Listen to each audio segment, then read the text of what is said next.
Það allir tilbúin núna? Já.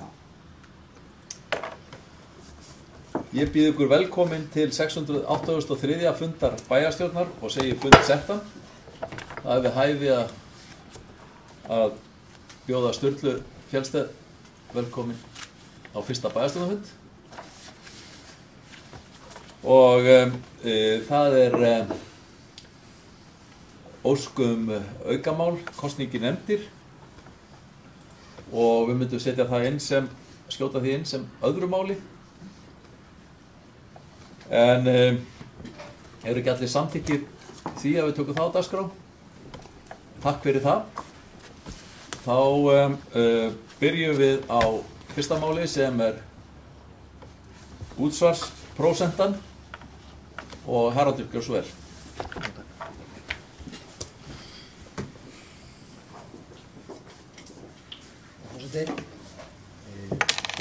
Samkvæmt lögum þá þarf sveitarstjórnarlögum þá þarf að ákvarða útsvarsprósentu sveitarfélaga fyrir 1. desember ár hvert. Það þarf þess að gera það á þessum fundi þar sem að seinni umræðu fjárhagsáætlun er 7. desember og þá er liðinn sá tími samkvæmt lögunum sem að sveitarfélag hafa til þess að ákveða þetta. En nú reyndar að segja það svona sem mína skoðun að mér finnst þú kannski þurfa að breyta þessu og samræma það að útsvarsprósentan sé í raun og veru bara ákvörðuð með afgreiðslu fjárhagsáætlunar. Mér hefði fundist það mun eðlilegri svona framgangsmáti en svona eru lögin og það kannski bara svona beina því til þeirra sem með það fara að skoða þetta og þetta er kannski að breyta þessu. En það liggur fyrir hér tillaga fyrir þessum fundi að útsvarsprósentan verði 14,48%. Hámark þess sem að útsvarsprósentan má vera er 14,52%. Þannig verður að leggja til að hún verði 4 punktum lægri, þar sem 14,48%. Í þeim drögum af fjárhagsáætlun sem voru lögð fram hér á síðasta bæjarstjórnarfundi og vísað til seinni umræðu og þegar var verið að ræða útsvars eða öllu heldur tekjuáætlun sveitarfélagsins í bæjarráði þá var sú prósenta sem það var látið grundvallar að vera óbreytt prósenta, það sé að 14,52%. En hér sem þarf að leggja til að hún lækki. Það er því til upplýsingar líka að það mun vera lögð fram í seinni umræðu fjárhagsáætlunar ný áætlun líka tekjur frá jöfnunarsjóði. Þegar sú áætlun var gerð eins og var útskýrt hér þegar hún var lögð hérna fram áætlun var sem sagt áætlun fjármálastjóra bæjarstjóra samkvæmt bara þeim upplýsingum þá lágu fyrir, það lágu ekki fyrir áætlun frá sjónum sjálfum. Núna hefur sú áætlun borist og hún gerir þá ráð fyrir því að tekjur sveitarfélagsins eða skatttekjur sveitarfélagsins gegnum jöfnunarsjóð verður 30 milljónum hærri heldur en sú áætlun sem var þá með fyrir umræðinni. Þess vegna meðal annars er verið að leggja til hér að útsvarsprósentan verði ekki hámarki eftir 14,48%. Það mun þýða að útsvarstekjur verða 14,4 milljónum lægri heldur en svo áætlun útsvarstekna sem er í drögum af fjárhagsáætlun sem er útreiknað af fjármálastjóra en samkvæmt þessari nýju áætlun frá jöfnunarsjóðnum mun það ekki hafa áhrif á heildartekjur sveitarfélagsins né þá niðurstöðu úr rekstrarreikningi sveitarfélagsins sem þá var lögð fram. Þannig að það mun ekki skerða þá niðurstöðu vegna þessara tekjuaukninga frá jöfnunarsjóði. Þannig að þetta er tillaga sem hérna lagður fyrir fundinn að útsvarsprósentan verði 14,48%. Sigrún, gjör svo vel.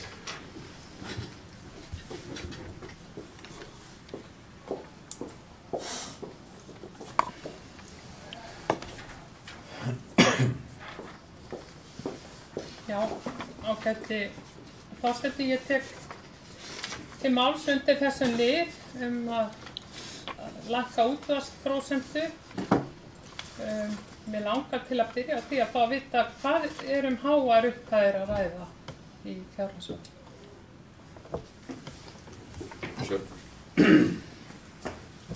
Forseti, ég sagði það í ráðan í ræðu minni eða innleiðingu á þessu máli að það væri breyting frá því sem að áður framlagðri áætlun útsvar 14,4 milljónir. Þannig að útsvarsáætlunin verður 14,4 milljónir lægri. Ég sagði líka að það mun ekki hafa áhrif á heildartekjur sveitarfélagsins né niðurstöðu rekstrarreiknings vegna þess að áætlun tekjur frá jöfnunarsjóði verða hærri samkvæmt nýrri eða öllu heldur áætlun sjóðsins sjálfs sem ekki lá fyrir umræðu fjárhagsáætlun. Sigurður Björnsson.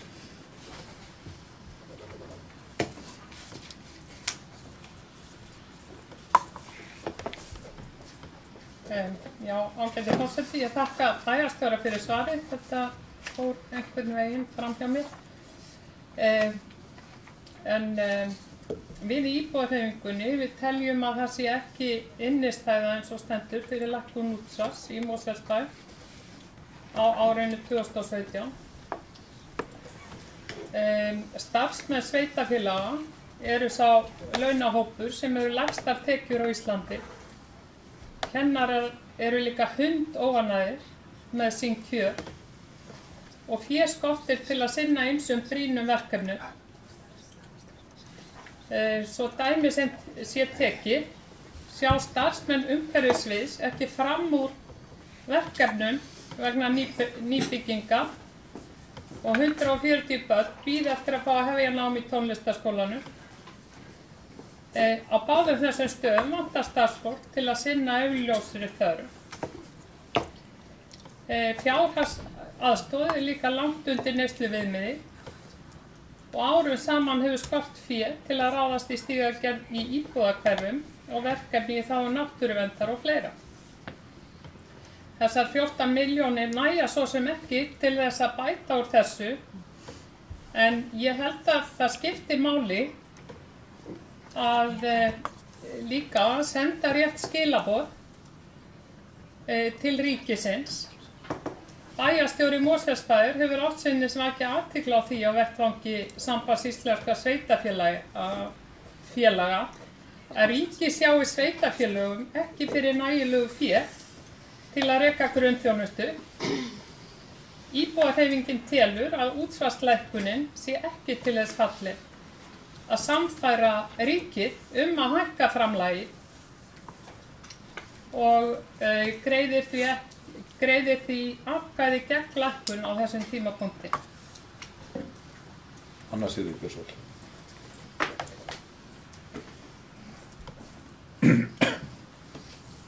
Forseti, fyrir að afsaka röddina, samt fyrir þá aðeins skánafræði aðan. En já, ég kem hér í punktinn til þessu sama mál náttúrulega tillögu lækkun útsvarsprósentu 0,04% stig. Ég ætla ekki að vera langt mál það mörguleiti ekki tekið undir það sem að ræðumaður hér á undan íbúðarhreyfingar að koma inn á. Þessi lækkun hefur afskaplega lítið í för með sér afskaplega lítinn ávinning fyrir einstaka útsvarsgreiðendur í bænum, en hins vegar er þessi upphæð þannig að það kæmi sér vel að hafa hana inn í sjóðum bæjarins til að standa undir í fyrir samfélagslegum verkefnum. Þannig eiginlega grunnpunktur hjá mér er sá grunnpunktur er náttúrulega sá að skattar eru ekki ofbeldi, heldur notum við skatta og útsvar til þess að byggja upp samfélagslega þjónustu og þar sem að er ekki borð fyrir báru að stórlækka útsvar til þess að einstaklingarnir geti farið að standa bara algjörlega straum sjálfur af þeirri þjónustu sem þau þurfa á að halda, þá held ég að þetta sé ekki skynsamleg leið og þessa fjármuni ætti að nota frekar inn í ýmis samfélagsleg verkefni sem við vitum að hafa kannski, ég veit ekki hvort það er kannski dálítið djúpt í árinu að segja að við erum rekið á reiðanum, en allavega hefur skort fjármuni til þess að sinna þeim nógu vel. Við getum talað bætta sérfræðiþjónustu og stuðninginn í leikskólanum, við getum talað fjárhagsaðstoð, við getum talað ýmis konar umhverfisverndarverkefni, við getum talað bætt starfsumhverfi til dæmis innan skólana. Það er ýmislegt sem að mætti bæta og þessar 14,4 milljónir náttúrulega duga ekki til að gera alla þá hluti sem að hér mætti gera betur en þegar eru gerðir. En ég held að sé, og við teljum að það sé óskynsamlegt að lækka þessu útvarsprósentu núna, sérstaklega vegna þess að við teljum að ávinningur samfélagsins sé meiri að hafa þessar 14,4 milljónir inn í samfélagslegum verkefnum heldur en ávinningur einstakra útsvarsgreiðenda af þessari lækkun. Við setjum þá bókuna eftir með þessa aðstoð. Bryndís Geirsson.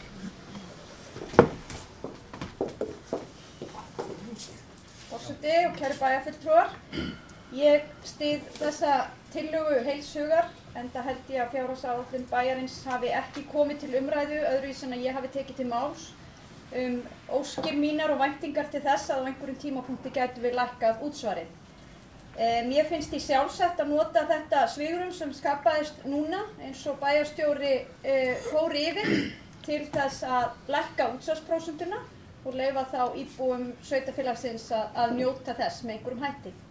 Það kom hérna fram í máli fulltrúa Samfylkingarinnar að þetta væri ekki há krónutala á einstaklinga og það kann vel að vera að það sé rétt, en mér finnst þetta engu að síður mjög táknrænt.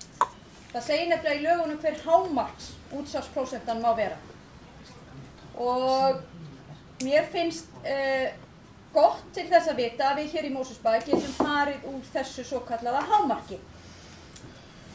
Fulltrúi Samfylkingarinnar kom líka inn á það að það væri hægt að ráðstafa þessum fjármunum í ýmsum hætti í samfélagsleg verkefni. Það er alltaf þannig að okkur gæti dottið í hug að eyða meiri pening í verkefni sem að við teljum snýtast samfélaginu. En það er alveg á hreinu að fjármunirnir nýtast líka einstaklingunum okkar sem byggja þetta samfélag, fáið að ráðstafa þeim sjálfur. Ég hjó líka eftir því í málflutningi bæði fulltrúa íbúahreyfingarinnar og Samfylkingarinnar að það töluðu að styðja þetta ekki að svo stöddu eða núna á þessum tímapunkti. Og þá er alveg hægt að velta fyrir sér hvenær telur fólk að það sé hægt að lækka skatta. Hvenær heldur fólk að það sé ekki hægt að ráðstafa þessum fjármunum í einhver önnur samfélagsleg verkefni. Og mér finnst mjög ofta svari við því hjá fólki sem að kenni sig svona til vinstri í stjórnmálum sé einmitt aldrei. Þannig að ég fagna þessari tillögu og það var að koma aðeins hérna fram á hvað var hægt að nýta fjármunna annað í, til dæmis bætt starfsumhverfi inn á skólana, í umhverfisverkefni og annað. Og þá vil ég ítreka það að við erum að gera þetta í fjárhagsáætlun okkar. Það er verið að leggja aukið fé inn í skólana. Forseti við þetta vættum að hafa hljóð í salnum á meðan. Við erum að setja aukið fé inn í skólana. Við erum að setja aukið fé í viðhaldsverkefni, til dæmis í Varmárskóla og við höfum farið yfir það hversu mikilvægt það er og ýmis góð verkefni. Það er mikilvægt að við höldum vel á spöðunum varðandi rekstur þessa sveitarfélags og fjárhagsáætlun okkar núna sem við lögðum fram hér á síðasta fundi ber þess merki að reksturinn er svona að léttast með einhverjum hætti. Hann hefur verið býsna þungur á síðustu árum og við skulum vona að svo verði áfram þannig að við getum haldið áfram á þá braut að lækka hér útsvar þannig að íbúar fái að ráðstafa sínum tekjum sem mest sjálfir. En þetta er það sem ég vil segja að sinni. Haraldur, svo.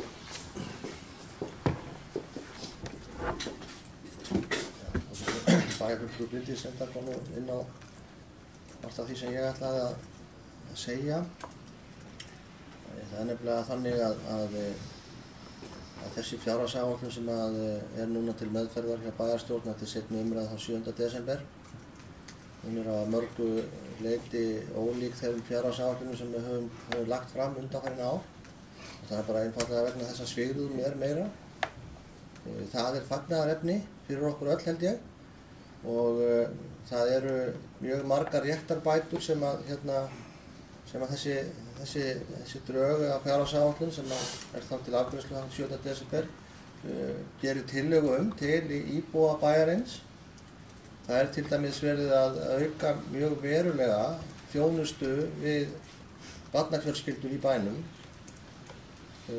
sérstaklega þeirra sem eru með yngstu börnin með aukinni þjónustu fyrir ung börn, það sé yngri en 2 ára með stofnun ungbarnadeilda í leikskólanum við fleiri samninga og fleiri pláss fyrir börn af þessum aldurshópi í einkareknum skólum í nágrönnum við Mosfellsbæ og svo lækkun eða öllu heldur að leikskólagjaldi gildi frá 18 mánaða aldri. Þessi aðgerð sérstaklega kostar 40 milljónir. Við erum líka að hækka frístundaávísun verulega 18% frá því sem að hún í dag og það til viðbótar þeim kerfisbreytingum sem að koma til framkvæmda núna í haust. Við erum að setja á stofn svona ungmenna hús innan gæsalappa í framhaldsskólanum með stuðningi fólksins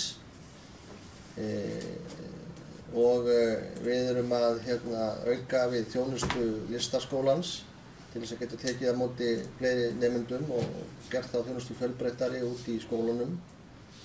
Við erum líka að lækka skatta samkvæmt þeirri tillögu sem lá fram og núna til afgreiðslu til seinni umræðu og kynnt þar. Við erum að lækka álagningarprósentur fasteigna skatts og vatnsgjalds og ég heyrði ekki betur en allir væri því sammála og fögnum við því. Við erum líka að lækka skatta á tekjulága eldri borgara, þá sem eru manaldrei það sem formaður bæjarráðsfulltrúi segi.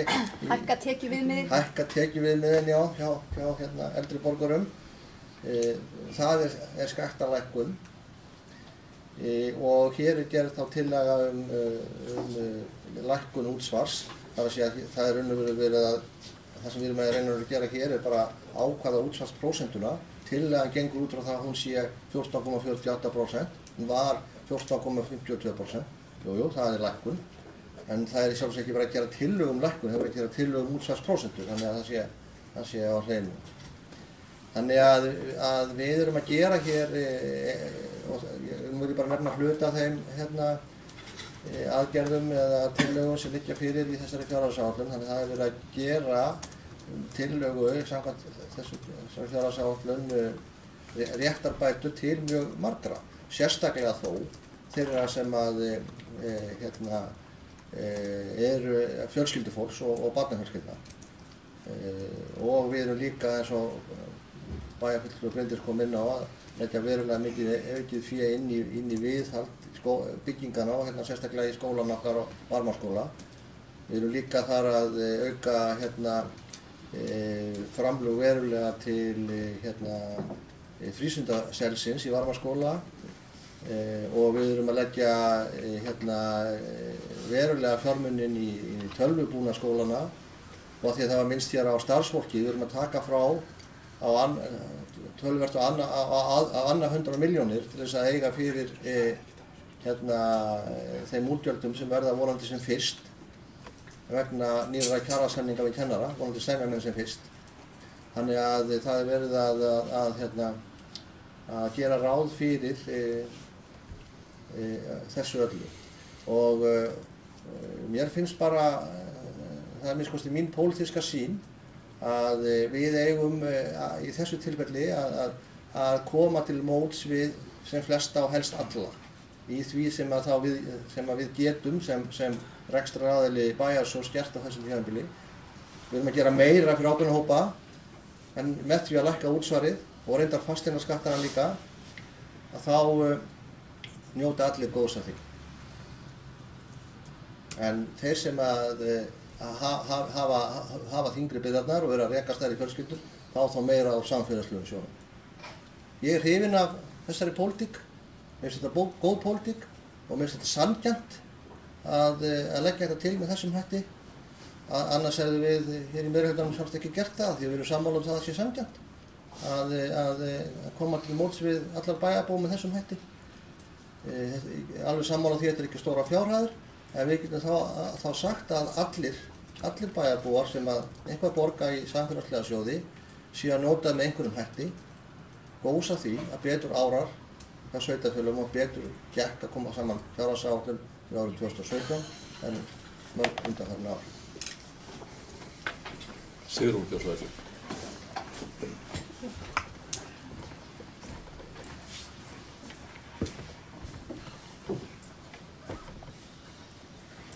Já, ágæti forseti, Bryndís, fulltrúi D-lista, hún talaði hér að það væri líklega aldrei tímabært að lækka útsvarið í mínum augum eða í augum vinstra fólks eins og hún sagði áðan. Ég verð að segja að mér finnst allavega miðað við að hvernig ástandið í sveitarfélögum. Grunnskólakennarar, það eru mjög stór stétt. Þeir eru mjög óánægðir með launin sín. Og það er alveg ljóst að sveitarfélögin þurfa að gera eitthvað stórtækt til þess að halda fólki bara í þessari stétt. Fólk er hægt að fara í kennarana út af lélegum launum og það er bara mikill hörgull á þannig starfsfólki á Íslandi. Þannig að sko, við þurfum einfaldlega að forgangsraða. Ég verð að segja sko að hún talaði um að þetta væri táknrænt fyrir vinstri öfl. Ég verð að segja að mér finnst líka táknrænt fyrir hægri öfl. Eins og fulltrúa D-lista í bæjarstjórn Mosfellsbæjar. Að vilja að þegnarnir sé að spena hjá þeim sem mest eiga. Það er nefnilega þeir sem að græna mest á þessari lækkun útsvars. Fyrir aðra skiptir þetta bara akkurat engu máli. Þessi 0,04% af 14,52%. Þetta bara í samhengi hlutana græða bara þeir sem að mest eiga og mestar tekjur hafa en hinir ekki. Og þannig er það einfaldlega.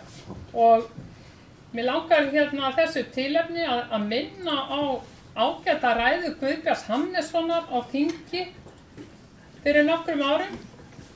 Hann er nú dáinn-blessaður, en þar gerði hann þessu brauðmóla samfélagi sem að hægri öflin standa fyrir. Mjög góð skil.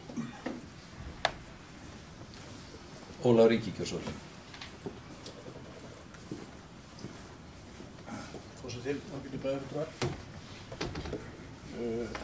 Bæjarstjóri rakti hér í löngu máli andsvari sínu áðan að það væri verið að gera ýmislegt í bænum og það er alveg rétt. Ég held við vissu það alveg öll.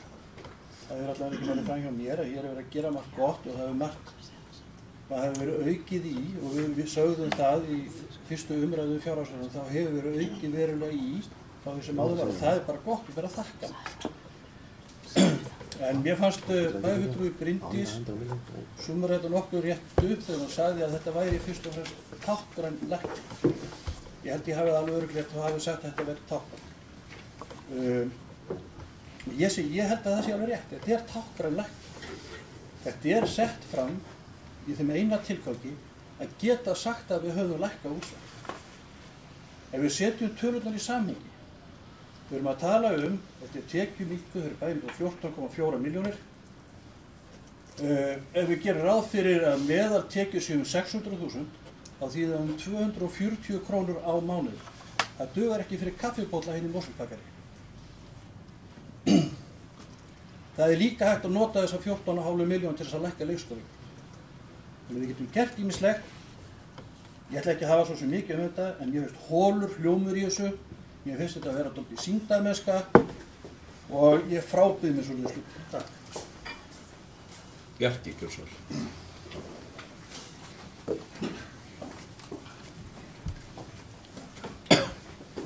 vel.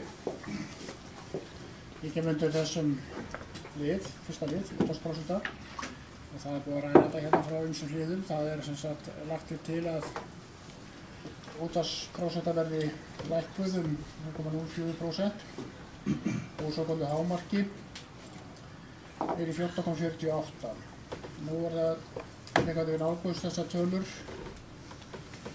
hvort að við horfum á einn og einn, hvað þetta lækkar ekki mikið hverjum og einum. Það er hvort við horfum á heildina. Það er auðvitað bæði í sjálfu sér góðar og gildar aðferðir og nálganir og ljóst að hér heildarlækkun, ef allt er nú talið saman, er 14,4 milljónir. Við Mosfellsbær hefur verið í svokölluðu hámarki. Eins og hér hefur rakið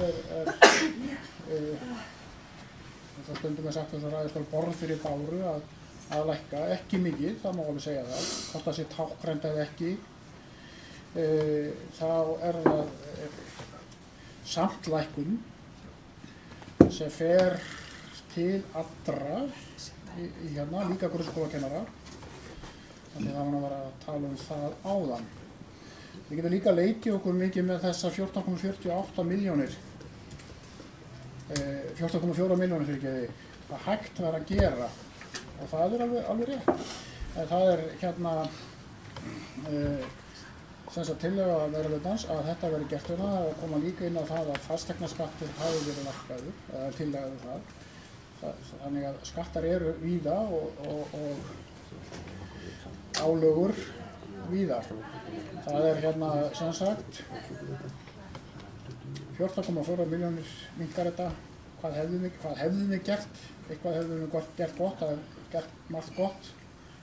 Þrátt fyrir að þessar 14,4 milljónir kom ekki í bæjarsjóð ef þetta verður samþykkt. Að lokum að þegar það var nú verið að tala um vinstrinni hérna áðan, sko, það er nú verið að ræða mikið um skatta hér á þenni byggingum í Reykjavík, þessi dagurinn. Og frá flokkur sem ég kem fyrir hefur nú mest talað fyrir að skattlagningu á það sem svokölluð breiðust hafa bökin. En þeir eru ekki, ég held að það sé nú svolítið mýta að ef að það sé svigrúm til þess að þá sé hægt að lækka þessa útsvarsprósentu sem er reyndar ekki ákveða ríkinu sem við vitum heldur af sveitafélagi eins og við erum að gera í dag. Ég held ég hafi ekki allavega meira en þetta að segja í bili. Svo er þetta að túlka þetta, hvort þetta er sýndarmennska eða hvort það er betur sleppt, en ég ætla ekki að blanda mig í þá umræði núna á þessu tölu. Takk fyrir. Bryndís, gjörðu svo vel. Já, forseti, ég bað nú orðið hérna áðan og það var nú kannski bara til þess að biðjast afsökunar að vera að setja þessa umræðu í eitthvað samhengi hægri vinstri. Því að nákvæmlega eins og við vitum öll hér inni og væntanlega þeir sem áhorfa, þá er hér starfandi meirihluti Sjálfstæðismanna og Vinstri grænna. Og þetta er auðvitað lagt hér til af okkur, báðum þessum flokkum. Og hefur kannski einmitt ekkert með vinstri og hægri að gera. Þannig að þessi samlíking mín eða spurning var bara kannski ekkert rosalega góð. En ég ætla bara árétta það að við erum þá núna að leggja til að útsvarsprósentan hér í Mosfellsbæ verði jafnháð því sem hún er og hefur verið í Kópavogi og verði jafnháð því sem stefnt er að hún verði í Hafnarfirði. Hún er lægri á Seltjarnarnesi og Garðabæ en hún er í hámarkinu ef ég fer rétt með í Reykjavík. Það hefur komið hér fram að heildarupphæðin er ekkert gríðarleg og ég sagði hérna eitthvað áðan þetta væri svolítið táknrænt. Því mér finnst það líka táknrænt að við stefnum í þá átt að lækka álögur á íbúa. Og mér finnst það mjög mikilvægt. Þannig að það var það sem ég var að nota orðið táknrænt en ekkert með vinstri og hægri eins og bæjarfulltrúi íbúahreyfingarinnar gerði orðum mínum. Við erum eins og bæjarstjóri kom hér inn á og fleiri frumvarpendur hafa komið inn á, þá höfum við líka verið að tala fyrir lækkun hér á fasteignaskattunum.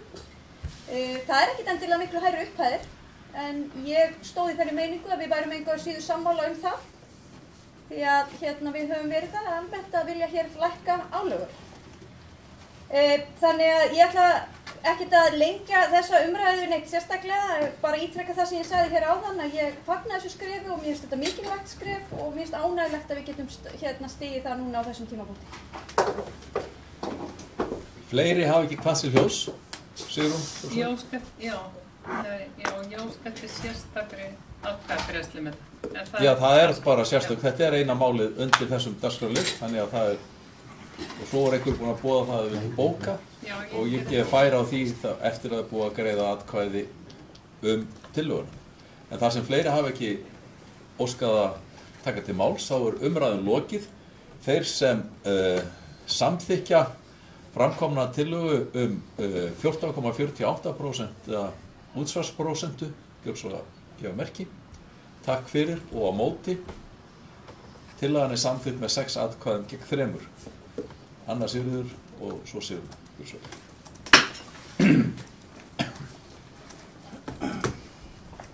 Forseti, fá að lesa hérna upp bókun frá Samfylkingunni. Nú hljóðar svona. Meirihluti Sjálfstæðismanna og Vinstri grænna leggja nú til lækkun á útsvarsprósentu úr 14,52% í 14,48 eða 0,04%. Þessi lækkun þýðir 14,4 milljóna króna lækkun útsvarstekna fyrir bæjarsjóð. Peningulegur ávinningur einstakra útsvarsgreiðenda hvað varðar aukið ráðstöfunarfé er minni háttar eða rétt 240 krónur á mánuði af 60.000 króna mánaðartekjum sem dæmi. Þessar tæpu 14,5 milljónir mættu hins vegar nýta í brýnverkefni sem er á forræði sveitarfélagsins, til dæmis inn í bætta þjónustu við barnafjölskyldur, bætta sérfræðiþjónustu og stuðningum í leikskólum og grunnskólum, hækkun fjárhagsaðstoðar, umhverfisverndarverkefni, eflingu tónlistarkennslu eða bætt starfsumhverfi innan skólana, svo bara eitthvað sé nefnt. Með það í huga að ávinningur samfélagsins af því að hafa þessar 14,4 milljónir inni í samfélagslegum verkefnum vegi mun þyngra en ávinningur einstakra útsvarsgreiðanda af þessu 0,04% lækkun telur Samfylkingin ekki skynsamlegt að lækka útsvarsprósentuna og greiðir atkvæði gegn lækkuninni. Sigrún Björnsvel. Þetta er tungubrjótur og mörgum verður á að segja útvarpsprósent í staðin fyrir útsvarsprósent gegnum tíðina. Þú sagðir það ekki, sko. En þú hugsaðir það. Ég? Nei, þetta hefur gerst, sko. Þannig að forsetinn, ágæti forseti, ég ætla að lesa hér bókun íbúðarhreyfingarinnar. Bæjarfulltrúi íbúðarhreyfingarinnar telur að ekki sé innistæða fyrir lækkun útsvars í Mosfellsbæ á árinu 2017. Starfsmenn sveitarfélaga eru sá launahópur sem lægstar tekjur hefur á Íslandi. Kennarar eru hundóánægðir með sín kjör og féskortir til að sinna ýmsum brýnum verkefnum. Svo dæmi sé tekið sjá starfsmenn umhverfissviðs ekki fram úr verkefnum vegna nýbygginga og 140 börn bíða eftir að hefja nám í tónlistarskólanum. Á báðum þessum stöðum vantar starfsfólk til að sinna augljósri þörf. Fjárhagsaðstoð er langt undir neysluviðmið og árum saman hefur skort fé til að ráðast í stígagerð, í íbúðahverfum og verkefni í þágu náttúruverndar og fleira. Fyrir hinn venjulega launþega skiptir 0,04% lækkun á 14,52% engu máli. Einungis þá sem mesta tekjur hafa. Bæjarstjóri Mosfellsbæjar hefur oft sinnist vakið athygli á því á vettvangi Sambands íslenskra sveitarfélaga að ríkið sjái sveitarfélögum ekki fyrir nægilegu fé til að reka grunnþjónustuna. Íbúðarhreyfingin telur að útsvarslækkun sé ekki til þess fallin að samfæra ríkið að hækka framlagið og greiðir atkvæði gegn lækkun. Við gerum þá fundarhlé. Við hefjum þá funda 9, Haraldur Björnsson. Forseti, við erum hér að ræða tillögu að útsvarsprósentu fyrir árið 2017 sem bæjarstjórn er búin að að samþykkja að verði 14,48% með 6 atkvæðum, meirihluta að DAF-lista en atkvæða á móti greiddu fulltrúar Samfylkingarinnar og íbúahreyfingarinnar. Ég verð nú reyndar bara að viðurkenna það kemur mér örlítið óvart að það geti ekki verið samstaða það í bæjarstjórn að með þessum hætti að leggja til minni álögur á íbúa bæjarfélagsins, sérstaklega þegar að það hefur nú ekki áhrif á þá rekstrarniðurstöðu sem að upphaflega drög af fjárhagsáætlun gerðu ráð fyrir. Það er að segja að sú rekstrarniðurstöða sem að ég sem bæjarstjóri tel mjög mikilvægt að verði, að hún breytist ekki. Það er talað að þetta sé táknrænt og sé lítið í vasa hvers og eins. Það má örugglega reikna það í einhverjum tebólum frá degi til dags eða frá mánuði til mánaðar. En það er nú samt sem áður verið að tala lækkun og ég vil bara vekja athygli á því og undirstrika það sem ég reyndar kom hérna aðeins inn á áðan, að þessi drög að tillaga fjárhagsáætlun gerir líka ráð fyrir lækkun fasteignaskatta og lækkun álagningar hlutfalla fasteignaskatts og vatnsgjalds. Sú lækkun telur einhvers staðar það fyrir að rúmar 20 milljónir. Þetta er áhrif á tekjur bæjarins. Þessi breyting það fyrir 15 milljónir. Það er ekki mikill munur á þessu, en ég tók nú eftir því að flestir fögnuðu nú þeirri tillögu og fannst það að íbúum bæjarins kannski það væri verðskulda til íbúum bæjarins. Þannig að ég sé svo sem engan grundvallar mun á þessu, vildi bara vekja athygli á þessu, en að því sögðu vil ég þá lesa upp bókun VAF og D-lista vegna þessa máls og vegna bókana S og M-lista. Hún hljóðar svo: Tillaga fjárhagsáætlun ársins 2017 felur í sér bætta þjónustu og minni álögur. Þar má nefna aukna þjónustu til handa fjölskyldum ungra barna, hækkun frístundaávísunar, stofnun ungmennahús, aukna tónlistarkennslu og aukið fjármagn til viðhalds einhver skólabygginga svo eitthvað sé nefnt. Jafnframt er tekið frá fjármagn til að koma til móts við væntanlega hækkun launa kennara í komandi kjarasamning. Meirihluti DAF-lista telur mikilvægt að allt samfélagið njóti góðs af bættu rekstrarumhverfi sveitarfélagsins. Þess vegna er gert ráð fyrir lækkun fasteignaskatta og lækkun útsvars. Ólafur Ingimundsson.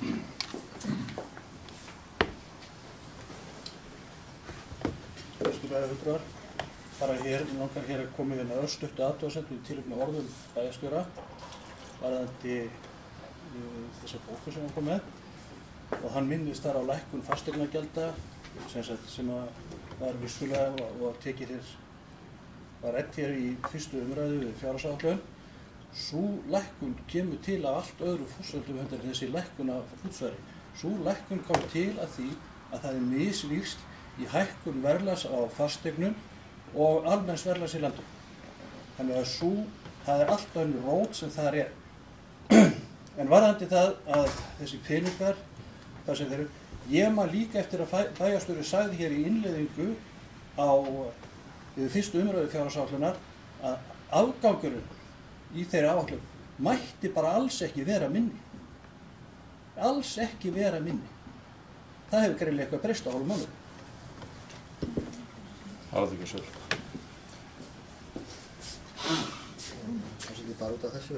Það var ekkert nokkuð skapað hlutu breyst, eins og ég kom hérna skýrt og skilmerkilega fram með áðan að þá er afgangurinn nákvæmlega sá sami. Það verður gerð tillaga um það að afgangurinn verði nákvæmlega sá sami, sko ekki minni heldur en það var við framlagningu fyrir önnumræðu.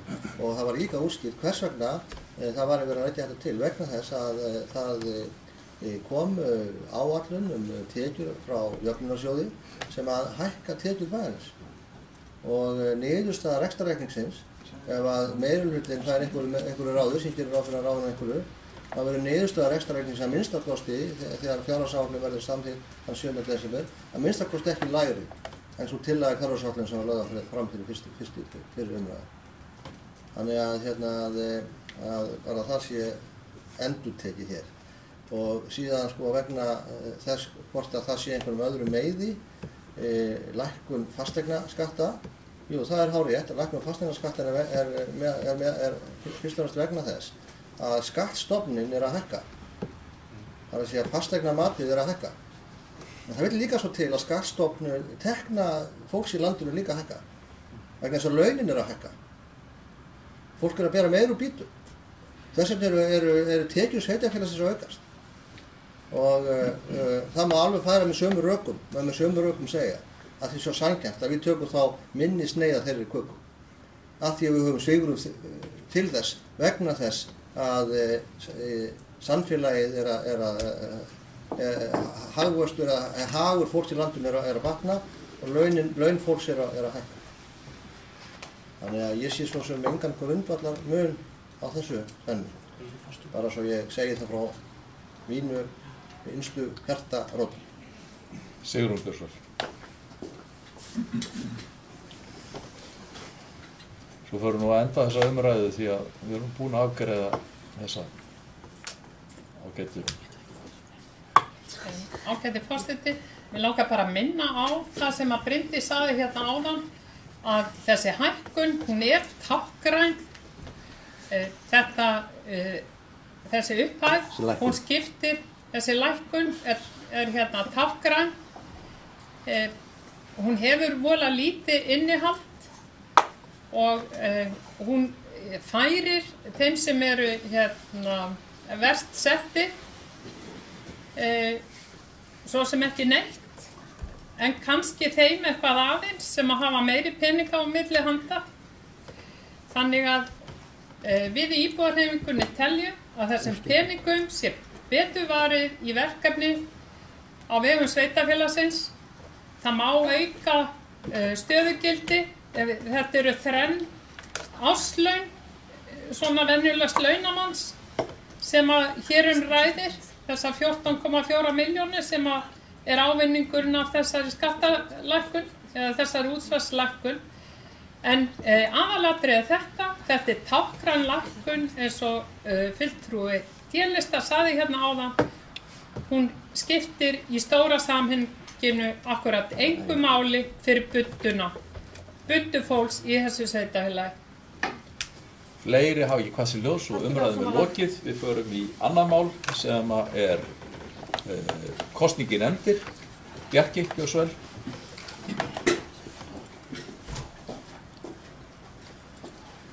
Já, ég ætla að fá að taka þetta málsendur þessu liðkosning í nefndir. Alveg þannig aðeins að það er breyting á varamanni aflýsta í menningarmálanefnd Mosfellsbæjar.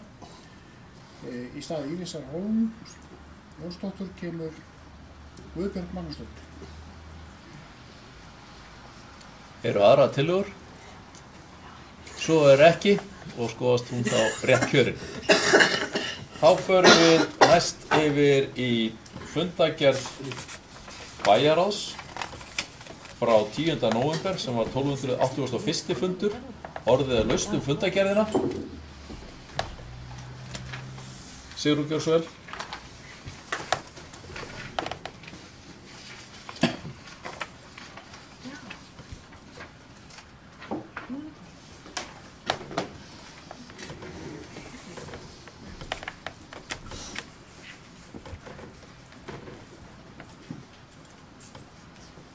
Já, ágæti forseti, ég kem hér fram undir máli númer 3.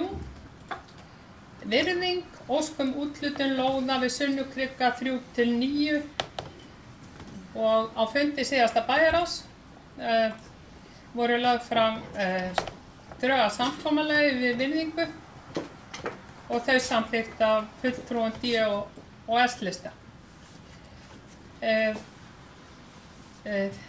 Það sem hér er að ræða er samningur við verðbréfafyrirtæki virðingu úthlutun lóða við Sunnukrika 3-7 en ekki 9.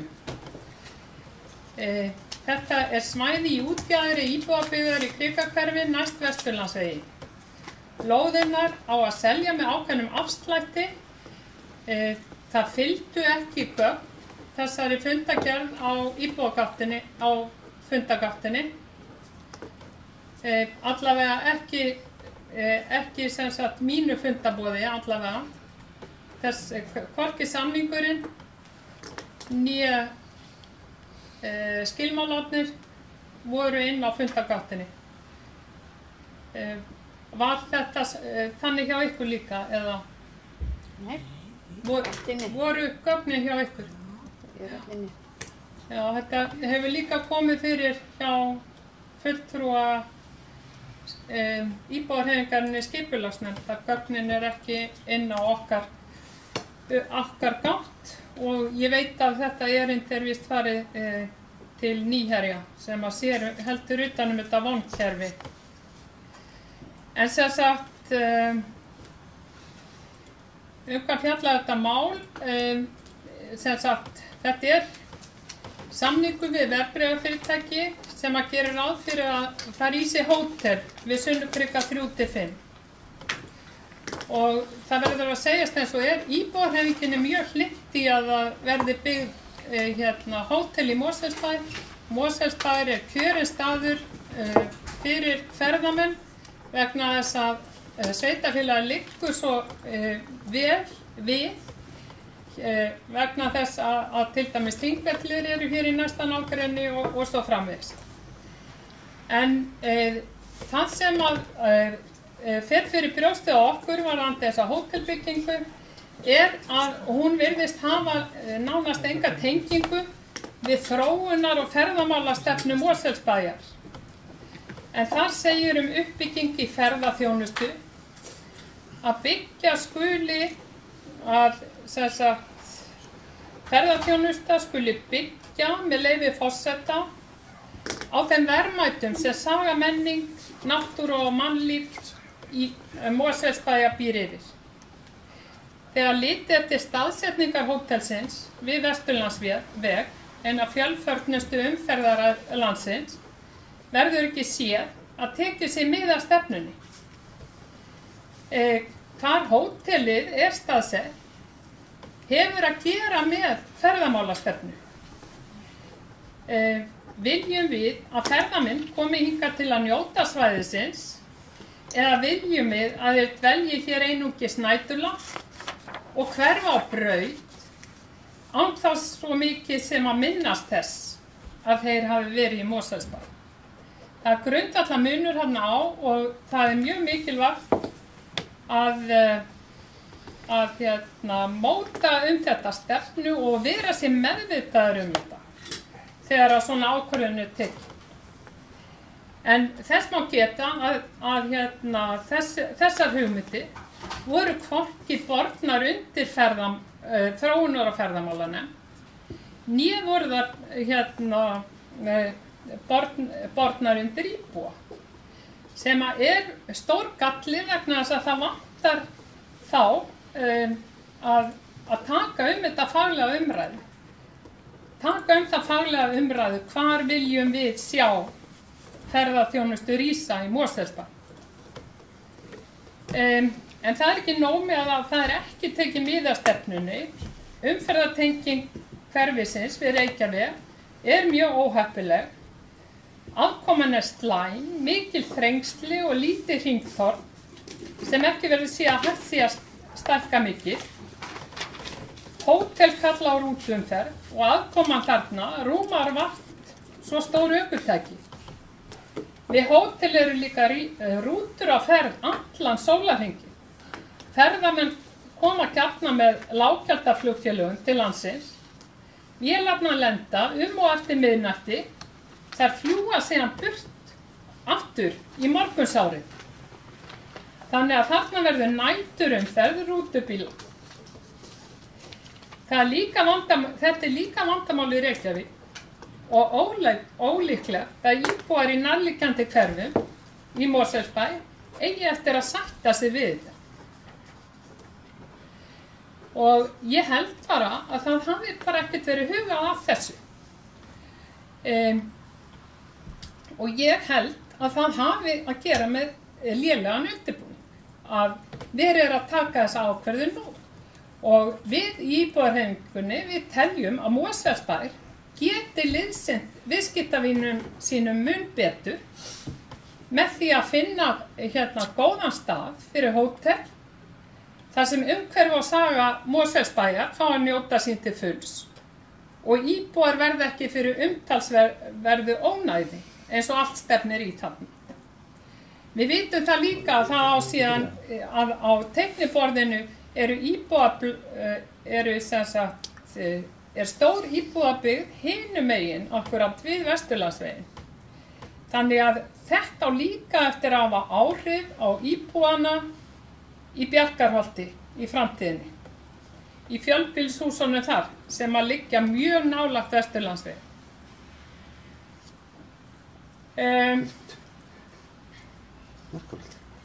En það sem sagt aðalega þetta að ég held að það sé hægt að finna miklu betri lóð sem að passar betur íbúanum og líka hefur eitthvað að gera og tengist og endurspeglar ferðamála, þróunar og ferðamálastefnu Mosfellsbæjar. Haraldur Björnsson.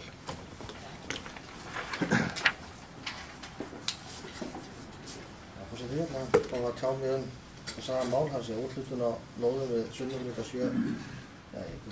7 til Virðingar.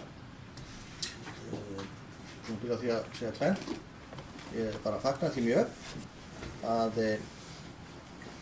eftir áralanga baráttu þá sé loksins komnir aðilar sem að hafa áhuga á því að byggja upp atvinnustarfsemi á þessum lóðum við Sunnugrika.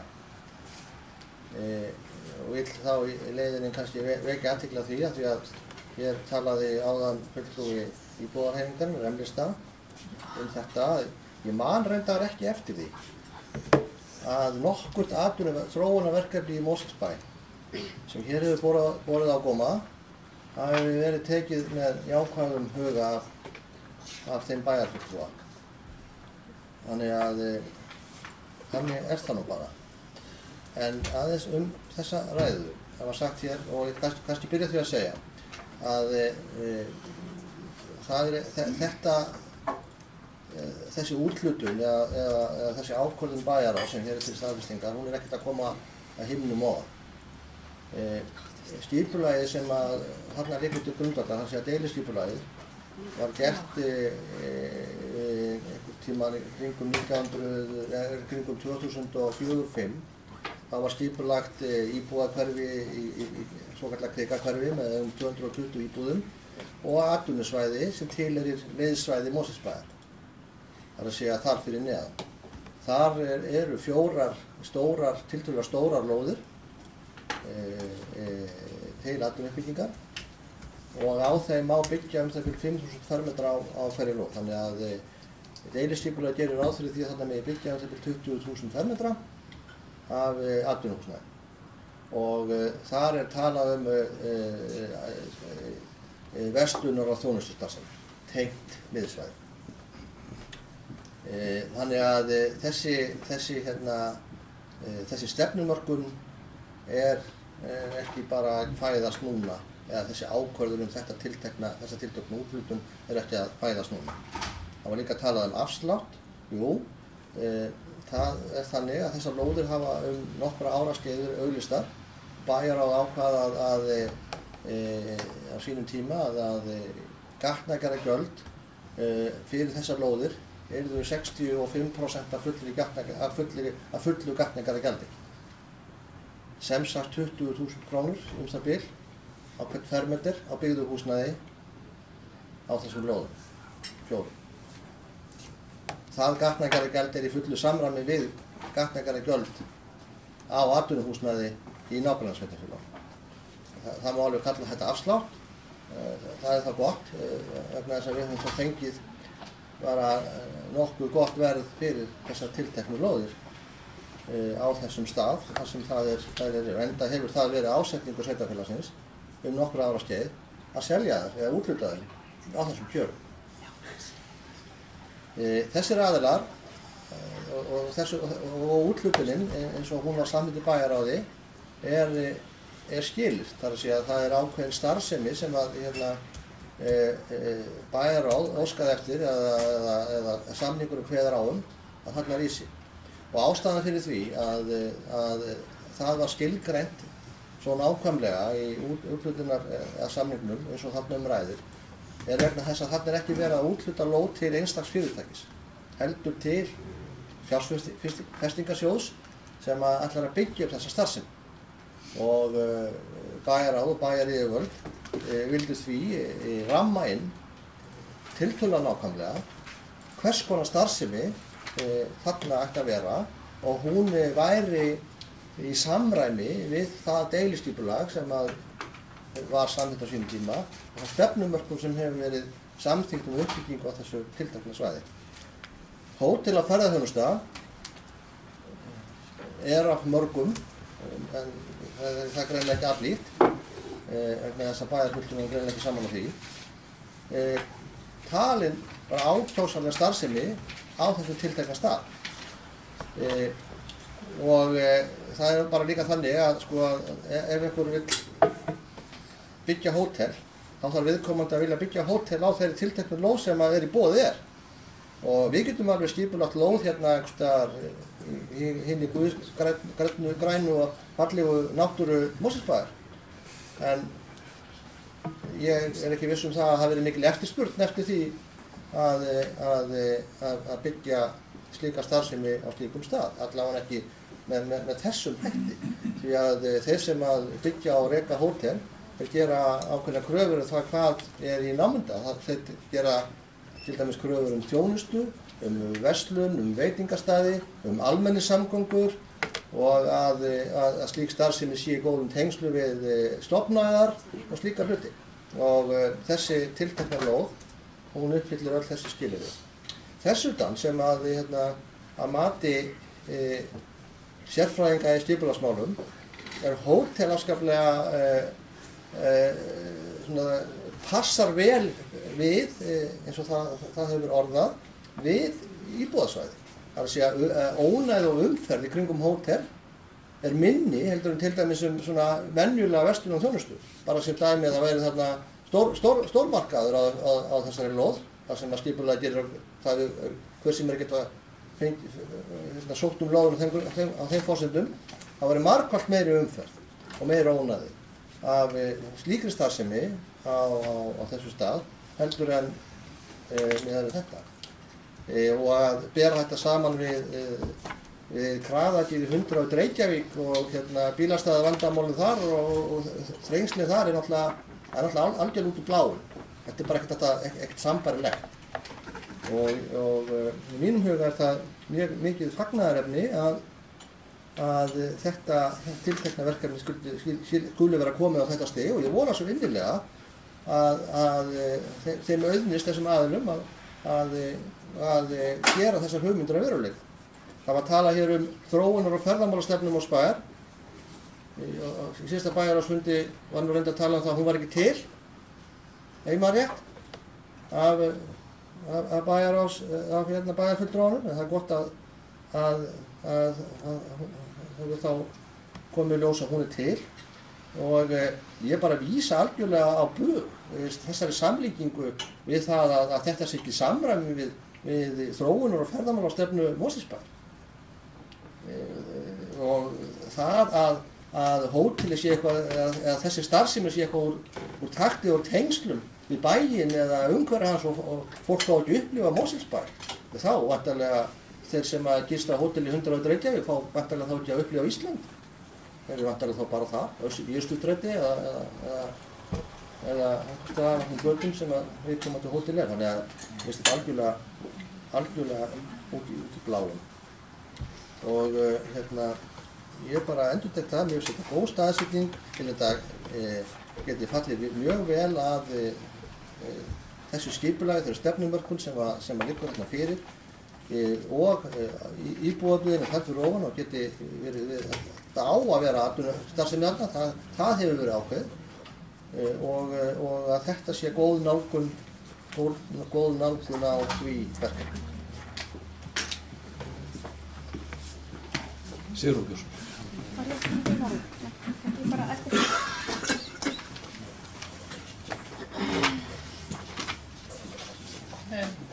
Já, ágæti forseti. Mér langar aðeins að svara Haraldi því að hann eins og oft ekki mjög sanngjarn í yfirlýsingum sínum bæjarfulltrúa íbúðarhreyfingarinnar. Við erum ekki á móti því að byggja upp atvinnu í Mosfellsbæ. En okkur finnst slæmt að við skulum ekki nýta sérstöðu okkar. Við getum boðið upp á það, þvert á Reykjavík, að hér sé gisting fyrir fólk í nánum tengslum við fallegt umhverfi. Það ekki spennandi umhverfi til að gista á hótel sem að liggur við eina fjölförnustu umferðaræð Íslands. Það bara ekki spennandi að gista á þannig stöðum. Og talandi um þá afþreyingu sem í boði í Mosfellsbæ. Ég veit ekki til þess að það sé neitt matsölustaður í miðbænum. Það kannski skyndibitastaður. Það nóg af skyndibitastöðum í Mosfellsbæ.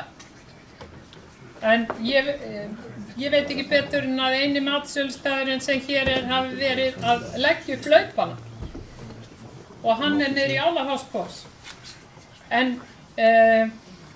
ég held að það sé bara nauðsynlegt að vera raunhæfur og í ferðamennsku hlýtur að vera verkefnið að finna góðan stað sem að samrýmist þessari ferðamálastefnu Mosfellsbæjar. Þetta ekki spennandi umhverfi. Það mjög þröngt þarna. Mér finnst bara ein og sér umferðartengingin, hún veldur vandamálum. Hún bara veldur stórkostlegum vandamálum. Næturumferð líka, þú talar kranakið í Reykjavík og að vanti bílastæða og svo framvegis. Það ekki aðal vandamáli. Það fer alveg óskaplega mikið í taugarnar á íbúum í miðbæ Reykjavíkur. Þessi næturumferð, rútuumferð að næturlagi. Það eitt af þessum stóru málum þar í varðandi túrismann og það bara spurning, viljum við bara þetta í sömu gryfjuna, gera þetta svona í Mosfellsbæ í staðan fyrir að nýta okkur okkar fallega umhverfi til þess að bjóða gesti velkomna. Og ég held líka bara að þessum fjárfestum væri greiði gerður með því að finna fallegri staðsetningu. Og það mætti mér að segja, ef ég nefni einhver dæmi, þá til dæmis niður í Blikastaðalandi bara alveg stórkostlegt útsýni yfir Sundin blá sem að hægt vera að nýta fyrir hótel. Og af því að þetta liggur svona í dæld þar sem að maður horfir niður, mjög auðvelt að vekja athygli á slíku hóteli ef það yrði staðsett þar. En svona þetta og þetta ástæðan, ætlum við að byggja okkar sérstöðu, hins sveitarfélagin búa að takmörkuðu leyti yfir þessari sérstöðu vegna þess að það svo þétt byggð, eða ætlum við bara að feta í fótsporin og setja upp svona skyndibitahótel í Mosfellsbæ. Skyndibitahótel. Já. Það sem fólk bara kemur, gistur og fer. Ekki að njóta. Já, forseti. Ég fagna mjög því að við tökum þetta mál hér til umræðu á bæjarstjórnarfundi. Því að ég tek undir það sem kom fram í máli bæjarstjóra. Mér finnst mjög ánægjulegt að fyrirtæki hafi núna lýst yfir áhuga að byggja upp svona starfsemi í Mosfellsbæ. Ég held að sé mikill akkur í því fólkin fyrir okkur Mosfellinga. Bæði það nú þannig að við höfum ítrekað bent á það hér þegar við erum að vinna fjárhagsáætlun, og þetta er búin að ræða það hérna áðan, að þið þurfum að breikka tekjustofna sveitarfélagsins og með því að fjölga atvinnuhúsnæði þá gerum við það. Og það er mjög mikill munur ef að horft á sveitarfélögin í kringum okkur, sem við erum iðulega að bera okkur saman við þegar kemur að þjónustu, hvað þau eru með stærra hlutfall af sínum tekjum úr fasteignasköttum og þar af leiðandi úr fasteignasköttum atvinnufyrirtækja heldur en hér hjá okkur. Þannig að það skiptir alla Mosfellinga miklu máli að við breikkum tekjustofnum með því að fjölga hér atvinnuhúsnæði. Að því sögðu að þá vil ég nú leiðrétta það sem kom fram hér í máli fulltrúa íbúahreyfingarinnar, að þetta væri útjaðri Krikahverfis. Þetta er miðsvæði. Og erfitt kannski að túlka það sem útjaður einhvers hverfis. Þetta er einmitt hugsað þannig í skipulaginu að þetta miðsvæði þarna sem átt að byggjast upp verslun og þjónusta myndi svolítið klífa Krikahverfi frá einmitt umferðinni við Vesturlandsveg. Ég held að Krikahverfi sé mjög vel heppna hverfi að mörgu leyti og þau búa þarna við yndislega náttúru beint fyrir aftan og í rauninni allt umkring. En þau búa líka við þann mikla kost að það er mjög stutt út af helstu umferðaræð og þau eru alveg við miðsvæði, þannig að þarna getur fólk gengið til verslunar og þjónustu. Það hefur alltaf legið fyrir á þessu svæði kæmu einhvers konar atvinnustarfsemi sem hægt er að byggja upp á miðsvæði. Og það er alveg ljóst að hótel og ferðaþjónusta fellur undir þann flokk. Þess vegna segi ég það, ítreka það enn og aftur, mér finnst ánægjulegt að nú séum við komin á þann stað að hér hafi aðilar áhuga á því að fjárfesta og fara hér í uppbyggingu innan sveitarfélagsins. Varðandi umræðina svo atvinnu og þróunarnefndin okkar og stefnu í ferðamálum, þá sé ég ekki tíð til fyrirstöðu að upplýsa þá ágætu nefnd um þetta. Ég veit að fulltrúar okkar í nefndinni eru upplýstur það því við höfum rætt þetta á meirihlutafundi og ég á ekki von á öðru en að sú nefnd myndi fagna því mjög að hér risi hótel í sveitarfélaginu. Ég held að það sé líka mikill akkurýði fólki fyrir alla íbúa því að í kringum hótel getur þrifist ýmiss konar starfsemi. Og bæjarfulltrúi íbúahreyfingarinnar kom hér inn á skort á veitingarstöðum í miðbæ Mosfellsbæjar og ég tek bara undir það. Það mættu alveg vera hér fleiri veitingarstaðir, kaffihús eða barir eða þess aftur og það er einmitt býr til ákveðin rekstra grundvöld þegar það byggist upp hótel á svæðinu. Þannig að ég er bara algjörlega ósammála því sem kom hér fram í málflutningi fulltrúa íbúahreyfingarinnar. Hér vanti einhverja faglega umræðu og bara vísa hér á þetta ágæta aðalskipulag okkar. Ég átta mig á því að bæjarfulltrúi Sigrún Pálsdóttir var ekki komin í bæjarstjórn þegar við vorum að vinna að endurskoðun þessa skipulags og vinna við skipulagsmál tengt þessu hverfi. En hér er mörkuð bara mjög góð stefna til framtíðar það hvernig við ætlum að þróa byggð í sveitarfélaginu. Og ég ætla líka að ítreka það að hún var samþykkt hér á öllum flokkum og öllum þeim sem tóku þátt í þeirri vinnu. Þetta var algjörlega þverpólitísk vinna, þar sem við nutum ráðgjafa sérfræðinga og mörkum þessa stefnu. Og vegna þess að bæjarfulltrúinn nefndi Blikastaðalandið í þessum efnum að þá skal á það minnt að það væri þá í það minnsta breyting á stefnunni ef að hótel eftir rísa þar, því á Blikastaðalandinu er gert ráð fyrir íbúabyggð. Og það meiri sé að mjög þéttri íbúabyggð. Það kann vel að vera, einhver muni lýsa því einhvern tímann yfir og hafa áhuga á því að byggja þar upp hótel og þá er það eitthvað sem við hér þyrftum að taka afstöðu til hvort við værum tilbúin í þá breytingu. En þá allavega værum við að byggja hótel inn í miðju íbúðahverfi. En á þessu umrædda svæði erum við á miðsvæði og ekki inn í íbúðahverfi. Það er líka bara spurning í ljósi þess að bæjarfulltrúinn þekkir vel til ferðaþjónustu og hefur miklar skoðanir á því hvar svona hótel ætti að rísa.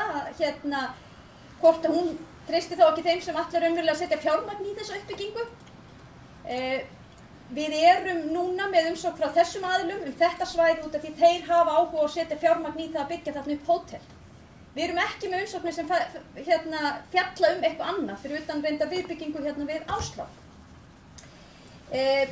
Við vorum reyndar, þetta rifja það svo sem upp, við vorum með það til umræði í sumar að setja sjúkrahús og hótel inn á nálægt Hafravatni í Sólvallalandinu. Ef ég man rétt þá var bæjarfulltrúi íbúahreyfingarinnar ekkert sérlega hrifinn af þeirri hugmynd heldur. Og ég verð nú bara að segja alveg svo og ég hef sagt þetta áður og það hefur reitt suma til reiði. Ég man ekki eftir því að fulltrúi íbúahreyfingarinnar hafi fagnað hugmyndir sem hafa komið hér til umræðu varðar uppbyggingu atvinnu. Þó að hinn sami fulltrúi lýsi því yfir að hann sé mjög hlynntur atvinnuuppbyggingu og í þessu tilfelli kom mjög oft fram í ræðinu mjög hlynnt uppbyggingu hótela í Mosfellsbæ, bara ekki þarna, bara einhvers staðar annars staðar. Ég minnist þess reyndar á síðasta kjörtímabili að þá komu 2 tillögur atvinnuuppbyggingu hér í sveitarfélaginu frá fulltrúi íbúahreyfingarinnar. Það var annars vegar blábæraræktun, sem var svo sem ekkert útfærin eitt frekar, tillaga það að bærinn færi í slíka ræktun, og svo sjóskíðabraut út í Leirvognum, sem reyndar friðað svæði. Það voru hugmyndir sem komu fram á síðasta kjörtímabili. Ég minnist þess ekki að hafa heyrt neina sérstakar hugmyndir núna koma fram á þessu kjörtímabili. Þegar það talað næturumferð og mikið ónæði tengt hótelum, þá held ég að hér sé algjörlega verið að fara með ákveðin hræðslu og áróður. Það vísað til þess að hótel hafa risið mjög víða í Reykjavík í mun þéttari byggð, í mun meiri nálægð við íbúabyggð heldur en gert ráð fyrir þarna. Svæðið allt, sem sagt miðbæjarsvæðið austan Vesturlandsvegar, það svæði sem umræðir er 4,5 hektar. Þið áttu ykkur á því að hótel að rísa bara á litlum frímerkjum í miðbæ Reykjavík, hliðin á íbúðarhúsum. Það er svo öll kosin. Já, það er eitthvað svipað. Þannig að umræða hér brjálaða umferð og hér verður bara allt fullt af rútum. Ég held við ættum alveg að slaka þess á í því. Við erum eins og kom fram í máli bæjarfulltrúans við eina stærstu umferðaræðum höfuðborgarsvæðisins, Vesturlandsveginn, og það eru örugglega kostur. Það eru örugglega eina ástæðan fyrir því að þessir aðilar vilja byggja nákvæmlega þarna. Það gert ráð fyrir afrein út af Vesturlandsvegi inn á umrædda svæði. Sumir hafa haft af því áhyggjur að hvernig maður komist út aftur að þá þurfa að fara þarna ákveðið hringtorg og koma út á Kóngsveg. Það hefur verið bent á því að það sé hægt að leysa það öðruvísi. Ég ekki viss að sé þörf á því, en það full ástæða til þess að skoða það betur. Það var talað hér næturumferð og mögulegt ónæði við það. Í ljósi þess að margir eru nú á þeirri skoðun að umferðarmannvirkin okkar séu komin fram yfir fulla nýtingu á bara mjög litlum tíma sólarhringsins, að þá væntanlega ef umferð væri nú hér meira á nóttunni á öðrum tíma þá væri það bara góð nýting á umferðarmannvirkjunum. Og ég alveg viss það að þó að hér kæmu rútur eða stöku leigubílar að keyra ferðamenn á hótel við Sunnukrika, það mun ekki valda ónæði fyrir íbúa í Krikahverfi. Þetta bara ekki það mikið þéttleiki sem ræðir og nálægðin ekki svona mikið. Þannig að ég hef bara satt að segja engar áhyggjur af því. Þannig að þessu öllu sögðu þá bara fagna ég mjög þessari umræðu og þessari umsögn frá þessum ágætu aðilum og vona svo sannarlega að þessi uppbygging verði að veruleika. Sigrún, gjörðu svo vel.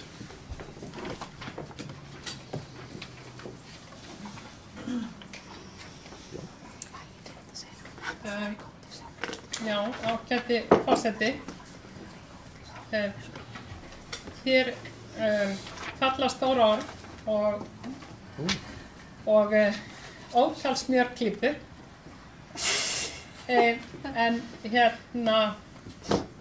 og mér finnst þetta áhugavert að hlusta á þetta, að fulltrúi íbúahreyfingarinnar hafi verið á móti öllum tillögum atvinnuuppbyggingu sem að fram hafa komið.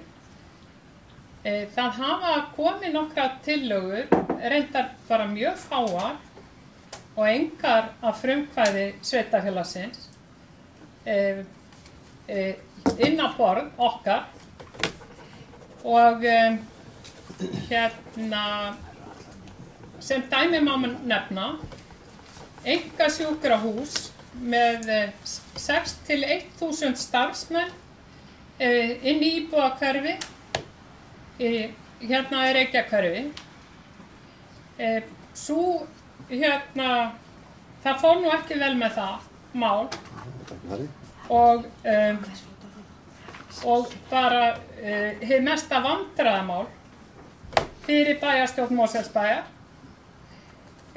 Síðan hafa komið fram nokkrar tillögur að reisa mannvirki á vatnsverndarsvæði eða að reisa mannvirki þar sem fyrir utan skipulag í Mosfellsbæ.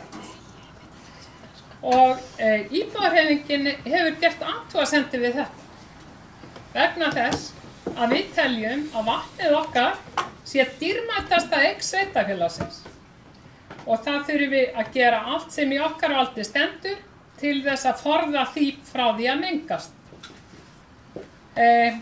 Og þannig það nú með blessuðu atvinnuuppbygginguna. Það sem að íbúðarhreyfingin hefur hins vegar lagt mikla áherslu á að við byggjum hér upp almennilega innviði til þess meðal annars að taka á móti ferðamönnum.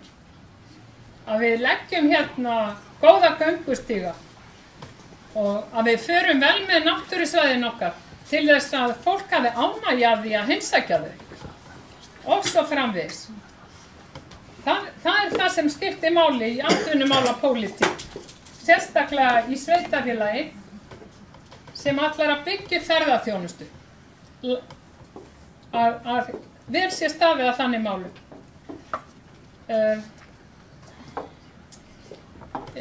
Það yfirleitt atvinnuuppbygging og skipulagsmál í Mosfellsbæ hafa lengi vel komið mér þannig fyrir sjónir að það banki fjármagnseigendur upp á skrifstofu bæjarstjóra og óska eftir því að fá að ráðast í hinn og þessi verkefni. Bæjarstjórinn og félagar hans, þeir taka síðan ákvarðanirnar án þess að spyrja kóngni prest. Þeir leggja ekki tillögurnar fram í nefndunum, þær eru ekki einu sinni ræddar í nefndunum sem að eiga þó að teljast vera fagaðilinn í þessum málum. Við höfum ekkert faglegt álit á því hvað svona verkefni hvernig svona verkefni þróast eins og þetta þarna, eða hvort þessi staður hentar fyrir þetta verkefni eða hvort það myndi gagnast íbúum Mosfellsbæjar kannski betur að gera þetta einhvern veginn öðruvísi. Þar sem að tillögur byggja á því sem að íbúar þessa sveitarfélags vilja gera, en að það sé ekki bara einhver fjármagns eigandi út í bæ sem getur komið hér inn á bæjarskrifstofu og bankað þar upp og fengið allar óskir sínar uppfylltar án þess að spyrja kóngni prest. Þannig atvinnumálapólitík hentar ekki íbúarhreyfingunni. Við viljum hafa samráð, ekki bara við nefndirnar, heldur líka íbúana atvinnuuppbyggingu í Mosfellsbæ. Bryndís. Sturla, varstu búin að fyrirgefa?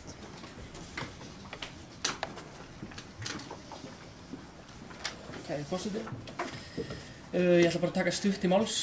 Ég sit sem varaformaður í þróunar- og ferðamálanefnd og á fundum höfum mikið rætt hvernig á að auka ferðamannastreymi til Mosfellsbæjar og sú besta hugmynd sem okkur hefur dottið í hug að fá hótel inn í bæ. Þá kemur bara fólkið og það gistir og það að gista í bænum. Það ekki bara að koma og fara strax í krónuna og burt. Og bara nú höfum við það tækifæri að fá aðila til að byggja hótel inn í bænum og ég ætla ekki að alhæfa yfir alla nefndina en ég held að allir myndu vera mjög hlynntir þessari hugmynd. Bryndís, hversu?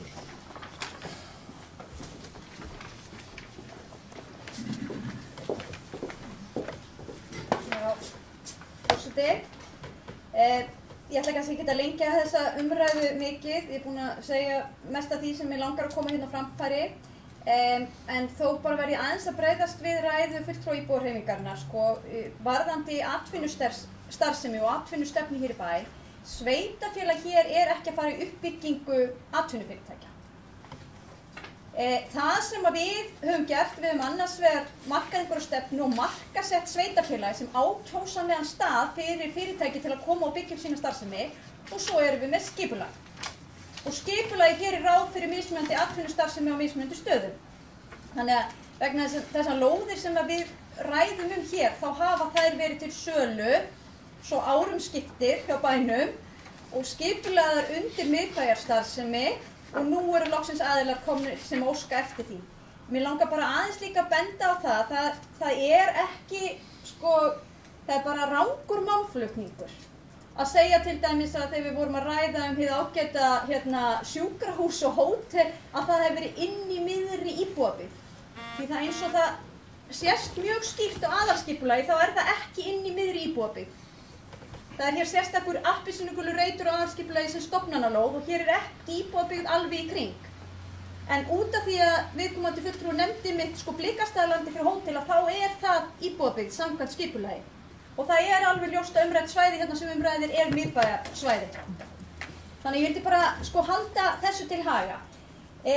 Þannig að hér hafa verið lóðir til sölu í svolítinn tíma og það er mjög ánægjulegt að vita til þess að núna á síðustu misserum hefur verið mjög góð viðbrögð við þessu. Eins og við vitum og þekkjum á bæjarráði, við erum búin að deila út núna öllum lóðum í Dysjamýri, sem er athafnasvæði, og nú þá þessum lóðum í Sunnukrika. Það kveikir aftur á móti á þeirri umræðu hvort að við þurfum að fara að ræða það að fjölga hér atvinnulóðum í sveitarfélaginu. Og það hefur komið aðeins til tals og þá sérstaklega í tengslum við svæði í námunda við Suðurlandsveg. Þar sem aðilar einmitt hafa komið til okkar og óskað eftir svæði og þá verið að sækjast í ákveðna auðlindir sem þar eru, eða öruggt og gott aðgengi að rafmagni til að mynda. Og ég hygg að það hefur hluta til eitthvað af því sem hún var að vísa hér áðan fulltrúi íbúahreyfingarinnar. Ég held að það sé orðið mjög tímabært fyrir okkur að taka þessa umræðu. Við erum sem sagt með þá í rauninni ákveðið svæði á Blikastaðalandi sem er hugsað þá fyrir verslun og þjónustu og athafnastarfsemi og við höfum einmitt fjöllum það hérna í bæjarráði að veita samskonar afslætti og hafa verið veittir í Sunnukrika og það er lóðir varðandi gatnagerðargjöldin. Svo eru tungumálarnir sem eru í eigu einkaaðila og það er gert ráð fyrir atvinnustarfsemi. Hún hefur því miður virðist vera svona svolítið seinni til, enda er hún svolítið út úr, en maður hefur ákveðna væntingar til þess að það getur farið að byggjast upp. En ég vildi bara svona nota tækifæri út að við erum að ræða hér atvinnumál og tengt skipulagsmálum að ég held að það sé mjög tímabært að bara setjast yfir þetta. Það var vissulega rætt, út að ég nefndi nú hérna Suðurlandsveginn, það kom vissulega til tals þegar við vorum að endurskoða aðalskipulagið síðast og vegna þess að það höfðu þá líka komið umsóknir og kannski voru ákveðin mistök að gera ekki ráð fyrir einhverju þar. En það er líka oft ágætt í skipulagsmálum að skilja ákveðin svæði eftir til seinni tíma því að það er erfitt að sjá allt fyrir. Þannig að ég held að það ætti kannski að vera svona næsta umræða okkar varðandi uppbyggingu atvinnutækifæra í Mosfellsbæ og atvinnuhúsnæðis að horfa til þess svæðis og sjá hvort að þar sé ákjósanleg svæði til að byggja upp einhvers konar græna starfsemi sem að henti vel á þessum stað þar sem gott aðgengi að rafmagni, það er stutt í góðar samgöngur, vegasamgöngur þar að segja og ýmislegt sem það svæði hefur örugglega upp á að bjóða. Fyrirgefðu forseti, eitt að lokum. Varðandi það að hér komi fyrirtæki og banki upp á hjá bæjarstjóranum og þeim sé vel tekið, ég fagna því mjög. Og mér finnst mjög mikilvægt að sveitarfélagi eins og Mosfellsbær taki vel á móti fólki sem hingað vill koma og byggja upp sína atvinnustarfsemi. Það að sjálfsögðu hefur alltaf og mun alltaf vera ákvörðun nefnda og sveitarstjórnar hvort að lóðum verði úthlutað. Það er ekki ákvörðun framkvæmdastjóra sveitarfélagsins, enda hafa allar slíkar hugmyndir eða umræður og óskir komið hér inn á þennan vettvang okkar. En ég vona að við höldum því áfram að taka vel á móti fólki sem að við hingað að koma og byggja upp sína starfsemi. Haraldur Guðsson.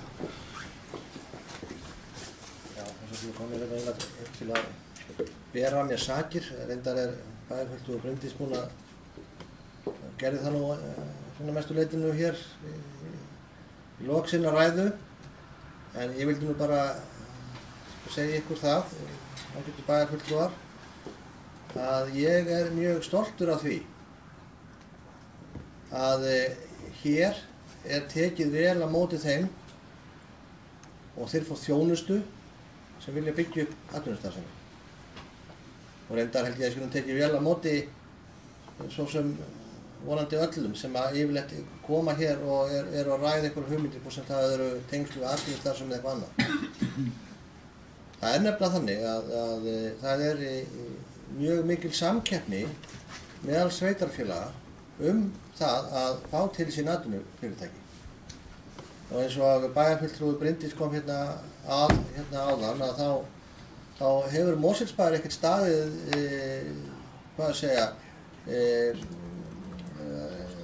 atvinnuhúsnæði í Mosfellsbæ hefur hlutfallslega verið minna heldur en í nágrannasveitarfélögum og það kannski fyrst og fremst vegna þess að við erum út í aðar þess.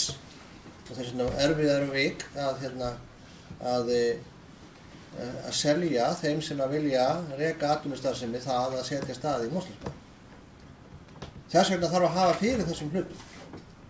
Og þess vegna þarf að taka vel á móti þeim sem að koma og vilja byggja upp starfsemi. Og að útiloka ekkert, en að fara yfir hlutina og gera það þannig að það þá sé samfélaginu og Mosfellsbæ fyrir bestu. Við höfum og ég hef reynt og mun halda því áfram að þjónusta þá aðila sem hingað koma og sýna áhuga því að byggja hér upp. Ég fyrir gjarnan með þá ef það einhverja stærri aðila ræða, fyrir gjarnan með þá bara sveitarfélag og sýni þeim hugsanlega staði þar sem að viðkomandi að tala starfsemi fyrir. Ég get meðal annars upplýst það. Ég hef farið með aðila sem hafa haft áhuga að byggja hótel á Blikastaðalandi og sýnt þeim það svæði. Og kannski einhvern tímann vill einhver byggja hótel þar, þá var eins og Bryndís sagði, þá þarf að taka þá umræðu hvort við viljum breyta þeirri stefnumörkun að einhver hluti þess land verði skilgreindur sem atvinnusvæði. Það reyndar hluti þess skilgreindur sem atvinnusvæði, það að segja syðsti hluti þess, sunnan Korpúlfsstaðavegar. Og þar hafa einmitt verið að koma aðilar sem hafa verið að sýna áhuga að byggja upp atvinnustarfsemi í Mosfellsbæ. Ég hef bent þeim á þá aðila sem eiga það land, haft samband við þá aðila sem það land eiga og það hefur leitt til þess að hér á síðasta bæjarráðsfundi við gengið frá samkomulagi gjaldskrá, gatningari gjaldskrá fyrir það svæði og það hefur verið auglýst til sölu í þeim tilgangi að það kaupi að eignist einhverja aðilar sem að hafa áhuga því að fara að þróa það svæði til uppbyggingar. Þar mega að vera samkvæmt aðalskipulagi 100.000 fermetrar. 5 sinnum fleiri fermetrar enn í Sunnuhlíðar. Og það var virði geysir lyftistöng fyrir sveitarfélagið, þar að sé tekjulega og atvinnuuppbyggingarlega ef að það svæði myndi liggja fyrir. Á sama hátt, og það skiptir miklu máli fyrir okkur, að þetta svæði hér í kringum miðbæinn og þar að meðal Sunnuhlíðum byggjast. Þannig að ég mun ekki hætta því. Þó að bæjarfulltrúar og íbúahreyfingarnir komi hér á hverjum einasta bæjarstjórnarfundi og kvarti við því að ég taki vel á móti þeim sem vilja byggja upp atvinnustarfsemi. Ég mun ekki hætta því. Ég mun halda því áfram og reyna að veita þeim eins góða þjónustu og hugsanlegt og reyna að selja þeim þá hugmynd að það sé gott að reka fyrirtæki í Mosfellsbæ. Sigrún Björnsson.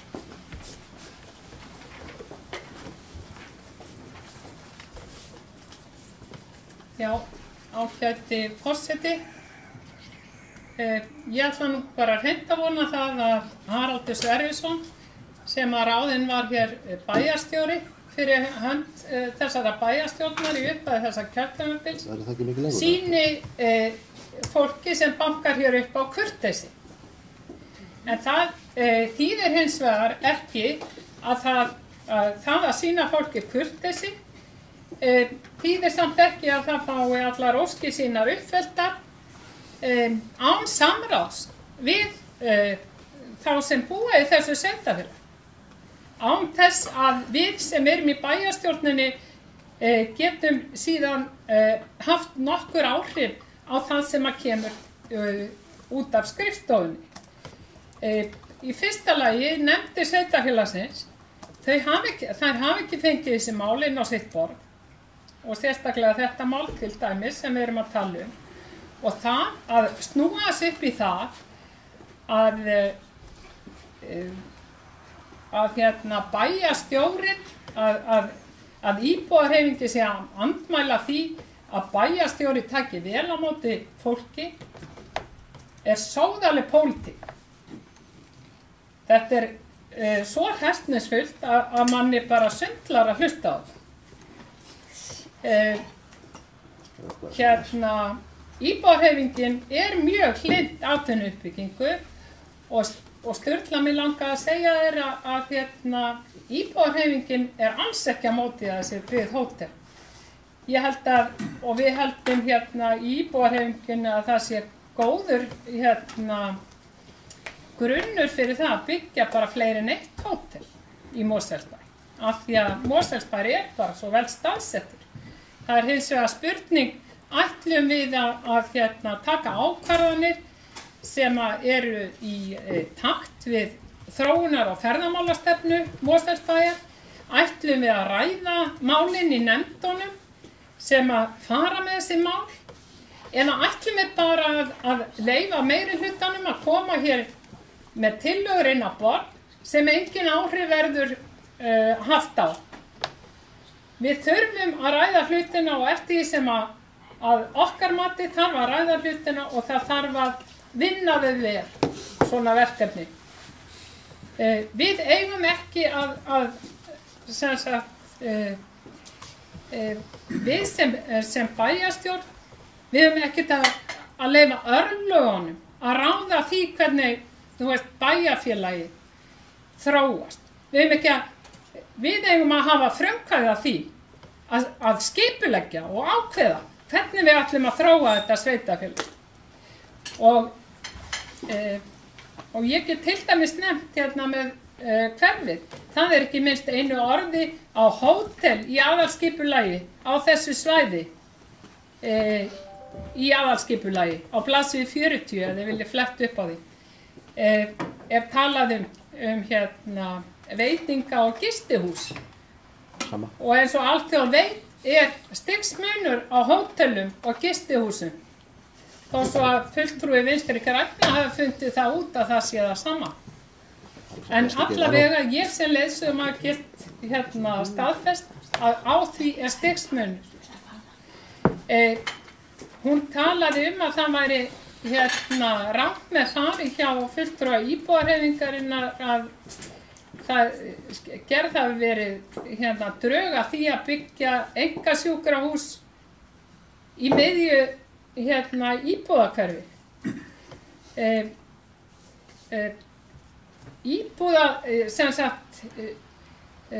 Einkasjúkrahús með 600 til 1000 starfsmenn, þeir þurfa einhvern veginn að komast inn í hverfið og hvernig fara þeir inn í þetta hverfi. Þeir keyra fram hjá húsum sem íbúarnir okkar búa í og þess vegna skiptir máli að hafa samráð við þá, en í því tilviki var heldur ekki haft samráð. Það var bara tekin ákvörðun hér í dimmum bakherbergjum án þess að bera þetta undir kóngni prest, án þess og mikið sem skoða hvort að viðkomandi aðili átti eitthvað undir sér til þess að fá þessum 120.000 fermetrum úthlutað. Bryndís, gjör svo vel. Skarpa þess að bara rétt á meðan Haraldur, gjör svo vel. Bara út af þessum síðustu orðum bæjarfulltrúans og þá stefnumörkun að lóð landi Sólvalla sé skipulögð undir sjúkrahús og hótel. Það stendur reyndar ekki í skipulaginu að það hefur einkasjúkrahús, en það er ekkert skipulagslögum sem að dregur fólki dilka um það, hvort að það sé einkareikið eða reikið einhverjum öðrum. Það bara mótmæli því og við leiðréttaði bæjarfulltrúan að sjálfsögðu voru íbúarnir spurður um það. það á aðalskipulagi skipulög lóð fyrir sjúkrahús og hótel. Það er starfagráð á þessum stað. Það fer í sitt lögbána og reglubundna skipulagsferli með aðkomu íbúanna. Og ég veit alveg að bæjarfulltrúinn þekkir alveg það fyrirkomulag og veit hvernig það fer fram. Þannig það var ekkert reykfyllt bakherbergi sem ákvað það að þarna skildi vera þetta með þessum hætti. Heldur var það opinbert og opið ferli, skipulagsferli bæjarins. Þar sem þessi lóð var skipulögð, þessi staður var skipulögð undir lóð fyrir þessa starfsemi. Það síðan okkar hér sem að vinnum og erum ráðnir af ykkur hér í þessari bæjarstjórn að sjá til þess og reyna að leiða það fram sem að stefnumörkun bæjarins kveður á Stefnumörkunin kveður á lóð fyrir þessa starfsemi á þessum stað og þegar að aðilar sýna því áhuga að reisa starfsemi sem að öllu og fyllilega í samræmi við það aðra stefnumörkun eða skipulagsmál bæjarins, þá sjálfsögðu það að sjálfsögðu skoðað og farið með það í bæjar og bæjarstjórn. Þannig að það eru engin reykfyllt bakherbergi hér frekar en annars staðar og ég bara kann ekki við að við sem erum hér frá degi til dags að reyna að vinna framgangi þess sem hér hefur ákveðið sem sakaður svona, eða sökuð svona. Það er ekki okkur til svona. Og svo líka að því að bæjarfulltrúinn talar þetta verkefni, þá það náttúrulega sjálfsögðu í gangi. Það í gildi samningur við þessar tilteknu aðila uppbyggingu á þessu tilteknu verkefni.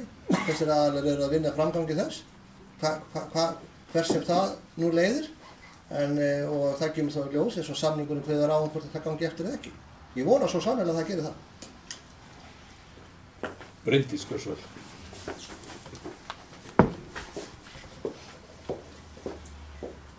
Já, forseti, ég bað um orðið áðan svona til að fara í andsvöru eða bera mér sakir, hvað sem við myndum kalla það, því ég hef búin að koma tvisvar upp og tala um þetta ágæta mál.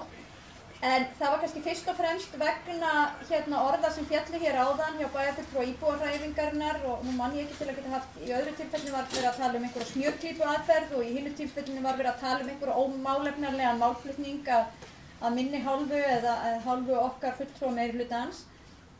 Og mér finnst þetta eiginlega bara ekki boðlegt. Ég held að þetta hafi bara verið mjög málefnaleg umræðin hjá okkur. Fulltrúi íbúahreyfingarinnar kemur hér upp yfirleitt á hverjum einasta bæjarstjórnarfundi undir mismunandi málum með mjög mismunandi málefnalega gagnrýni. Þegar henni svo svarað hér og bara eiga sér stað málefnalegar umræður að þá iðulega notast við eitthvað svona.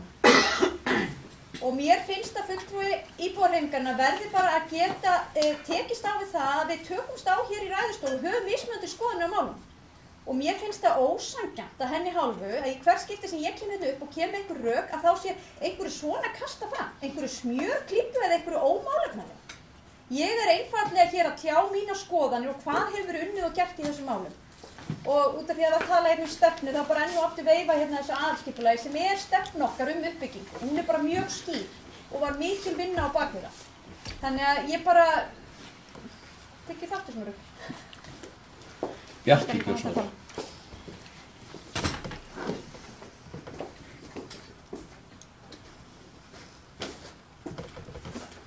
Já, forseti, bæjarfulltrúar. Ég kem undir þessu sama máli og þó ekki. Það búið að ræða þetta frá öllum hliðum, bara núna í kvöld. Búin að fara nokkra hringi, með á móti. Sjálfsög ekki niðurstaða. En ég kem undir þeim lið að mér finnst að bæjarfulltrúar og íbúahreyfingarnar fund eftir fund kastið sér á ákveðið mál, sjálfsagt af miklum áhuga og talar það sem hún hefði auðvitað frjálst til að gera. Ef hún andmælt kemur hún aftur, vill alltaf hafa síðasta orðið, síðustu bókunina,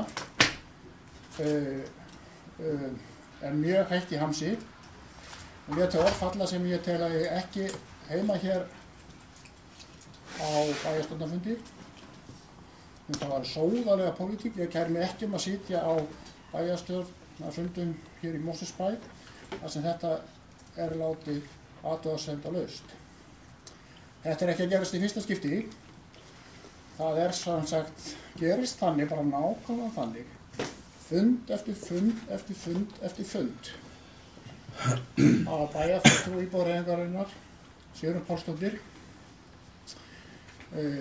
fer á eitthvað ákveðið mál, talar það misjafnlega nákvæmlega, hún leiðrétt, þá fer hún í eitthvað annað vígi, það leiðrétt, til misjafnlega nákvæmar upplýsingar, þannig að málflutningur hennar, aftur og aftur og aftur, ekki, við hæfi bara hér. Þetta fundir, ekki að það séu leiðilegri þannig, þetta bara fundir sem ekki svona venjulegi fundir þar sem takast á. Þetta bara eitthvað allt annað sem að ég ætla mér ekki að skilgreina hér á þessu ræðupunkti. En því miður gerist þetta aftur og aftur og búið að gerast langa hríð. Það sjálfur sér lítið við þess að gera. Fulltrúinn hefur málfrelsi og tillögurétt og nýtir hann svo sannarlega, það alveg frjálst að gera það. En þetta eitthvað sem að ég hef ekki kynnst og þó ég hef kynnst ýmsu fólki bæði á sjó og landi.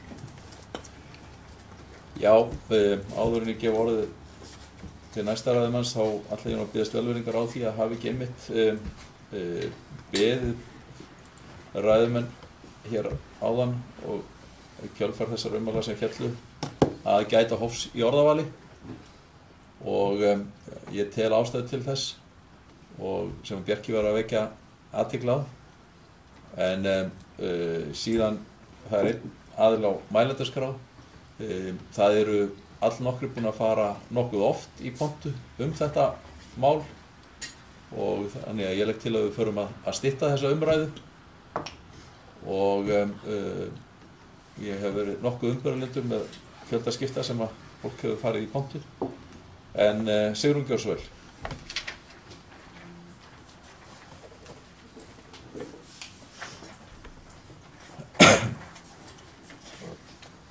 Já, ágæti forseti.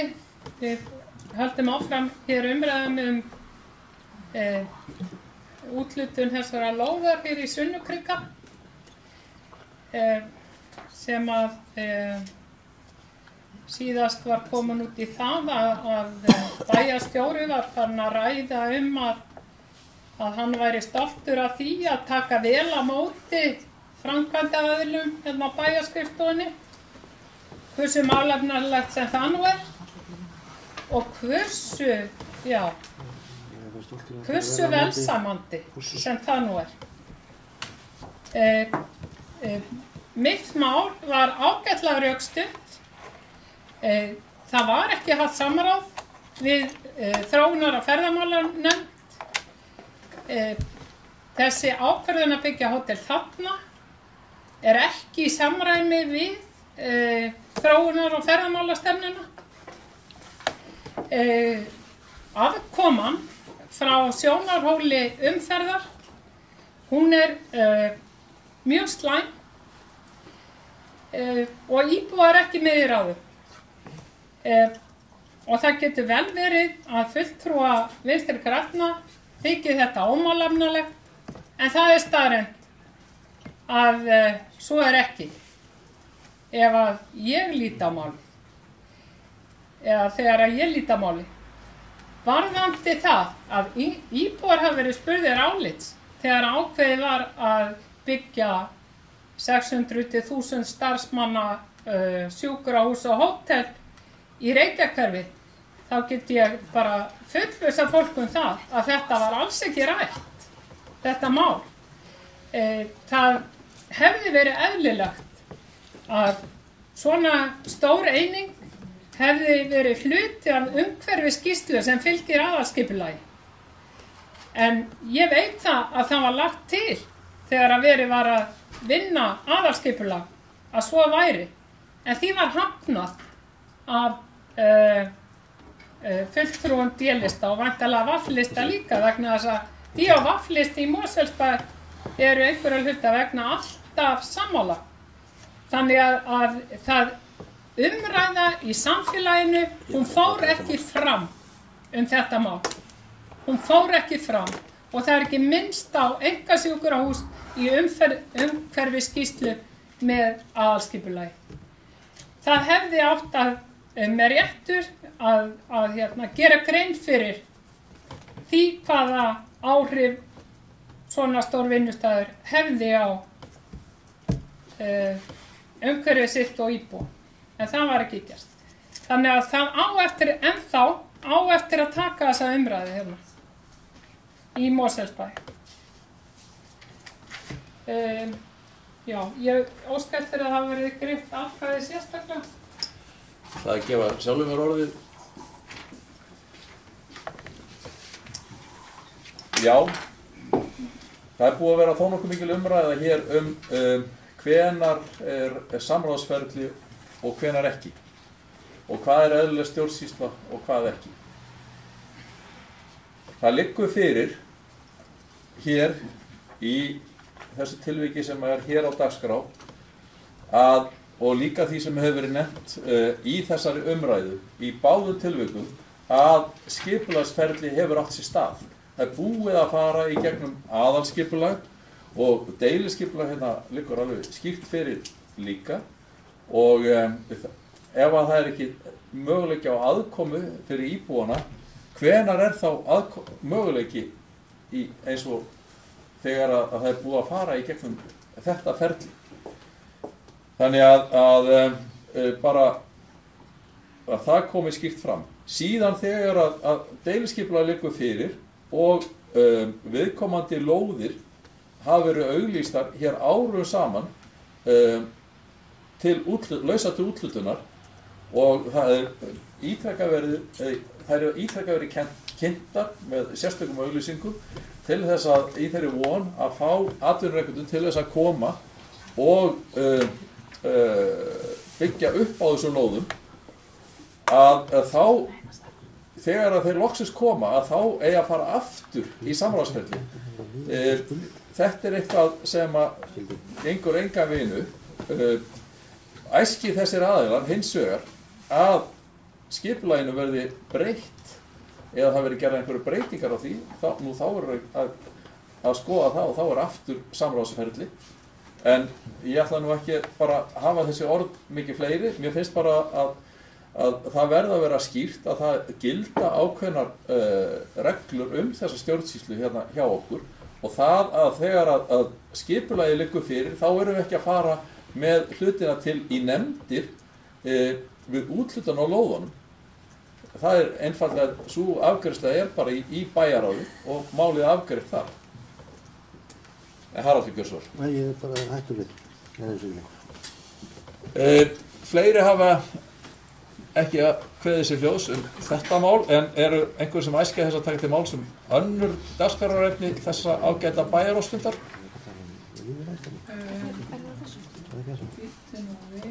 Hvaða númer þetta? 1281. fundur. Jú. Bryndís Gjörsvöld.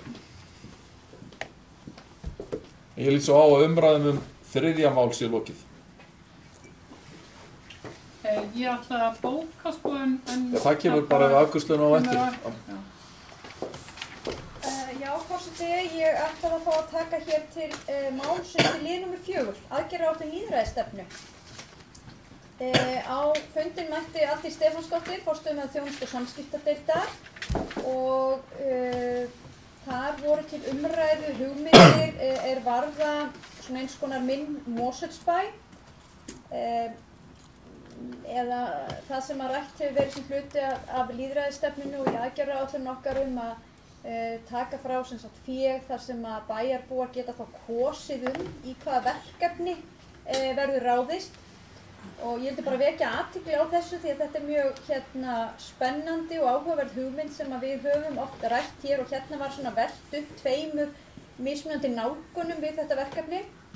Nú annars vegar svipaða leið og kannski Reykjavíkurborg og Kópavogsbær hafa farið og felur þá í sér annars vegar að það er hægt að koma fram með hugmyndir og hins vegar eru þær svo settar í einhvers konar atkvæðagreiðslu. Kosturinn við þetta að þarna eru til tæki og tól til að halda utan þetta og við þekkjum það hvernig allavega þessi 2 sveitarfélög hafa farið í þetta verkefni og einhverju leyti hægt að nýta til þeirra reynslu og viðkomandi starfsmaður hefur verið í sambandi við starfsmenn þessara sveitarfélaga sem hafa fjallað þetta mál og jafnframt höfum við reyndar líka fengið hér fyrirlestur Betri Reykjavík og hittum hér starfsmenn sem hafa haldið utan þetta á vegum Reykjavíkurborgar og það var mjög fróðlegt. Svo var hins vegar verið að velta upp hvort það væri kannski hægt að gera þetta aðeins ódýrara því þetta kostar svolítið. Það er svolítið töluverðir fjármunir sem fara í þetta utanumhald. Og þá var því líka velt upp hvort að við ættum til að byrja með að hafa þetta aðeins svona meira niðurnjörvað hvað peningarnir ætti að fara í og nota jafnvel bara Facebook til að greiða atkvæði það. Við bara skiptumst svolítið á skoðunum þetta mál og í kjölfari var Aldísi falið að koma með tillögu af því hvernig við myndum geta útfært þetta. En ég verð bara að segja fyrir mitt leyti eins og ég sagði þarna, mér hugnast það ekkert síður að byrja svona í svona reyningum en ég skil líka alveg rökin fyrir því að fara strax í hitt fyrirkomulagi. Ég vil bara minna á það og ég held ég hef nú nefnt það hérna áður í ræðustóli að kosningaþáttakan hefur verið mjög lítil hjá þessum sveitarfélögum sem hafa farið þessa leið. Og þess vegna held ég að sé mjög mikilvægt hjá okkur ef að við hyggjumst fara þessa sömu leið að það er ekki tilraunaverkefni til 1, 2 eða 3 ára. Heldur þarf það svolítið tíma. Það tekur tíma að kenna íbúum þetta, það tekur tíma að vekja athygli og fá íbúa til að taka þátt í þessu.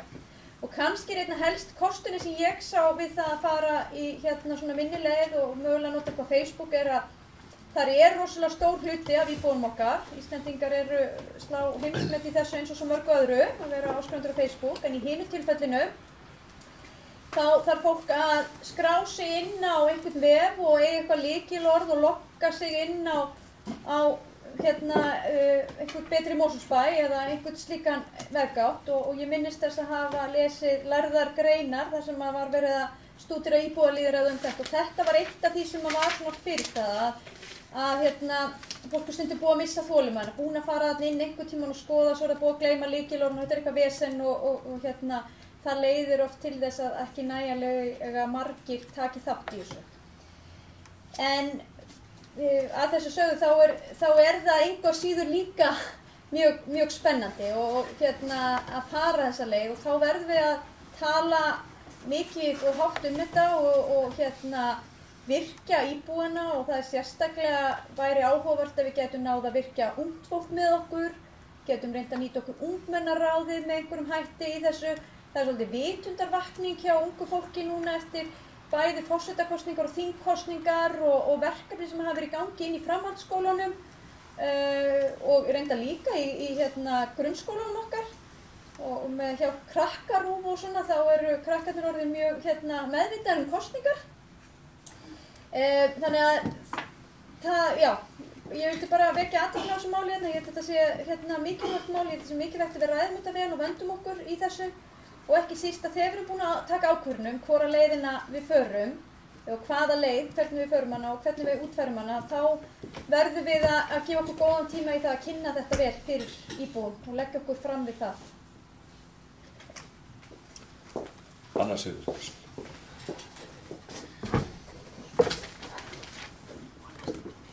Forseti, ég kemur bara östuðnundi í sama máli og ætlum að byrja því að bara fagna því hvað þetta mál er komið þó þetta langt á veg frá því að við lögðum til að við færum í þá leið sem sagt að kanna hvernig við gætum til dæmis komið verkefni í tengsli sem var í líkingu við Betri Reykjavík. Allt rétt og satt sem að bæjarfulltrúi Bryndís sagði frá umræðunum inni á bæjarráðsfundinum og það er ekki heyra hana að það sé allir mjög áfram að þetta verkefni takist vel. Nákvæmlega hvaða leið við förum er náttúrulega átt að taka endalega ákvörðun en það kom náttúrulega líka fram inn á bæjarráðsfundinum að lýðræði kostar peninga og ég halla svona frekar að því að taka svona kerfi eins og þau hefur verið að nota í Kópavogi og Reykjavík, þannig að við getum safnað hugmyndum og síðan verið með kosningasöfnun, síðan útfærsla hvernig fólk gert á einfaldastan hátt að komast inn á það kerfi. Það held ég bara eitthvað sem maður þarf að finna út úr, en það líka alveg rétt að það skiptir mjög miklu máli fyrir okkur að hafa þolinmæðina í þetta verkefni, því að það mun ekki verða 50% þáttaka held ég í fyrstu atkvæðagreiðslunni sem við förum í eða fyrsta verkefninu. Við þurfum líka að velja mjög vel verkefnin. Tökum við einhver minni verkefni víð bæinn eða einbeitum okkur að einhverju einu svæði í bænum. Hvernig ætlum við að gera þetta? Þessa umræðu þarf alltaf að taka og vanda vel. En aðalatriði þó að við erum komin vel á veg. Það er gert ráð fyrir fjármunum í fjárhagsáætlun til þess að ýta þessu verkefni af stað, og það er gott. Og ég vil enda á að taka undir sérstaklega með bæjarfulltrúa Bryndísi varðandi unga fólki. Það sé mjög mikilvægt einmitt að við fáum unga fólki með okkur í þessa nú langan ekki segja vegferð. Það er svo ofboðslega ofnotað leiðilegt orð, en ég bara man ekkert í núna annað í staðinn, vegna þess að það er alveg rétt að það er allavega ber maður það von í brjósti að það sé að verða meiri svo vakning meðal ungs fólks að þau þurfa að leggja sig fram, þau þurfa að taka þátt til þess að hafa áhrif og þau þurfa þá að koma inn á sínum eigin forsendum og vinna með okkur fullorðna fólkinu og ég held að við séum á leiðinni þangað og það sé alltaf að vera meðvitað þetta unga fólk okkar sem hvort sem við erum að tala krakka sem að heyra þá er það með aldrei sem ungmennaráðið er svona að einbeita sér að eða hvort við erum allir einir í litlu börnum sem eru að fylgjast með krakkarúf og til dæmis bara eitt þessar skólakosningar norrænni fyrirmynd sem hafa verið haldnar árum saman í Noregi alltaf í tengslu við kosningar þar í landi sem er alltaf bara frábært verkefni og mjög ánægilegt að það var semst byrjað að prófa það hér á Íslandi núna í tengslu við kosningar hjá okkur. Þannig að já, þetta var eiginlega bara að koma upp með halleluja ræðu og bara lýsa ánægju mínu með að við erum komin vel á veg með þetta, við þurfum bara að hnýta nokkur enda hvernig við akkúrat gerum þetta, en við erum að leiðinni þangað. Takk. Sigrún.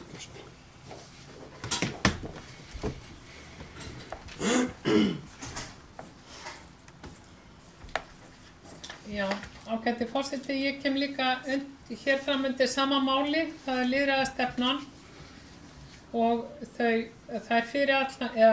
þær hugmyndir sem hún lagði fyrir okkur, hún Aldís forstöðumaður samskipta og þjónustusviðs hérna hjá Mosfellsbæ á síðasta fundi bæjarráðs, eða þar síðasta og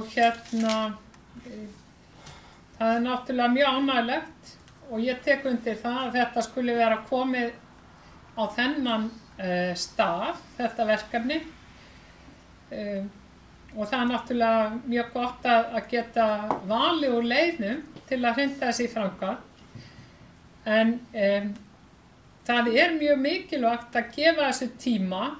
Lýðræði líka kostar, en það skilar sér í meiri áhuga íbúana á bæjarmálum í staðinn, og það skiptir máli að íbúarnir taki þátt í að móta samfélagið og með þessari aðferð þá verður það náttúrulega hægt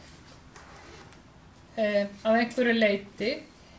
Það sem að mér finnst skipta miklu er að hvor leiðin svo sem verður farin, þá verði passað upp á undirbúning, að hann sé eins góður á kosturinn og úrvinnsla sé líka með miklum ágætum. Það skiptir miklu máli að þegar að íbúar er að segja skoðun sína, að þeir fái líka einhverju þar ráðið hvað síðan verður. Við búum við það að sveitafélagið er lítið og það er mjög auðvelt að ná til fólks í litlum sveitafélagum. Við búum því bara miklu betur að vígi til dæmis en Reykjavík sem er stórborg á okkar mælikvarða og Kópavogur sem líka sem er annars stærsta bæjarfélag landsins með 33.000 íbúa. Það skiptir máli og þetta verkefni ætti nefnilega og er bara mjög líklegt til þess að takast miklu betur.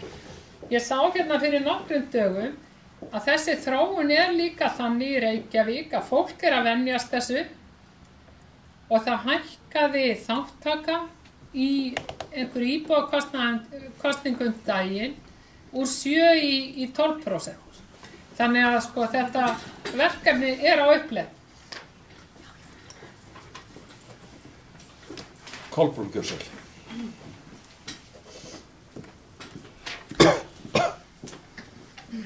Já, takk forseti. Ég ætla að taka til máls undir sama máli, þessu aðgerðaráætlun lýðræðisstefnunnar. Í minnisblaði sem við fengum bæjarfulltrúar í hendurnar stendur að ef íbúarnir kom ekki til okkar, þá förum við bara til þeirra. Og þetta er virkilega góð leið til þess. Í ljósi þess að kosningaþátttaka hefur minnkað og almenn áhugi á pólitík og svona nánast umhverfi hjá hinum almenna íbúa kannski að verða dálítið minni. En það er svona ég ber þá von í brjósti að við getum með þessari leið, hvora sem við veljum, að við aukum á enn og ný áhuga allra bæjarbúa á þeirra nærumhverfi, að allar umræður færist úr rifrildi á samfélagsmiðlum yfir í einhverja fallegri leið, einhverja þess að hinn almenni bæjarbúi svona treysti sér til að taka þátt í. Fólk er oft hrætt að segja skoðanir sínar á samfélagsmiðlum vegna þess að það er einfaldlega bara treysti sér ekki í þessa ljónagrifju sem þar er í gangi. Hendi sér ekki út í það, þannig að ef við gerum þetta með einhverjum heilbrigðum og fallegum hætti að þá held ég að við ættum að fá alla þá sem að við viljum. Alla hinn almenna íbúa sem að er nokkur svona dús í sínu hverfi en hefur örugglega skoðun á því hvað maður gera betur og hvernig við getum bætt bæinn okkar. Það er líka sem ég langar að nefna, þetta nær, sko ég veit að, nú fór ég ekki til Svíþjóðar og hlustaði ekki á þessa fyrirlestara sem þar fóru fram.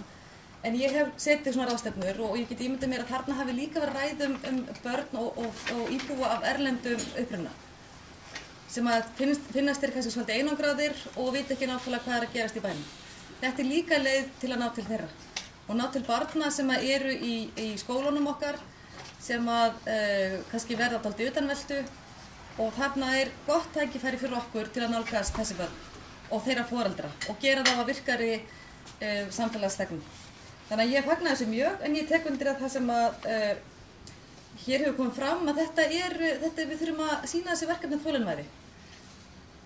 Þó að við fáum ekki einhverja stórkostlega þáttöku í byrjun þá þurfum við að vera þolinmóð og ekki gefast upp. Og örugglega alltaf eitthvað sem að bæta og gera betur á hverju ári. Takk fyrir, forseti. Fleiri hafa ekki kvatt sér ljós. Hvorki þetta mál né fundagerð bæjarráðs frá 10. nóvember að öðru leyti. Þannig að umræðum er lokið. Það var óskað eftir því að það yrði sérstök atkvæðagreiðsla þriðja mál og ég ber afgreiðslu bæjarráðs hér með upp til samþykkta þeir sem að samþykja ekki og svo ekki að merki. Takk fyrir og á móti. Samþykkt með 8 atkvæðum gegn 1 og Sigrún, þú hafðir óskað eftir því að fá tækifæri til þess að bóka undir þessu máli og orðið er laust þér, gjörðu svo vel.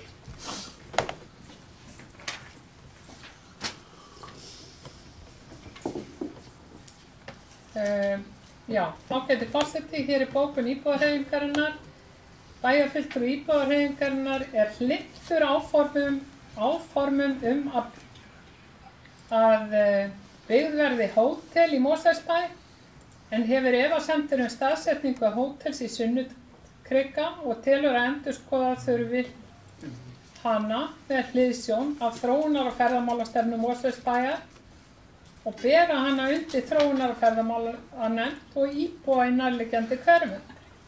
Íbúahreyfingin telur að Mosfellsbær geti liðsinnt fjárfestinum betur við val á staðsetningu hótelsins, auk þess sem það er hagur sveitarfélagsins að byggja það á stað þar sem umhverfi og saga Mosfellsbæjar fá að njóta sín og íbúar verði ekki fyrir ónæði á öllum tímum sólarhrings.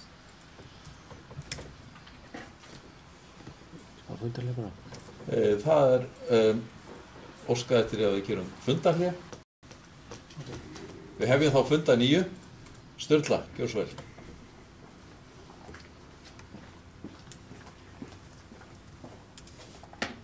Hér kemur bókum VG-lista. Fulltrúar VG-lista fagna áhuga á uppbyggingu atvinnustarfsemi í Mosfellsbæ. Umræddar lóðir í Sunnukrika eru á miðsvæði og á slíkum lóðum er gert ráð fyrir verslun og þjónustu eins og til að mynda ferðaþjónustu. Uppbygging þessi er í fullu samræmi við stefnumörkum Mosfellsbæjar í skipulagsmálum og svo og í ferðamálum. Staðsetning hótels miðsvæðis hefur ýmsa kosti í för með sér fyrir íbúa enda byggir slíkt upp rekstrargrundvöll fyrir annars konar þjónustu sem nýst getur íbúum eins og veitingahús og verslanir. Nálægð við Krikahverfi er ekki ókostur enda er það mat sérfræðinga í skipulagsmálum að rekstur hótela fari vel saman við íbúabyggð. Til dæmis er mun minni og dreifðari umferð við hótel heldur en við íbúðahúsnæði eða verslunarkjarna, auk þess sem umhverfi þeirra er yfirleitt snyrtileg ásýndar. Þá ber ég upp fundargerð bæjarráðs að öðru leyti. Þeir sem að samþykkja hana, gjör svo vel gefa merki. Takk fyrir, hún er samþykkt með 9 atkvæðum. Því næst tökum við fyrir fundargerð 1282. fundar bæjarráðs sem haldið var 17. nóvember. Orðið er laust fundargerðina. Ef enginn kveður sér hljóðs þá er umræðan lokið og ég ber hana upp til staðfestinga. Þeir sem samþykkja gjör svo gefa merki. Takk fyrir, hún er samþykkt með 9 atkvæðum. Þá er það fundargerð 249. fundar fjölskyldunefndar sem haldið var 18. nóvember. Orðið er laust fundargerðina. Ólafur Ingi, gjör svo vel.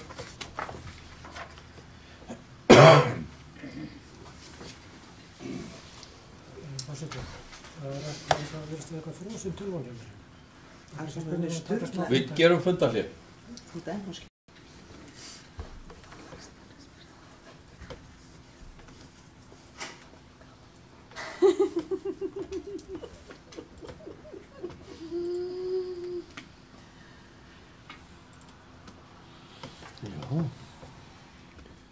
er spennandi. Sér ykkur inn á YouTube, getur ykkur fara inn á YouTube og sé hvort að fundurinn sé í gangi til dæmis núna? Það getur allir gert það, sko. Já, getur ég var með þetta Það er ekki í gangi hjá mér. Bara í einhverju. Ég veit ekki hvað ég á að gera. Ég er kannski... Ég er búin slökkvað. Þegar maður, ég reyna að klikka á myndina, er ekki það sem maður gerir hérna venjulega?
hvað að gerast.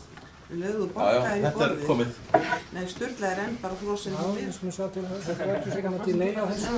Myndin hérna hjá mér er að minnstu kosti rökkur. Þegar nú ætti þetta bara að koma, við skulum sjá. Já, smá hyggst. Ég er að það. Það er mikið kostur að Sturla skuli vera svona myndalegur ungur maður. Já, gott að fá unga manninn hann við. Mjög gott. Heyrðu, hann er Ekki að láta reyna á þetta. Hann er horfinn á stólnum, já, flott. Þá er þetta alveg að gerast. Þetta er við erum í gangi núna bara. Já, nú ert þú að hefa þig. Við hefjum þá fund að 9. Ólafur Ingi, gjör svo vel. Forseti, það er veldur að ég ætla, eins og ég talaði hér um í héru, þá ætla ég nú ekki að vera með neitt sem ætti geta lengt þennan fundnett að ráði, hann fann nú dóttir langur. En mér langaði hér að koma upp undir málið sem ég held að mér sýnast að vera 11. mál en í fjölskyldunefnd. Það er hérna fundur með öldungaráði. Það sem að ég hafði nú kannski alveg reiknað með að gera á þessu fundi væri bæði formaður öldungaráðs og formaður fjölskyldunefndar sem einn og sami maðurinn. En ég finnst þetta dálítið svona upp á skilvirka stjórnsýslu að þá held ég að allir séu sammála það hér inni að þá sé mjög gott að það liggi fyrir dagskrá á þeim fundum sem er verið að vinna á. Og ég saknaði þess að sjá ekki neina dagskrá á þessu fundari, sérstaklega þegar ef maður vitnar nú í samþykki fyrir öldungaráðið þá segir að fundur skuli boðað með minnst viku fyrirvara og skal dagskrá fylgja fundaboði. Þannig að maður svona velti fyrir sér, þarna var hins vegar tekið fram að það hefði verið rætt málefni eldri borgara. Það var það sem ég velti nú fyrir mig hver og svona niðurstöðan af því spjalli og þeim málum sem þarna voru rætt. Mér finnst einhvern veginn svona við sem kjörnir fulltrúar eigum bara að fá að vita svona nokkurn veginn þegar svona fundir eru þá sé dagskrá og við vitum einhverja niðurstöðu af fundum. Hverjar eru skoðanir eins og til dæmis bara tala um í samþykkt fyrir öldungaráð að þetta er beinn vettfangur fyrir eldri borgara í bænum til að koma skilaboðum til okkar kjörinna fulltrúa. Og þetta er bara mjög óljóst og mér finnst að við þurfum bara að taka okkur á og vanda þetta. Og ég ætla ekki að fara að biðja neina afsaka sig hér, ég vil bara við lærum af þessu. Við tökum þetta til greina og viljum þetta betur. Takk. Haraldur, gjör svo vel.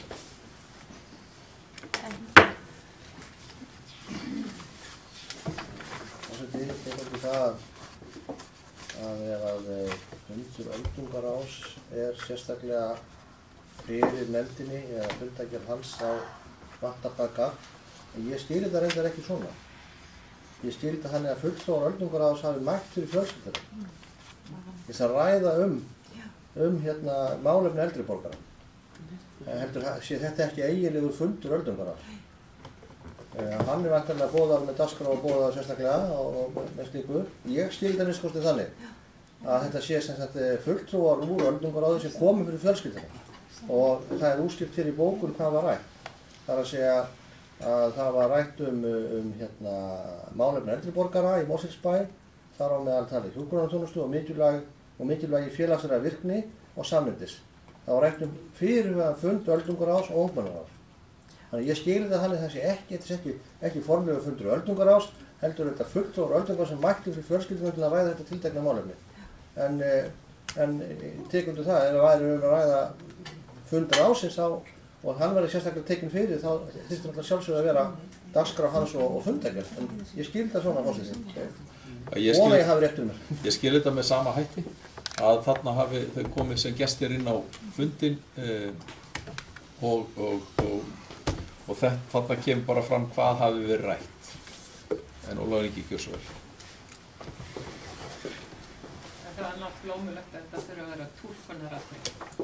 Einhverjum það sem heyrist hér við þetta báða, mér finnst ekki að hver getur bara túlkað þessu með sínu nefni.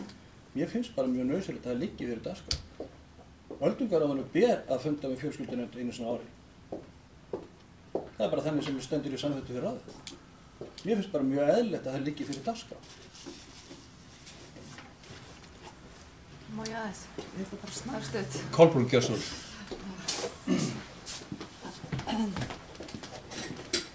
Já, forseti, sko, það er eins og ég skil þetta og ég hef fengið að staðfest hjá formanni fjölskyldunefndar, Theodóri Kristjánssoni, að þarna hafi öldungráðið komið í fyrsta sinn fyrir fjölskyldunefndina og hist í svona almennu spjalli.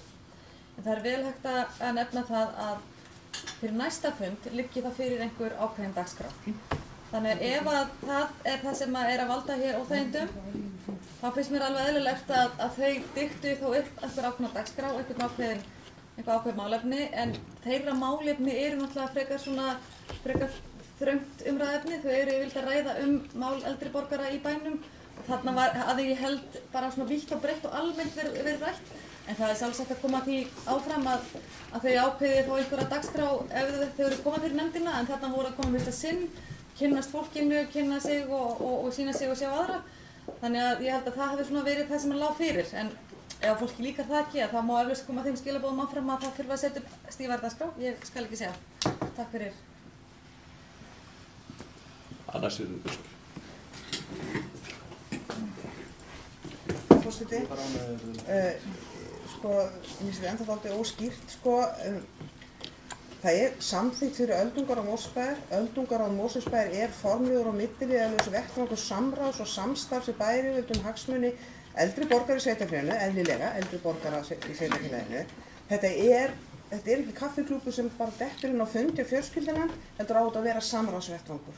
Og samráðsvettvangur sem sagt vettvangur samráðs og samstarfs milli bæjaryfirvalda, það okkar, og þessa hópsfólks. Og þá spyr ég bara, þetta, og ég hef ekkert á móti að fólk hittist í kaffispjalli, akkurat ekki neitt, en þetta þá þessi formlegi árlegi fundur? Þetta þessi formlegi árlegi fundur sem að samkvæmt skipulagsskrá öldungaráðsins á að fara fram, eða á hann eftir að vera haldinn fyrir áramót, eða hvernig virkar þetta? Og auðvitað það alltaf, ef þú ert að halda formlega fundi, samkvæmt samþykktum og svona, þá náttúrulega fullkomlega eðlilegt að það geti allir undirbúið sig fyrir fundin með dagskrá og þá líka einfaldara að koma á framfæri við okkur sem kjörna fulltrúa, því sem brennur á þeim fulltrúum sem sitja í öldungaráði. Mér finnst ekki verið skýrt ennþá, var þetta bara svona skemmtispjall eða var þetta þessi formlegi fundur sem halda á árlega með fjölskyldunefnd? Fjölskyldunefnd, heitir það? Já, það heitir það. Mikið sem. Kolbrún Gjörsvöld.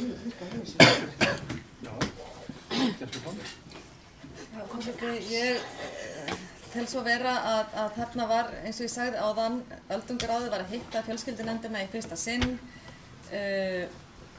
Ég held að þarna hafi svona tækifærið, eins og ég sagði líka áðan, að það var að sýna sig og sjá aðra. Öldungaráðið fundar síðan sjálft mjög eins og þið vitið reglulega með sína dagskrá. Þarna lá ekki beint fyrir dagskrá en hafi svo verið, þá mögulega lá fyrir dagskrá. Þó við sjáum ekki að það þá kannski einhver handvömm hafi legið fyrir dagskrá.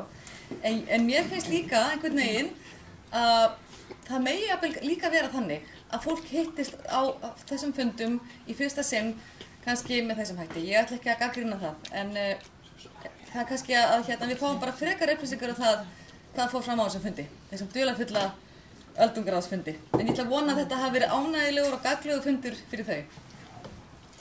Anna Sigurður Gjörsvöld. Bara stutt,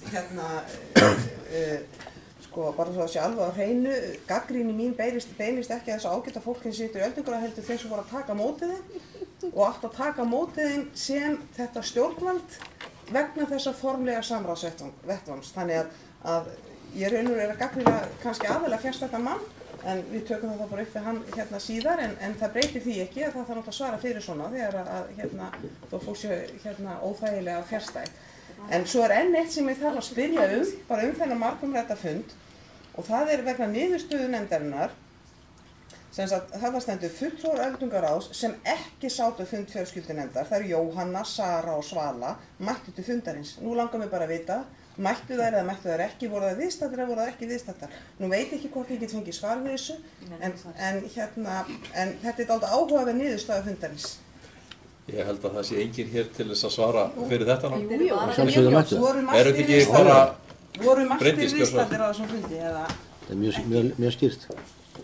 Þetta skýrt líka. Svona formsins vegna held ég að sé mjög mikilvægt að þú komir þessum ábendingum þínum áleiðis til formfestu mannsins okkar, formanns fjölskyldunefndar, en þau mættu á fund, inn á fund fjölskyldunefndar og þarna bókast fulltrúar öldungaráðs sem ekki sátu fund fjölskyldunefndar. Aðrir fulltrúar í öldungaráði sátu sem þetta fund fjölskyldunefndar og sátu þá áfram undir lið nr. 11 sem var umræðan öldungaráð. Þetta algjörlega Það er engar snilling til að fatta þetta því að ég fatta þetta. Ég fattaði þetta ekki. Ég er greinilega ekki snillingur þá.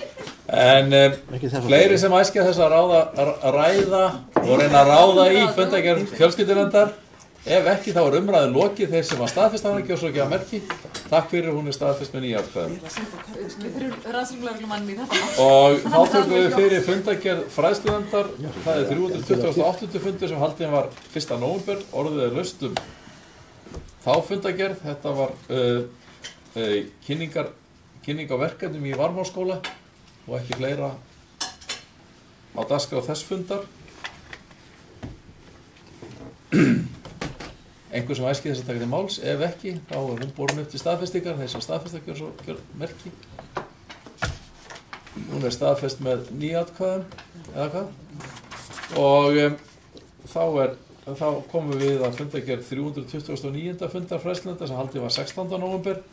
Orðið er laust þá fundargerð. Sigrún, gjör svo vel.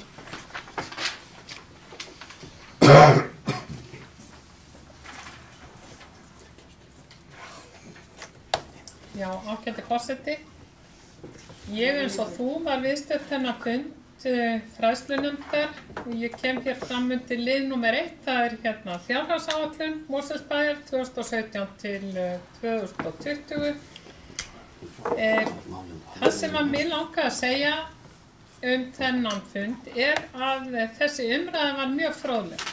Þarna komu fulltrúar frá skólum sveitarfélagsins og kynntu sín mál og sína stöðu og ég verð að segja það sem að kom svona óvænt í rauninni á óvart hjá mér var að einhvern veginn fannst mér ég læra miklu meira á þessum fundi og fá meiri vitneskju á þessum fundi hvar skóinn kreppir í skólunum heldur en í heimsóknunum okkar á vinnustæðum. Ég verð bara að segja það var svona eðlist munur á því að hlusta á fulltrúa skólana þarna og í heimsóknunum sem við förum alltaf í. Annað var það ekki sem ég ætlaði að segja. Fleiri sem æskja þess að taka til máls. Ef ekki, þá er umræðin lokið. Þessi staðfesta fundargerðina gjör svo ekki að merki. Takk fyrir, hún er staðfest með 9 atkvæðum. Þá tökum við fyrir fundargerð 205. fundar íþrótt- og tómstundanefndar sem haldinn var 10. nóvember. Orðið er laust fundargerðina. Sigrún, gjör svo vel.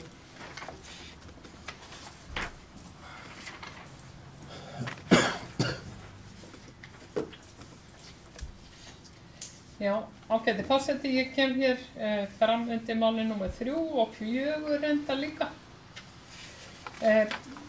Það sem að þetta er mál nr. 3, það heitir leik- og íþróttaaðstöð í nýjum skólum í Mosfellsbæ, erindi lagt fram að beiðni fulltrúa íbúðarhreyfingarinnar. Íbúðarhreyfingin hefur haft áhyggjur af því að ekki sé haft nógu mikið samráð við nefndina varðandi byggingu skóla og íþrótta- og tómstunda aðstöðu í Mosfellsbæ. Svo tillaga til dæmis að skaffa ungmennaráðinu aðstöðu hefur til dæmis ekkert komið inn á þeirra borð. Sú tillaga hefur ekki komið inn á borð íþrótta- og tómstundanefndar en ég veit að íþrótta- og tómstundanefnd hefur mikinn hug á því að það verði rætt. Svo til að verði rætt í hennar röðu. Síðan er varðandi aðstöðuna í Helgafellsskóla. Það hefur ekkert, þau áform og þær tillögur sem að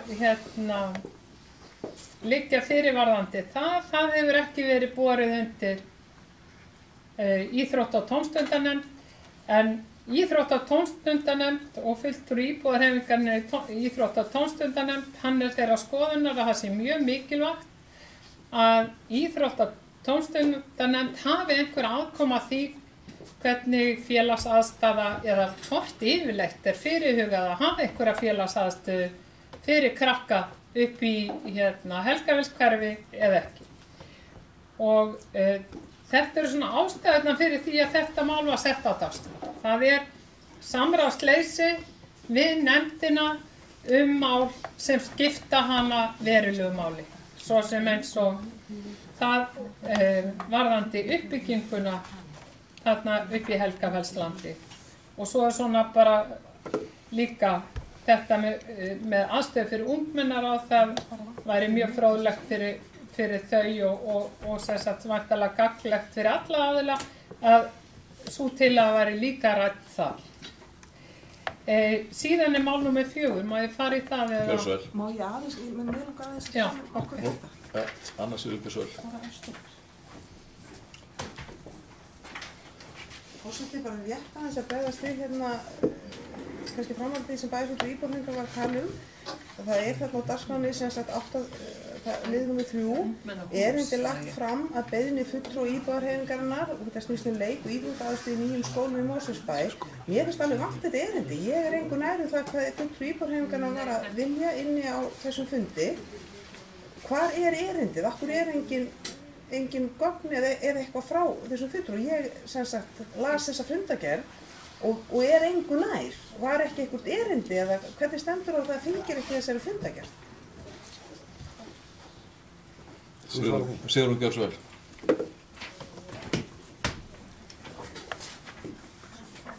Já, ágæti forseti, ég lýsti einmitt undrun minni yfir því að erindi skyldi ekki hafa fylgt málinu. En það er náttúrulega sá sem að undirbýr fundina, hann á náttúrulega að setja erindin og leyfa erindunum að fylgja með í fundagerð, í fundaboði, en þetta var sett svona fram. Þetta eru, það er enda mjög langt síðan að þessi mál voru sett á dagskrá upphaflega og ég veit ekki af hverju það hafi tafið svona að setja þetta á dagskrá. En allavega þetta er bara því miður þannig að og við ræddum það einmitt á okkar fundi hvernig á því stæði að Hann hefur ekki óskað eftir því fulltrúin getið sett inn þá á fundunum eða? Ég hugsa hann hafði bara ekki átt að segja á því að þetta var ekki hann inni, Nákvæmlega sama, á ég að halda áfram með það? Nei, ég held að við þurfum að halda áfram með þennan punkt. Ólafur Ríkir, gjörðu svo vel. Það er að koma sérstaklega vegna fjórðamáls. Já, ég skal koma vegna þess að ég satt með þennan fund þar sem að það er reyndar, ef ég man þetta rétt, ég ætla nú ekki að fara samt að vitna orðrétt í fólk á þessu fundi, að þá held ég að fulltrúi íbúðarhreyfingarinnar hafi alveg örugglega talað um það að hann saknaði þess að það vantaði tiltekin erindi með málinu undir þessum lið. Það var rætt og eins og við sjáum kannski í hverju niðurstaða þessa máls er að þá er talað um það að menntamönnum verði send frekari gögn þetta mál. Þannig að það er rétt að hafa fulltrúi íbúðarhreyfingarinnar fjallaði tómstunda íþrótt og tómstunda aðstöðu og fannst að nefndin ætti að hafa ríkari aðkomu að þessu því máli. Vísu var svolítið, í nefndinni var svona rætt það og það var náttúrulega kynnt ítarlega eins og þið öll hér inni vitið að forræði þessa máls er á fræðslunefnd og sem að leiðir þetta mál. En það var líka svo sem talað það að varðandi íþróttaaðstöðu sem er valkvæður áfangi, íþróttahús er valkvæður áfangi í þessum skóla, að ef að það verður að þá var mjög svona, ég held ég geta nokkuð með sagt að svona samhljómur í nefndinni að ef og þegar að því kemur að þá verður það rætt. svo nægir með svona það í huga hverslags aðstæða það er í boði. Ég get svo sem ekki útskýrt þetta betur á þess að fara að vitna en það hefur verið tölvöld miklar umræður þetta. Mér finnst þetta að vera mjög skýring hjá þér. Þakka þér fyrir. Bryndís, hvað svo? Já, forseti. Ég ætla að þakka fyrir það að það sé vakin athygli á þessu máli hérna í fundargerð íþrótta- og tómstundanefndar. Mig langar í því sambandi að velta því aðeins kannski upp á þess að ég vilji sko endilega ætlast til þess að það sé rætt hér á þessum fundi, en við höfum í svolítið tíma að tala það sé kannski ástæða til þess að skoða samþykktir nefnda. Undir verkefni íþrótta- og tómstundanefndar eru samkvæmt 4. grein samþykktar þá nefnd með leyfi forseta talað að hlutverk þeirra eða verkefni er að efla íþrótta- og tómstundastarf í Mosfæ og hafa það samstarf við félög og aðila sem starfa á því sviði. Að gera tillögu til bæjarstjórnar styrki til félaga er starfa á íþrótta- og tómstundamálum og fylgjast með starfsemi þeirra. Hafa eftirlit með rekstri íþróttamannvirkja og félagsmiðstöðva. Að gera tillögu til bæjarstjórnar gjaldskrá, leigu og afnóta á íþróttamannvirkjum utan skólatíma og að vinna öðrum þeim verkefnum sem bæjarstjórn felur nefndina á hverjum tíma. Og ástæða þess að ég les þetta hér upp og vek athygli á þessu er að mér er kunnugt áhuga fulltrúa íbúahreyfingarinnar í íþrótta- og tómstundanefnd að ræða ýmis mál er tengjast íþrótta- og tómstundamálum heilt yfir í sveitarfélaginu, meðal annars íþróttaaðstöðu upp í Helgafeldsskóla og þarna er Hafravatn líka tiltekið og fleira. Við kannski á einhverju tímapunkti þurfum að velta fyrir okkur hvar slíkt á best heima og væntanlega ég gerir ráð fyrir því að viðkomandi fulltrúi hafi líka tækifæri til að koma sínum skoðunum og sjónarmið bara áleiðis í gegnum sinn bæjarfulltrúa og þá gegnum fulltrúa í öðrum nefndum þar sem verður að fjalla viðkomandi mál. Þau þurfa ekki endilega að vera tekin upp í viðkomandi nefnd ef þau er fjallað á öðrum vettvangi. Ég vildi bara vekja athygli á þessu. Er það fleira þriðja mál? Sigrún.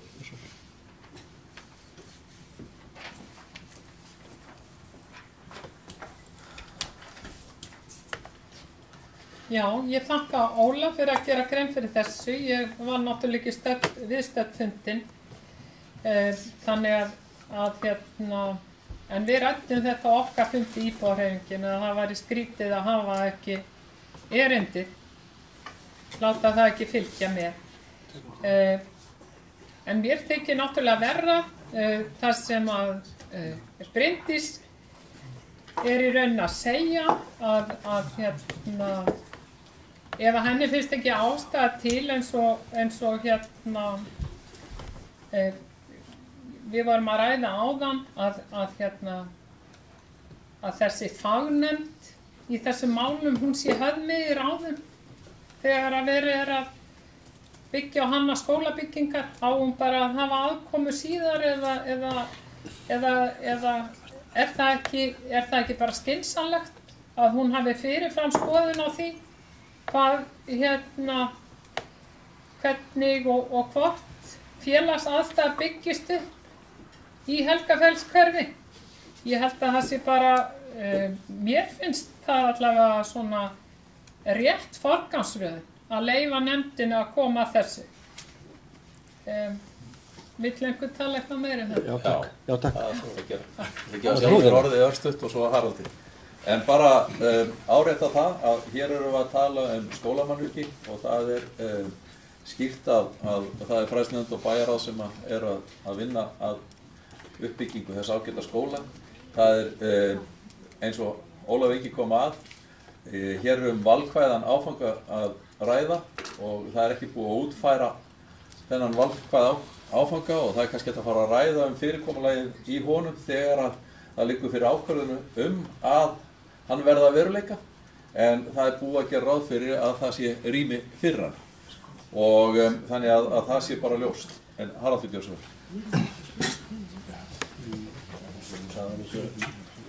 Mér er helmingin af því sem ég ætlaði að segja, þá að bæta því við að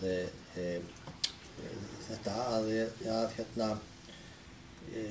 þarna verður að byggja skóla, ekki íþróttahús, ekki íþróttamiðstöð, heldur skóla í skólum þarf að sinna íþróttakennslu. Eins og staðan í Mosfellsbæ í dag, að ítarlegri greiningu sem fór fram í kringum þessa tilteknu byggingu, að þá næg íþróttaaðstaða bærinn til að sinna þessum skóla. Það er að segja á íþróttamiðstöðunum Varmá, bæði sundlaugin þar sem og íþróttasalinir hafa nægilega afkastagetu til þess að sinna þessum skóla sem staðan í dag. Það er hins vegar ekkert víst að það verði til allra framtíðar.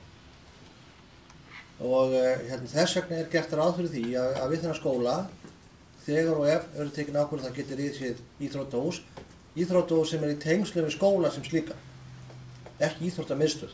Íþróttamiðstöð höfum við tveimur stöðum, það er að segja við Varmá og svo í Lághall. Ef að það verður tekin einhvern tíma svo ákvörðun, sem kannski getur mjög ólíklegt, einhvern tíman í framtíðinni, að byggja þessa íþróttaaðstöðu sem í tengslu við skólan, við Helgavíkurskóla, þá er alveg sjálfsagt og eðlilegt að íþrótta- og tómstundunefnd koma að því, að taka þátt í því hvernig á hvaða stærð slík aðstaða eigi að vera og hvaða búnað og hvernig hún hönnuð og svo framvegis. Það bara ekkert verið að því núna. Það hins vegar í rýmis hönnuninni og í heildarkonseptinu gert ráð fyrir því klássi og stað í tengslu við bygginguna geti risið íþróttaaðstaða. Bara eyðum tíma í það þegar það kemur, forseti. Anna Sigurðardóttir. Forseti, nú sit ég ekki lengur sem fulltrúi í fræðslunefnd og kannski hef eitthvað aðeins mist af einhverju sem að þar hefur komið fram og þá er það bara mér sjálfur að kenna. Ég man ekki betur en að þegar að þarfagreiningin fyrir þennan fína og vonandi öfluga og frábæra skóla sem verður í Helgafellslandi var gerð, að þá hafi verið sammæli það að það þyrfti að byggja íþróttaaðstöðu við skólan til þess að uppfylla kröfur aðalnámskrár og líka til dæmis bara að koma í veg fyrir óþarfa akstur með börn í námsgreinar sem að krafist að þau sinni í grunnskóla. Nú allt í einu heyri ég þetta orð valkvæður áfangi, ég bara verð að viðurkenna, ég kem dálítið af fjöllum. Hvenær var þetta valkvæðum áfanga í Helgafellsskóla? Já, það er eiginlega bara mín grunnspurning og þá er ekki með neitt, hafi ég mistað þeirri umræðu, þá er ekki með neitt annan að sakast en sjálfa mig. En mér langar aðeins að fá aðeins meiri upplýsingar það því að ég man ekki betur þegar það var verið að klása þarfagreiningu, þá var ég í fræðslunefnd og þá var sammæli það þar að það þyrfti íþróttaaðstöðu fyrir þennan skóla. Kannski að ég svari. Í þarfagreiningunni eins og hún lá fyrir á tímabili síðastu vetur þegar við vorum að ræða þetta og fara í gegnum þetta, þá var ekki stillt upp íþróttaaðstöðu og við ræddum það að við vildum að það væri gert ráð fyrir því að það væri mögulegt að koma fyrir íþróttaaðstöðu og að það yrði í fyrirkomulaginu á lóðinni.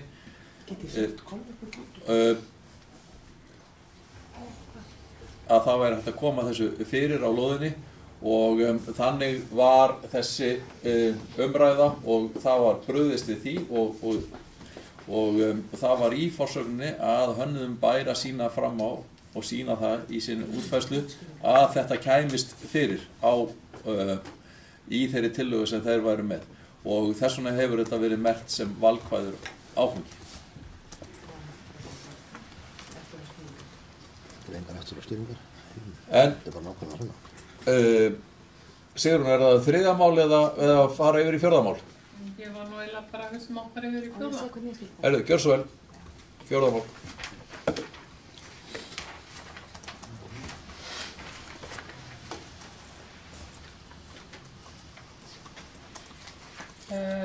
Já, það fjórða mál í rauninni mjög tengt eða svo leiðis hinu málinu. Það er sem sagt útivistarsvæði við Hafravatn sem að fulltrúi íbúðarhreyfingarinnar óskaði eftir að væri tekið á dagskrá. Það sami ágall á þessu máli og hinu að erindið fylgir ekki með. En fulltrúi íbúðarhreyfingarinnar, sko hans hugmynd á bakvið þetta var það að Mosfellsbær færi að huga að því hvernig sveitarfélagi hyggst nýta svæðið fyrir íbúa Mosfellsbæjar í framtíðinni.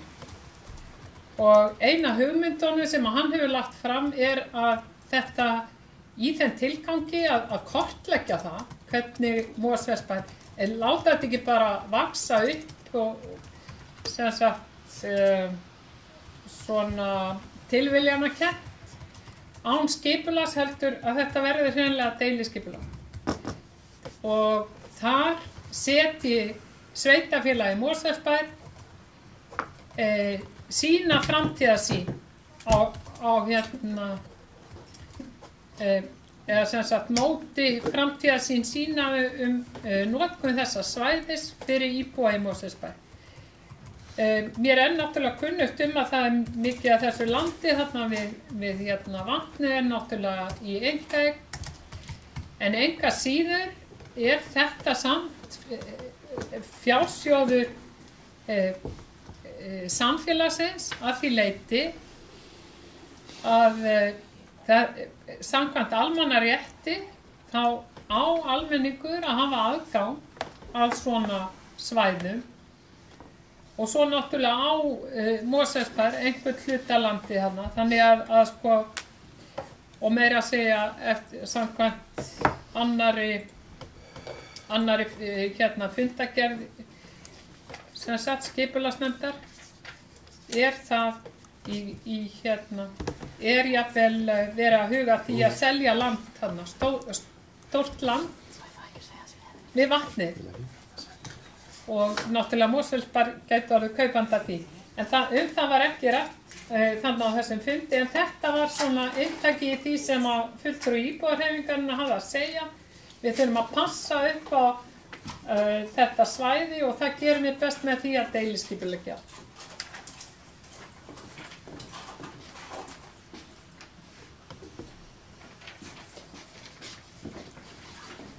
Bryndís Haraldsdóttir Gjósar.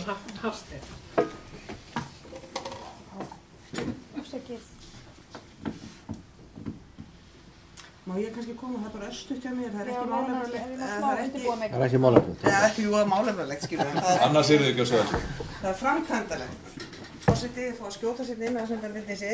Ég ætla bara að leggja fram hér bara í heyrnarhljóði ósk mína það að þau gögn sem var verið að fjalla á þessu nefndarfundi, þau verði ekki seinna á morgun sett inn á þessa fundagerð. Mér finnst bara óþolandi fyrir mig sem bæjarstjórnarmann að sitja hérna og fara yfir fundagerð þar sem verið að fjalla erindi sem hafa legið fyrir og þau ekki fundagerðinni.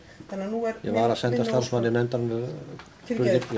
starfsmanni nefndarinnar tölvupóst þessa Já, gott lútandi. að bæjarstjórnir lesið hugsanir mín, ég vildi bara segja þetta hér í heyrnarhljóði, þetta er ekki hægt. Ég vil fá þessu gögnin ekki seinna á morgun. Bryndís Það er ekki hægt að gögnin til. Já, forseti. Ég er ekki alveg viss það. Nú undir þessari umræðu finnst mér jafnvel ennþá meiri ástæða til þess að lesa það sem ég las í ráðan, en ég ætla ekki að vera að endurtaka það. Og það voru semst verkefni íþrótta- og tómstundanefndar samkvæmt samþykktum nefndarinnar. Og ég ætla nú bara að leyfa mér aðeins að benda á það að á þessum ágæta fundi þá eru 4 mál á dagskrá. Fyrsta máli er fjárhagsáætlun Mosfellsbæjar sem verkefni nefndarinnar fjalla eins og annarra nefnda. Í öðrum lið erindi frá Sunddeild Aftureldingar. Þrátt fyrir það að ég kannist ekki við annað en að það hafi verið hér margrætt og held að sé örugglega verklagsregla að ekki sé tekið á móti erindum frá einstaka deildum, heldur eingöngu frá aðalstjórn og það verklag sem á að vera viðhaft hjá íþróttafélaginu Aftureldingar. Í þriðja lið hefur svo verið að fjalla leik- og íþróttaaðstöðu í 9 skólum í Mosfellsbæ og núna í 4. lið útivistarsvæði við Hafravatn. Og ég set svona spurningamerki við það hvort að þessi 2 mál eigi heima inn í íþrótta- og tómstundanefnd. Og með því þá ég að segja bara ég set spurningamerki við það. Ég ekki hér búin að tjá afstöðu mína það að þetta eigi ekki heima þar. En þessi 2 mál falla allavega ekki undir þessi verkefni nefndarinnar sem eru skilgreind samkvæmt samþykktunum. Og ástæðan fyrir því að ég nefni þetta hér ekki vegna þess að ég sé svo ólýðræðisleg og vilja alls ekki að íþrótta- og tómstundanefnd ræði einhver svona mál, heldur bara vegna þess að við erum hér með stjórnsýslu og við erum hér með verksvið ákveðna nefnd og ég held að það sé mjög mikilvægt að fylgja því. Ef við aftur á móti teljum ástæðu til þess að breyta samþykktunum og útvíkka eða minnka verkefni í nefndana, þá ættum við að gera það. Ég held bara að það geti verið hættulegt ef að nefndir eru hér að tala svona ýmissa hluti sem að kannski falla ekki undir þeirra verksvið, eiga kannski heima einhvers staðar annars staðar. Það getur verið óþarfa flækjustig. Að því sögðu þá er verið að ræða hérna sérstaklega útivistarsvæði við Hafravatn. Og ég þekki nú vel til fulltrúa íbúahreyfingarinnar í Íþrótta- og tómstundanefnd, enda starfa ég með honum í skipulagsnefnd á síðasta kjörtímabili, þar sem við einmitt ræddum þetta mál. Og þetta er að sjálfsögðu skipulagsmál. Og ef ég heyrði rétt hérna þá sagði bæjarfulltrúinn einmitt að það ætti að skipuleggja svæðið, deiliskipuleggja svæðið.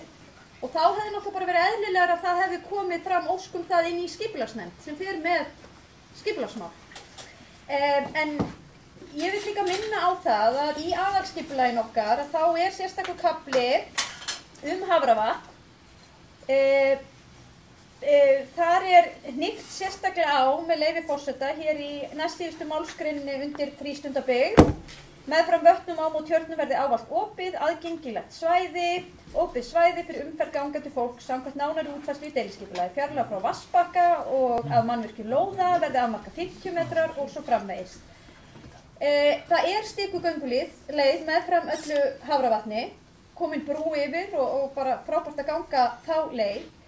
En eins og bæjarfulltrúinn kom inn á og ætti að vera fullkunnugt að þá eru þarna mikið af frístundahúsum og lóðir sem eru með lóðarleigusamning og bærinn á ekki þetta land. Það er öllu flóknara en að segja að ætla sér að fara að deiliskipuleggja land sem annar á, nema það sé þá gert í samstarfi við viðkomandi aðila. Við erum með hér fögur fyrirheit í þessu ágæta aðalskipulagi okkar að til framtíðar geti þróast þarna útivistarsvæði og ég er alveg sannfærð að við Hafravatn muni þróast enn frekar svo útivist, en það er það í dag. Og þegar maður fer þarna á sumrin, ég á mjög oft leiður frá Hafravatni, þá er stundu þarna margs konar útivist. Það eru þarna svifdrekar, það er vatnasport, það er veiði og það er fólk að ganga þarna. Og enda er þetta bara æðislegt svæði og hestamennska, það eru reiðleiðir sem að fara þarna Að mörgu leyti er þetta samt ákveðin draumsýn ef fólk sér fyrir það að allt svæði í kringum Hafravatn með einhvern veginn skipulagt bara fyrir útvist. Það þýðir það náttúrulega að þeir sem að þarna eiga eignir þurfa að víkja. Ég verð að segja það fyrir mitt leyti að ég sé það ekki gerast í náinni framtíð að við ákveðum hér að forgangsraða fjármunum sveitarfélagsins með þeim hætti að fara í að kaupa upp lönd allt í kringum vatnið. Mér finnst einhvern veginn eins og séu önnur og brýnni mál á dagskrá fyrir hvað það varðar. En fínt að taka þessa umræðu og örugglega er eitthvað hægt að gera betur og öðruvísi í þessum málum, en ég ítreka þó að við í skipulagsnefnd erum mjög oft með til umræðu svæðið í kringum Hafravatn og sjónarmið okkar hefur yfirleitt gengið út á það að tryggja annars vegar það að við fylgjum lögum og göngum ekki á eignarrétt fólks með neinum hætti. Og hins vegar að tryggja það að til framtíðar að geti svæði mögulega þróast í eitthvað annað. Þannig að á köflum er frístundabyggðin víkjandi og við höfum reynt að tryggja aðgengi almennings að vatninu og ám og þarna á svæðinu. En ég bara ítreka það hvort að þessu umræði sem slík eigi heima í Íþrótta- og tómstundanefnd. Hún er augljóslega heima hér inn í bæjarstjórn. En ég set spurningamerki hvort að þetta erindi hefði þá ekki átt að koma í gegnum skipulagsnefnd. Sigrún Björnsson.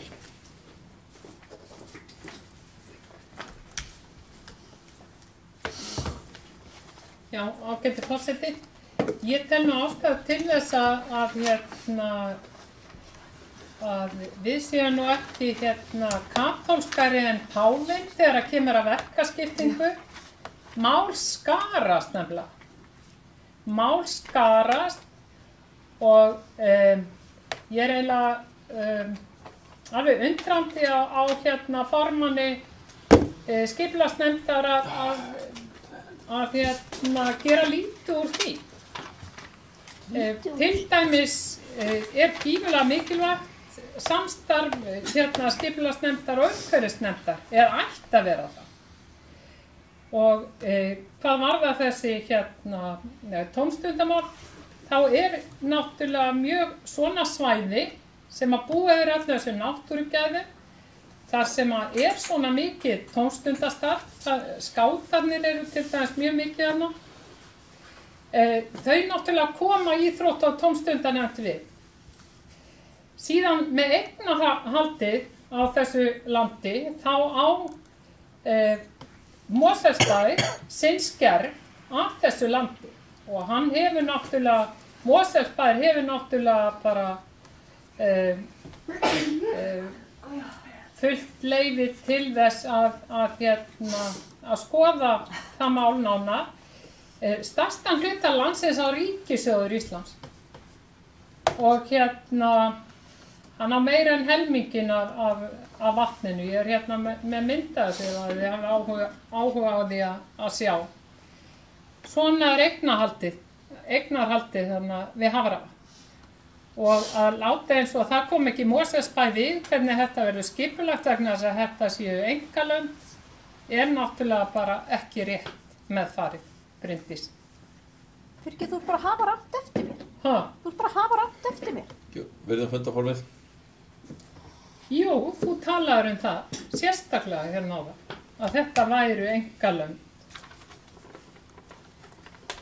En sem sagt, og það snýst þetta mál, það snýst það að tryggja aðkomu Mosfellsbæjar sem á þarna hluta þessu svæði skipulagslega þannig að samningsstað okkar síðar meir verði betri.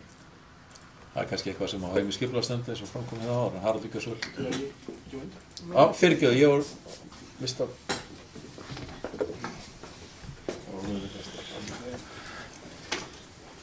Ég byrja því að taka undir með það að hversu leiðilegt það þegar að gögn fylgja ekki málum og sérstaklega erindi í þessu tilfelli.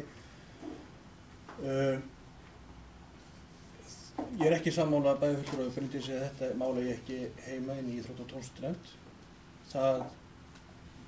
Það segi ég bara vegna þess hvað stendur þetta í aðalskipulagi, til hvers bærinn horfir í skipulaginu þessa landsvæðis.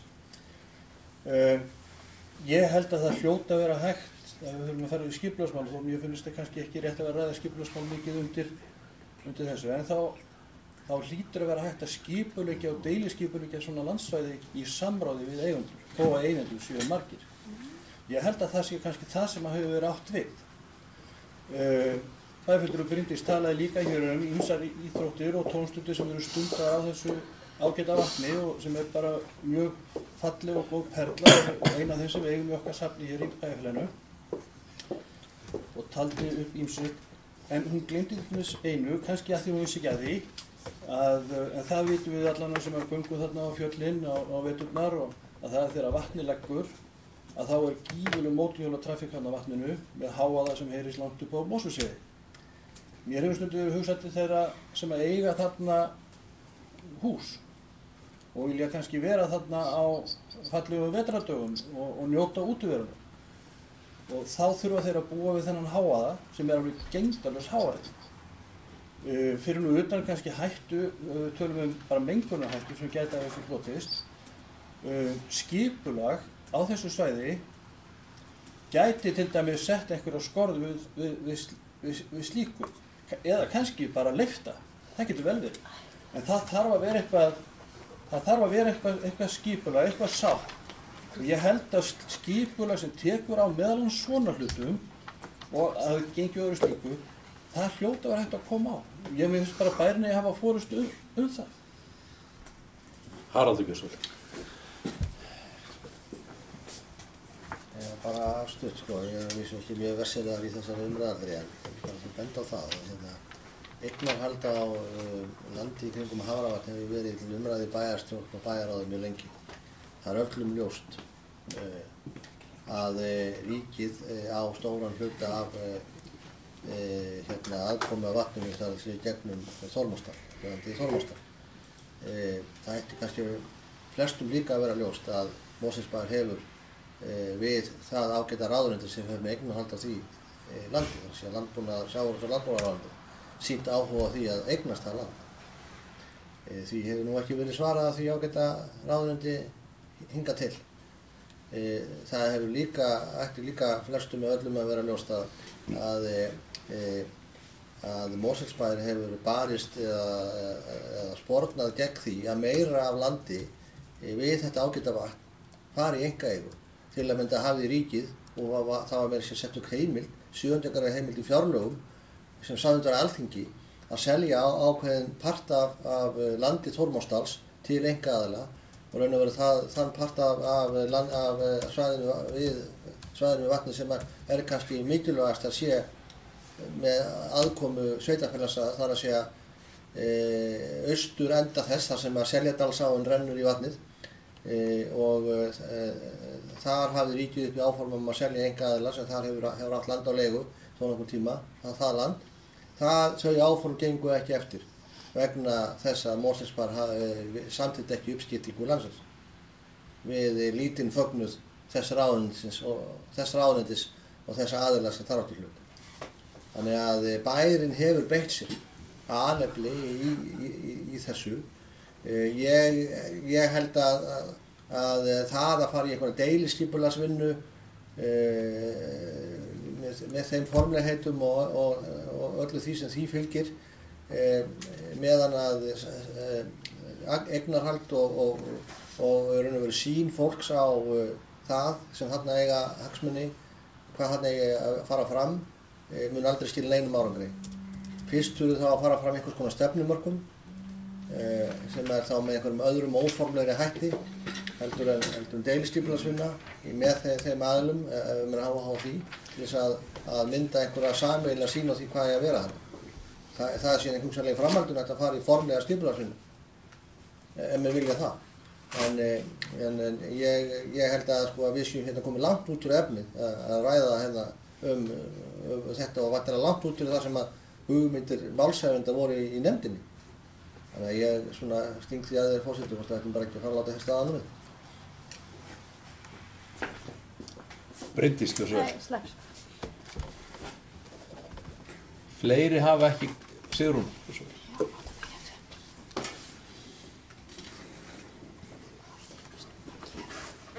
Já, ágæti forseti, það er bara mjög fínt að fá þessar upplýsingar frá bæjarstjóra.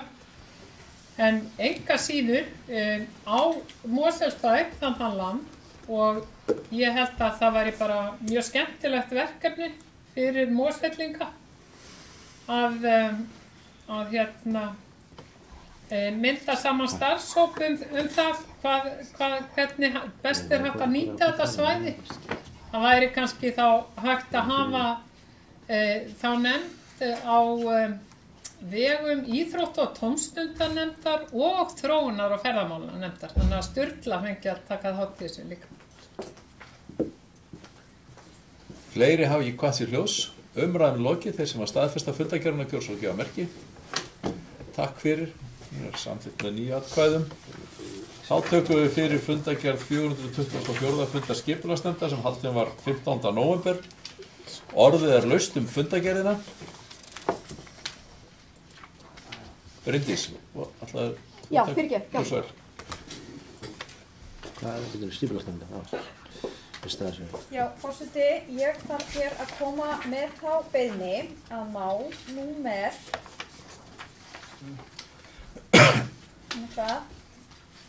Þingvallavegur 2. Það er númer 2. Já. Að mál númer 2 verði hér ekki staðfest í auglýsingu, heldur vísað aftur inn í nefndina.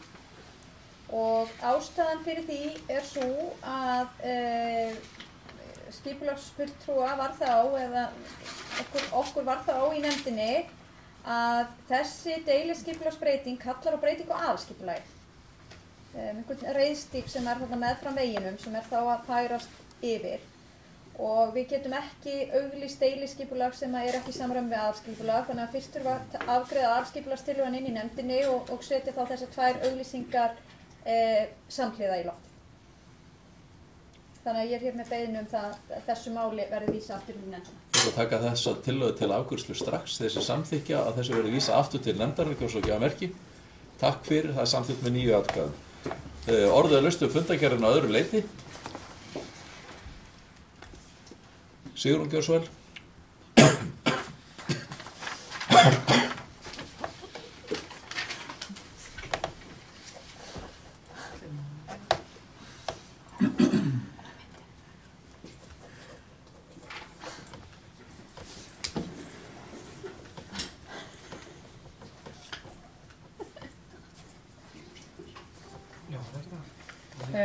Já, ágæti forseti, ég kem hér fram undir máli númer 9. Það er háfalt 13.15 óskum deiliskipulagsbreytingu vegna sjálfsafgreiðslustöðvar. Þetta er að ræða sem sagt sjálfsafgreiðslustöð sem er bensínstöð og er það ekki rafmagn, og þetta á að vera á lóð Krónunnar. Þetta er þá cirka, býttu nú við, þetta er því sem sagt 4. bensínstöðin á innan við 1 ferkílómeters landsvæði í Mosfellsbæ. Ég hef áður undrast það að þetta hafi yfirleitt komið til greina sem möguleiki og bara hafi yfirleitt komið til greina sem möguleiki til að koma á dagskrá í nefndunum, vegna þess einfaldlega að við höfum nóg af þessum stöðum akkurat á þessu litla landsvæði í kringum miðbæ. Þetta er akkurat, svo er þetta staðsett við bakaríið, eina starfandi kaffihús Mosfellsbæjar, og svo er líka verið að skipuleggja fjölbýlishús, og þá verður þetta sem sagt blasir þetta við augum úr því fjölbýlishúsi, þessi bensínstöð. Allavega þá held ég að þetta sé svo óraunhæft að ég held að við hljótum að geta fallist á það að bara synja þessu erindi. Og það er hér með mín tillaga. Bjarki Gjörsson. Þetta? Já, hann var og... Ok, nei, fyrirgefðu, þú mátt alveg, Gjörsson. Ég skal bara reyna... Já, forseti og alveg bæðundurar. Ég kem hér upp undir þessu sama máli, 9. Það máli hefur nú verið áður á dagskrá. Það var semst á dagskrá í skipulagsnefnd. Þar sem við erum að tala um það hér, þá lá fyrir svokallað áhættumat. Afgreiðsla nefndarinnar var þannig, eða niðurstaða nefndarinnar, já, að vísa til skoðunar umhverfissviði hér í stjórnkerfinu okkar og jafnframt til skipulagsfulltrúa fannlega að leita eftir umsögn heilbrigðisfulltrúa kjósasvæðis á áhættumatinu. Þannig að það var afgreiðslan og jafnframt var leitað eftir upplýsingar frá samkeppniseftirlitinu. Þetta var þess afgreiðsla nefndarinnar og það var rætt á þessum fundi að ég veit að það eru skiptar skoðanir þetta og út af ýmsum ástæðum, umhverfisástæðum og fjölda bensinstöðva eins og hér var nefnt áðan. En þarna erum við stöddum með sinni og það var svona umræðan, bara eins og upplýsið það, umræðan á þessum fundi hér var svona svolítið á þá leið. Það kom þar fram líka að það var skiptar skoðanir, en umræðan var á þá leið að taka þennan snúning eins og ég var að rekja áðan, meiri gögn, fleiri upplýsingar frá nýjum aðilum og þá getum við tekið upplýsta ákvörðun. Það er einhverja það sem að mér finnst vera staðan í málunum. Svo vil ég einhverju aðri taka til máls. Bryndís Gjörsson. Já, forseti, kannski bara örstugt. Ég nefnilega, það skapaðist ekki mikil umræða þetta inn á skipulagsnefndarfundinum vegna þess að ég bað fólk bara vinsamlegast að bíða með það umræðu og mér langar eiginlega að gera það sama hér. Eins og Bjarki sagði, þá höfum við rætt þetta mál hér áður þá var skipulagsfulltrúa falið að afla frekari gagna sem meðal annars litu að beygjuradísum eitthvað og áhættumati. Þannig að málið er í mjög eðlilegum stjórnsýslulegum farvegi. Það væri mjög ankaralegt ef að við í einninefninu byggjum eitthvað um að óska frekari gagna og svo þegar gögnin koma þá bara segjum við nei án þess að skoða gögnin. Þannig að þarna fólum við bara umhverfisviði og heilbrigðiseftirlitinu að fara yfir þetta áhættumat. Og ég vil bara, út af því ég veit að það eru mjög skiptar skoðanir hérna, þá vil ég bara, út af því við höfum heyrt það, hvetja okkur til þess vegna þess að klukkan er nú að verða 8:30, að kannski bara bíða með þá umræðu þangað til að við fáum afstöðu heilbrigðiseftirlitsins og þá minnisblað frá umhverfisviði þessi mál og þá getum við tekið svona upplýsta umræðu og skipst á skoðunum það hvort þetta sé rétt eður ei. Anna Sigurðardóttir. Forseti, já, ég tek til greina finnst þetta eðlilegt ósköp fulltrúanum að það verið að vinna þetta á vegum einhverja nefndar og fínt bíðum eftir því. Ég hef samt spurningu, af hverju í ósköpunum við óska eftir áliti samkeppniseftirlits þó einhver vilji fara að dæla hér, einhver aðili viðbót vilji fara að dæla hér jarðefnaeldsneyti. Ég bara átta mig ekki á því, af hverju verið að biðja um það. Og svo nefndi bæjarfulltrúi Bjarki einhverja nýja aðila, ég kannski bara miskildi algjörlega innlegg hans, ég myndi gjarnan vilja vita hvaða nýja aðilar það eru. En að öðru leyti þá sett ég sér að bíða með nánar umræðu þetta, þangað til gögnin sem að skipulagsnefnd óska eftir hafa litið dagsins ljós. Sigurður.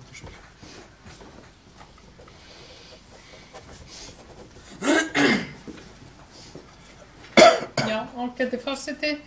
Ég kem hér fram undir þessu sama máli og mér langaði bara að segja að hér er talað um upplýsta ákvörðun.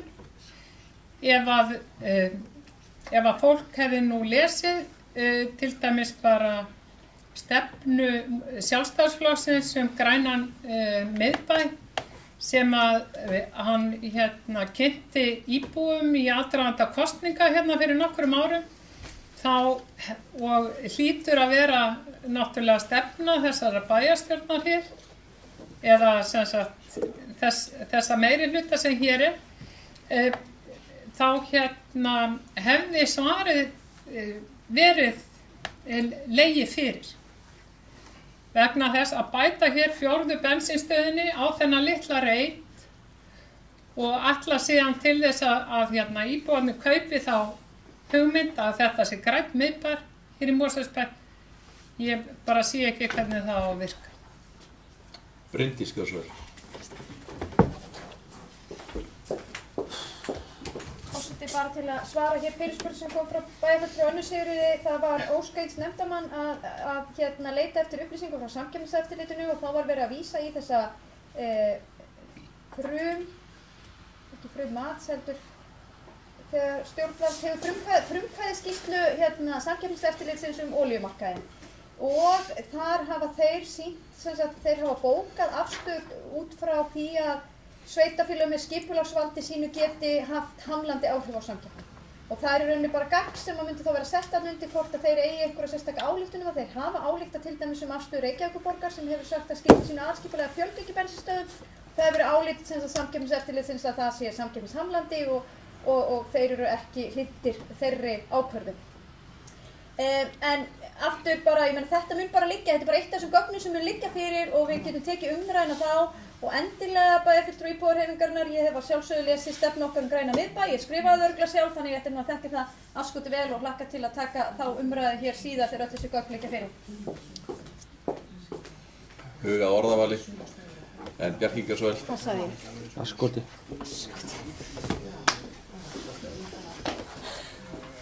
Já, forseti, aðsum þetta sama mál vegna hugleika Önnu Sigríðar þessa nýju fulltrúa sem ég nefndi hér áðan sem var að koma á málinu. Það er það sem er átt við að meðal annars heilbrigðisfulltrúi Kjósarsvæðis. Og þetta áhættumat sem ég var að tala um áðan, það kemur frá verkfræðistofu sem var talið rétt að gera á þeim tíma.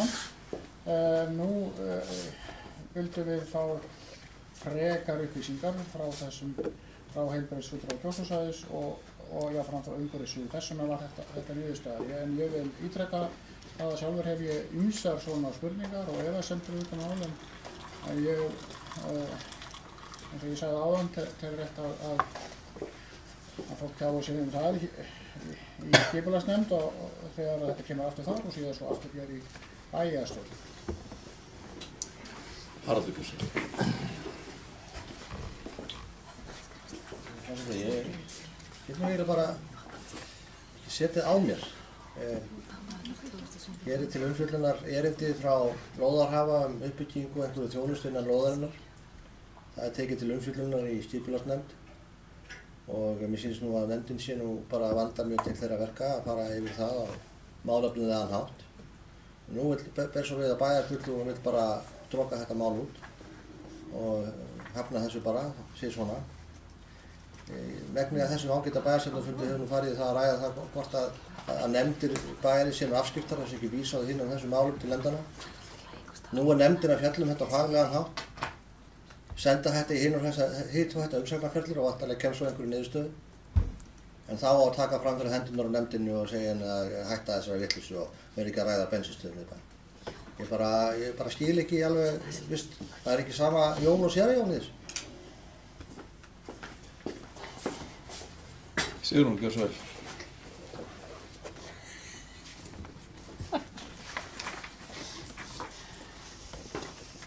Ágæti forseti, já hérna, segi ég nú bara. Já hérna. Það búið að margþvæla þessu máli hérna fram og tilbaka og fólk svo ósvífið að senda eftir áliti samkeppniseftirlitsins á því máli. Væntanlega til þess að fá þá niðurstöðu að ekki megi hamla samkeppni á innan og sveitarfélagi neyðist til þess að reisa 4. bensínstöðuna á 1 ferkílómeters svæði. Þetta náttúrulega bara hálf hlægilegt að gera þetta og mér finnst bara verið að draga þennan aðila sem á þessa lóð og astnæra með svona meðferð. Fleiri sem að vilja tjá sig? Mannamál. Það eru mannamál, Bjarki Gjörsvöld. Mál nummer 2 heldur. Það forseti númer 13 í fundarskipulagsnefndar sem heitir byggingarlistastefna Mosfellsbæjar.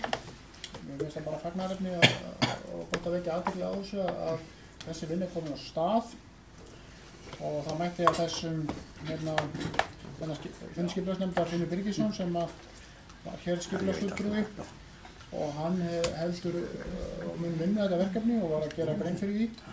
Ég hef talað þetta í aðalskipulaginu þannig að það sjálfsagt að hefjast handa og ég held að sé gott að fá að finna í þetta.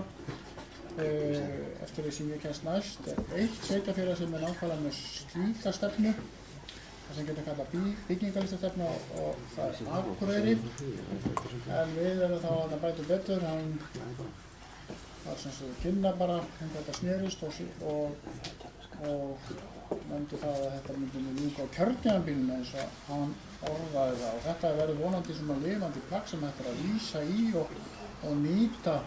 Auðvitað alltaf matvættri hvað góð byggingarlist og hvað slæm byggingarlist. En byggingarlist listgrein og það alltaf umdeilt hvernig með listastefnur eða listir. En við erum ekki samt að tala ekki það, við erum endilega að tala það og gagnrýna og sumt sem þykir ljótt í dag verður talið eftir 30 ár og staðvæðina. En þetta verður vonandi bara lifandi plagg sem hægt að nýta hér við uppbyggingu bæjarins og það. Kannski nefna í þessu sambandi að það náttúrulega til menningarstefna í mannvirkjagerð á vegum ríkisvaldsins og þannig að það liggur einnig fyrir en fleiri sem vilja ræða fundargerð skipulagsnefndar, það þetta sama mál eða? Nei. Sigrún, gjör svo vel.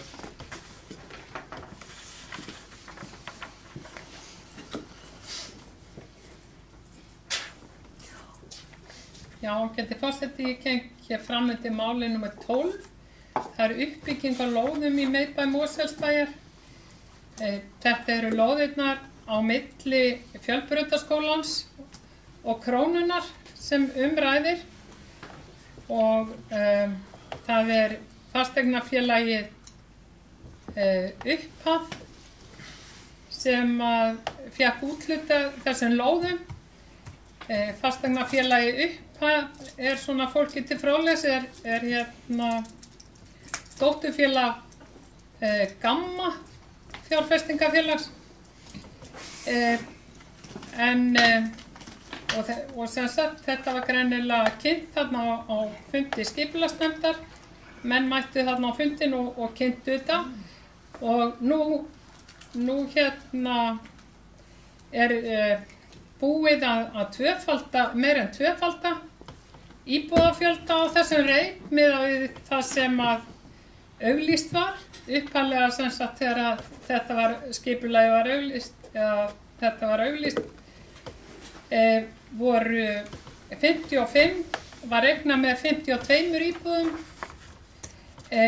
Samkvæmt nýjustu tillögum þá eru þarna og teikningum frá hérna arkitektum þá eru þarna nú 111 íbúðir. Það er líka stór hluti af bílastæðum, hann er ofanjarðar. Upphaflega var reiknað með því að stór hluti af bílastæðum yrði neðanjarðar. Það verða 88 á þessum byggingarreit, eru 88 stæði ofanjarðar. 64 sem sagt í bílakjallara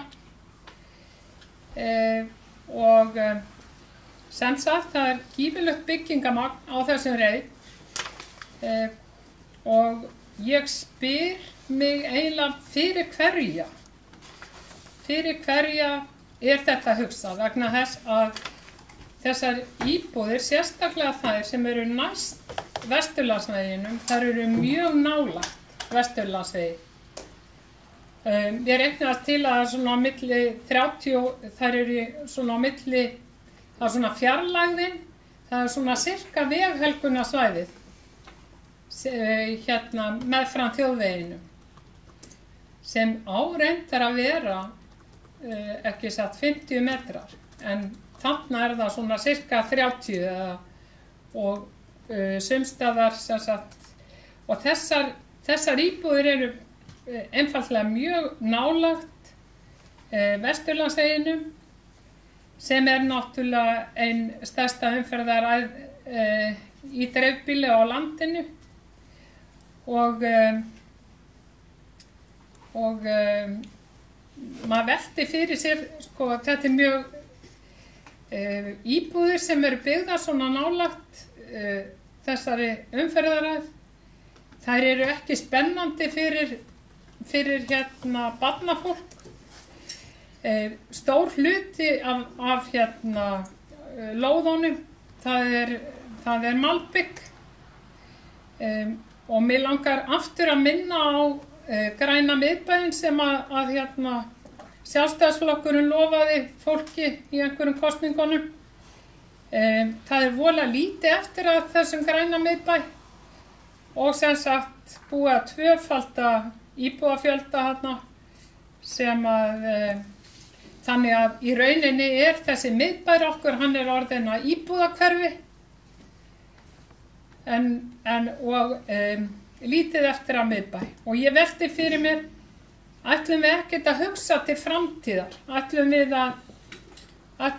að hérna ráðstafa öllu byggingarlandi hérna í miðbænum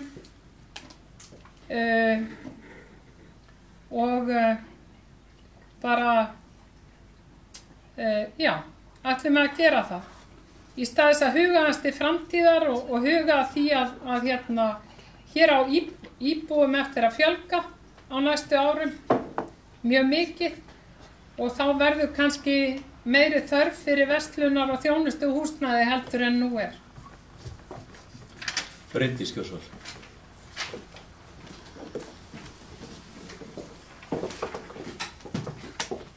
Forseti, áður en ég bregst efnislega við og ræði hérna það sem framfór til þessum lið, þá langar mig að spyrja bæjarfulltrúa íbúahreyfingarinnar hvort að hún hafi átt í samskiptum við fulltrúa íbúahreyfingarinnar inn í skipulagsnefnd og hvort að þessi sjónarmið sem hún var að lýsa hér séu sjónarmið íbúahreyfingarinnar og þar af leiðandi líka fulltrúa íbúahreyfingarinnar inn í þeirri nefnd.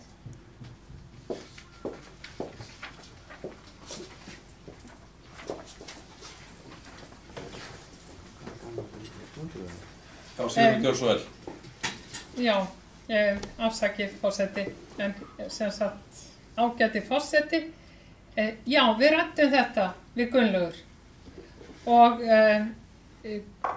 það er alveg ljóst að Gunnlaugi þykir eðlilegt að íbúum verður fjölgað en hann hefur litla lítið skilning á öllu þessu malbyggi í miðbænum og hann tekur líka undir það sjónarmið að þetta eru allt of margar íbúðir. En síðan sem sagt, finnst mér voðalega skrítið að þú spyrjir að þessu. Ég held að það sé alveg nóg að þú hafir mína skoðun á þessu. Við Gunnlaugur eru nokkuð samstíga í því sem að ég hef fram að færa í skipulagsmálum á þessum fundu yfir höfuð. Bryndís, gjör svo gott. Já, takk forseti. Ég vona ég hef ekki móðgað bæjarfulltrúa Sigrúnu Pálsdóttur. Það var allavega ekki ætlunin. Ég vildi bara fá að vita hver væri afstaða íbúahreyfingarinnar því ég hef ekki heyrt þessi sjónarmið sem að koma fram í málflutningi hennar inn í skipulagsnefnd. En að því sögðu þá ætla ég að ræða þetta sama mál lið númer 12, uppbygging á lóðum í miðbæ Mosfæjar, Bjarkarholt og Háholt og það er rétt að þetta eru sem sagt lóðirnar sem ná frá framhaldsskólanum okkar og næstu því að Krónunni. Það er þó ein lóð þarna undanskilin og það sést ágætlega í þessum teikningum þarna að það er ekki verið að tala alveg að lóð Krónunnar enda hafa upphafsmenn ekki byggingarétt á öllum þeim lóðum. Við þekkjum þetta mál vel, við höfum rætt þetta hér inn í bæjarstjórn og þetta er mál sem að fór sem sagt í gegnum bæjarráð og það er ekki svo langt síðan við úthlutuðum þessum lóðum til þessa félags sem hér ræðir með í rauninni hugmyndafræðin það hvernig þessi byggð myndi líta út og jafnframt fyrir þið fjöldi íbúðana. Fyrir þá ákvörðun okkar þá lá fyrir afstaða skipulagsnefndar að við vildum þétta byggð í miðbænum og að þar vissi ég ekki betur en við höfum öll verið sammála og líka áheyrnarfulltrúinn mikilvægi þess að byggð myndi þéttast í miðbænum. Ástæðan fyrir því sú að það er aðeins breytt viðhorf gagnvart þéttleika almennt og sérstaklega þá í miðbænum frá því sem var þegar þetta miðbæjarskipulag var samþykkt. Það ræðst til dæmis að svæðisskipulaginu þar sem að liggur fyrir ákveðin samþykkt sveitarfélagana þéttingu byggðar svo og að hugmyndum borgarlínu sem að kalla á töluverðan fólksfjölda til þess að sé hreinlega bara hagkvæmt og þessi forsenda fyrir því að veita þá þjónustu hingað upp í Mosfellsbæ. Að þessu sögðu vil ég þó ítreka það að þegar við tölum þéttingu byggðar hér í Mosfellsbæ þá erum við engan veginn að tala sömu þéttingartölur og til að mynda eru í umræðinni inn í Reykjavík og ekki einu sinni heldur eins og sums staðar inn í Kópavogi. Þá ætla ég að taka það fram að á þessum fundi þá mættu arkitektarnir sem eru að vinna fyrir upphaf og teikningar lágu reynda fyrir frá þeim þegar við tókum þessu ákvörðun inn í bæjarráði. Það skal þó bent á það, hér í þessum ágætu teikningum þeirra, þá svona hafa þeir verið að reyna að freistast til þess að teikna þarna 111 íbúðir, þó að samkomulagið okkar geri ekki ráð fyrir því. Og þeim var bara mjög bent á það, að það kallar þá auðvitað upp á það að samningurinn sé tekin upp aftur. Líklegri verði nú niðurstaðan að þeir bara fækki íbúðum og það verði bara í samræmi við það sem er í samningnum. Það held ég sem miklu eðlilega. Það hefur svo sem ekkert breyst annað en að það er kannski búið að útfæra þetta örlítið betur frá því sem við vorum með í bæjarráði. Þannig að ábendingar, og ég ítreka það í skipulagsnefnd var fyrst að fá máli til umfjöllunar þarna. Ábendingar okkar í skipulagsnefnd litu að svipu málum og við höfðum reyndar rætt í bæjarráði. En við höfum líka aldrei átt samtali við arkitektana það okkur finnist full mikið af malbikuðum plönum, bílastæðum þarna. Og við sögðum arkitektunum sem sagt það, þeir mættu huga að því að fækka bílastæðum, annars vegar, án þess að við höfum þó markað einhverja skýra stefnu, þá bara sögðum við hvernig viðhorfin okkar hafa verið til dæmis upp í Helgafelli, þar sem að við höfum gert minni kröfur bílastæði, þess að fækkun bílastæði og íbúðir, þá sérstaklega á minni íbúðir, fórum bara yfir þá reglu sem þar gildir, með það þá að leiðarljósi að við séum tilbúin að fara í sömu átt í miðbænum og jafnvel ganga lengra.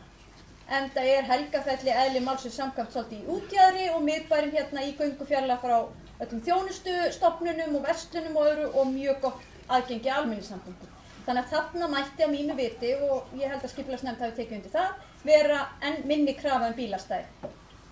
Þannig að annars vegar mætti kannski fækka bílastæðunum eitthvað, en svo mætti líka huga að því hvernig bílastæði líta út. Og það hægt að fara mismunandi leiðir í að hanna þau og þau geta jafnvel verið svona grænni yfirlitum, sem sagt með einhverjum grasstein eða hönnun getur skipt miklu máli þarna. Þá langar mig að segja það er almenn skoðun allra skipulagsfræðinga, ég reyndar hélt arkitekta líka, en ég ætla ekki að leyfa mér að fullyrða það, en allavega skipulagsfræðinga og þeim sem eru að veita ráðgjöf varðandi miðbæ, að þá skiptir þétting mjög miklu máli. Og Sigurður Einarsson sem er höfundur miðbæjarskipulagsins, hann hefur ítrekkað það við okkur hér inn á fundum hjá skipulagsnefnd, að þegar hann var að vinna þetta ágæta miðbæjarskipulag fyrir okkur, þá vildi hann hafa meiri þéttleika. En eins og svo ofta þá verður þetta einhver málamiðlun og deiliskipulagsferli fyrir miðbæinn var mjög langt ferli og tók á ýmsum þáttum, meðal annars skoðanakönnun meðal íbúa, rýnihópa og annað þess að það. Niðurstaðan varð eins og var þá í skipulaginu, en ég stóð í þeirri meiningu, og það er þá bara ágætt ef að það er komið fram, að það væri, við værum hér almennt sammála það, bæði fulltrúi í bæjarstjórn og fulltrúi í skipulagsnefnd, að breyta gildandi skipulagi, þannig að við myndum leyfa fjölgun íbúa. Og ég verð að viðurkenna það þótt ég hef tekið þátt í miðbæjarskipulaginu á síðum tíma, þegar ég horfi hér á síðuna þar sem verið að bera saman gildandi skipulag og þá tillöguna núna, að þá finnst mér núverandi tillaga mun betri og miklu meira í ætt við eitthvað sem ætti að geta kallast miðbæjarskipulag. Þannig að mér finnst við á mjög góðu róli, ég gerir ráð fyrir því að við fáum annarkvort arkitektan aftur inn eða allavega tillögur frá þeim þegar þeir eru þá búin að taka tillit til þeirra þáttar sem nefndir voru, sem lúta því að fækka íbúum í það sem kemur fram í samkomulaginu, yfirfara þessum bílastæðamál, það verða alltaf bílastæði kjallara þarna og við munum gera kröfum það, við viljum frekar þá fækka þeim á yfirborðinu, það var líka rætt aðeins hönnuninn og annað ofan á bílakjallara, burðarþol og slíkir þættir og mér finnst kannski þessi hérna mynd ef ég sýni hana, ég var svona kannski skemmtilegustu myndin á það hvað þeir eru að sjá fyrir sér á svæðinu. Og minna á það að við leggjum mikla áherslu á þetta uppbrot, það var ástæða fyrir því að við völdum þessa tillögu sérstaklega. Og þannig að ég bara fagna því mjög að þetta verkefni sé komin á þennan rekspöl og vænti þess og vona að við fáum að sjá þessa uppbyggingu mjög fljótlega því að ég held að hún sé einmitt það sem að allavega við sjálfstæðismenn vorum að velta fyrir okkur þegar við vorum að tala miðbæjarskipulag og grænan miðbæ. Og þá er horft til þess að þarna eru urðir hérna með hverfisvernd inn í miðju sveitarfélaginu og þéttleikinn á miðbæjarsvæðinu er mjög lítill miða við önnur miðbæjarsvæði. Haraldur Björnsson.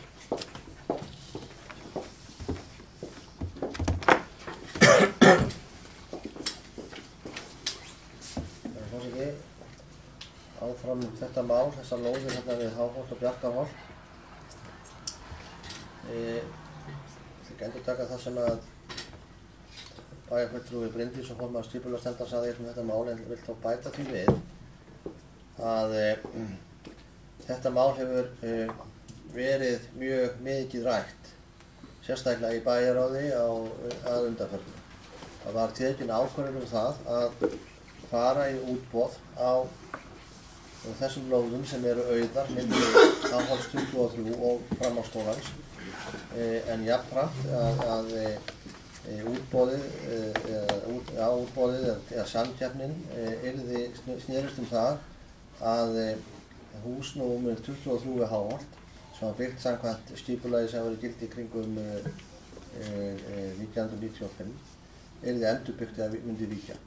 Það var ekki í takt við það skipulag sem var síðan samþykkt hvað varðar miðbæinn og bæjarfulltrúa og íbúahreyfingar tíðrættum og sem hefur líka verið kennd við grænan miðbæ. Og þess vegna eru þessar breytingar á þessu tilteknu róðum til umræðu. Þetta var mjög mikið rætt í bæjarráði, það er að segja aðferðafræðin við að koma að svo framfæri. Ég man ekki betur en að fulltrúi íbúahreyfingarinnar hafi verið algjörlega andsnúinn því. Taldi þetta að væri verið að hygla einhverjum núverandi lóðarhöfum og svo framvegis og taldi fram alls konar vinskap og nágranna íbúa í sömu götu og svo framvegis í því sambandi. Síðan var þetta mjög mikið rætt í sumar þegar að niðurstaðan úr þessari samkeppni lá fyrir. Þá vildi reynda svo til að fulltrúi íbúahreyfingar mætti ekki að fundi bæjarráðs. Þetta var mjög mikið rætt og farið yfir þetta og farið yfir þær tillögur sem þarna lágu fyrir og þessi tillaga var fyrir valinu, þar að segja frá þessum aðilum, eftir að henni hafi verið breytt. Auglýsingin gerði ráð fyrir því að nú gildandi skipulag á þessari lóð, þar að segja auðurlóðinu milli Bjarkarholts og milli Hávards 23 og framhaldsskólans mætti rísa 52 íbúðir. Það síðan að vera að bæta lóðinu númer 23 þar sem að húsið og þeim þá byggingasvæði sem þar eru. Og auglýsingin var hvað líka á það, menn mættu koma með tillögur frávik frá þessu skipulagi. Báðir aðilar sem þarna sýndu þessu áhuga komu með tillögur sem voru í svona nokkuð svipuðum anda hvað varðar fjölda íbúa og bæjarráð samþykkti þá að gekk til samninga við þessa aðila. Líka á grundvelli þess eins og fram hefur hér komið að skipulagsnefnd var búin að fara yfir það í sínum ranni að hún vildi sjá meiri þéttleika og meiri fjölda íbúða í miðbæ Mosfellsbæ. Þannig að þetta er bara eins og annað. Þetta er eitt af þeim verkefnum sem að íbúahreyfingin hefur verið á móti og þá bara verður svo að vera. Það var líka kom fram svo afstaða bæjarfulltrúa íbúahreyfingarinnar að það sem þessar hugmyndir gera ráð fyrir því að það geta verið það megi fara upp á 50 hæð, það er að segja í sumum hlutum byggingarnar megi fara upp í 5 hæðir, frá 3 upp í 5, til þess að gera fjölbreytileikann í byggingunum og uppbrotið meira.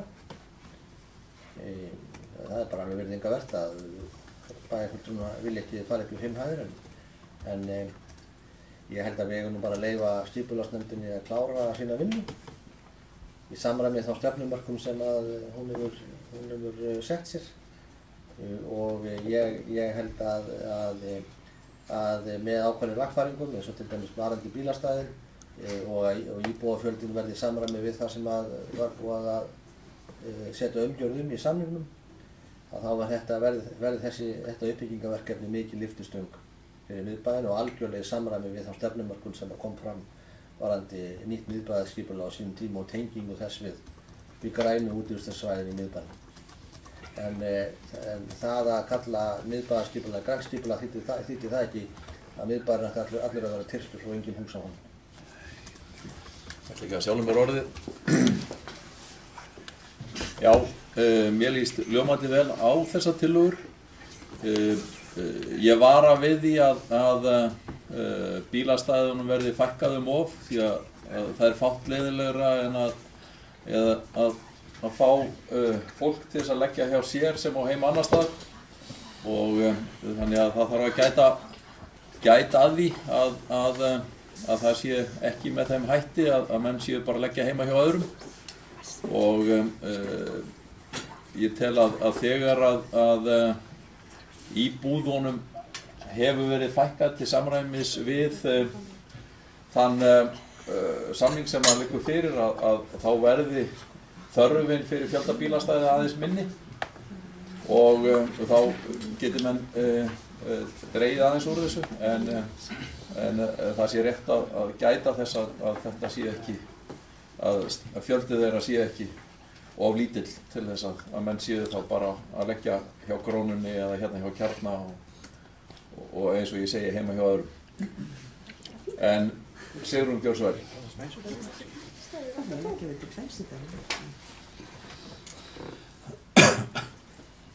Já, ágæti forseti. Það náttúrulega gasalegt hvað íbúahreyfingin er við í taumi, Haraldur. En bara staðreyndin sú að miðbæjarskipulagið, það skiptir verulegu máli fyrir Mosfellsbæ til allrar framtíðar. Og maður verður þegar að miðbæir eru skipulagðir þá þarf maður að líka hugsa til framtíðar og passa upp á það og huga því að þetta sveitarfélag á eftir að stækka mjög mikið á næstu árum vegna þess að nágrannar sveitarfélagin eiga sífellt minna byggingaland. Og þess vegna höfum við líka verið að gera athugasemdir við þetta. Ég held að það væri öllum gott hérna í bæjarstjórn Mosfellsbæjar að skreppa í Garðabæ og sjá hvað búið er að gera þar við miðbæ.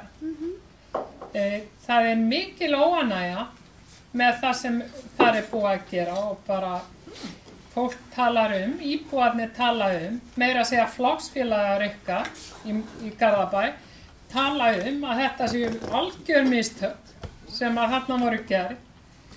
Húsin of há miðað við aðra byggð og einhvern veginn stingi í stúf við umhverfið og þær fyrirætlanir sem að lagt var upp með að fegra miðbæ Mosfellsbæjar. Að fegra miðbæ Garðabæjar. Og ég mæli með því að þið skreppið hana og skoðið þetta. Þarna eru einmitt 5 hæða byggingar og sem ekki eiga neina samleið með öðrum byggingum hana í hverfinu. Og hugsið aðeins það hvað í hverju Garðabæi yngar lentu og ég held að við gætum nefnilega heilmikið lært af því. Það varðar bílastæðin þá fækkar þeim náttúrulega í jöfnu hlutfalli við það að íbúðum verði fækkað þarna. Og þannig að þetta er það er svona samhengi þarna á milli.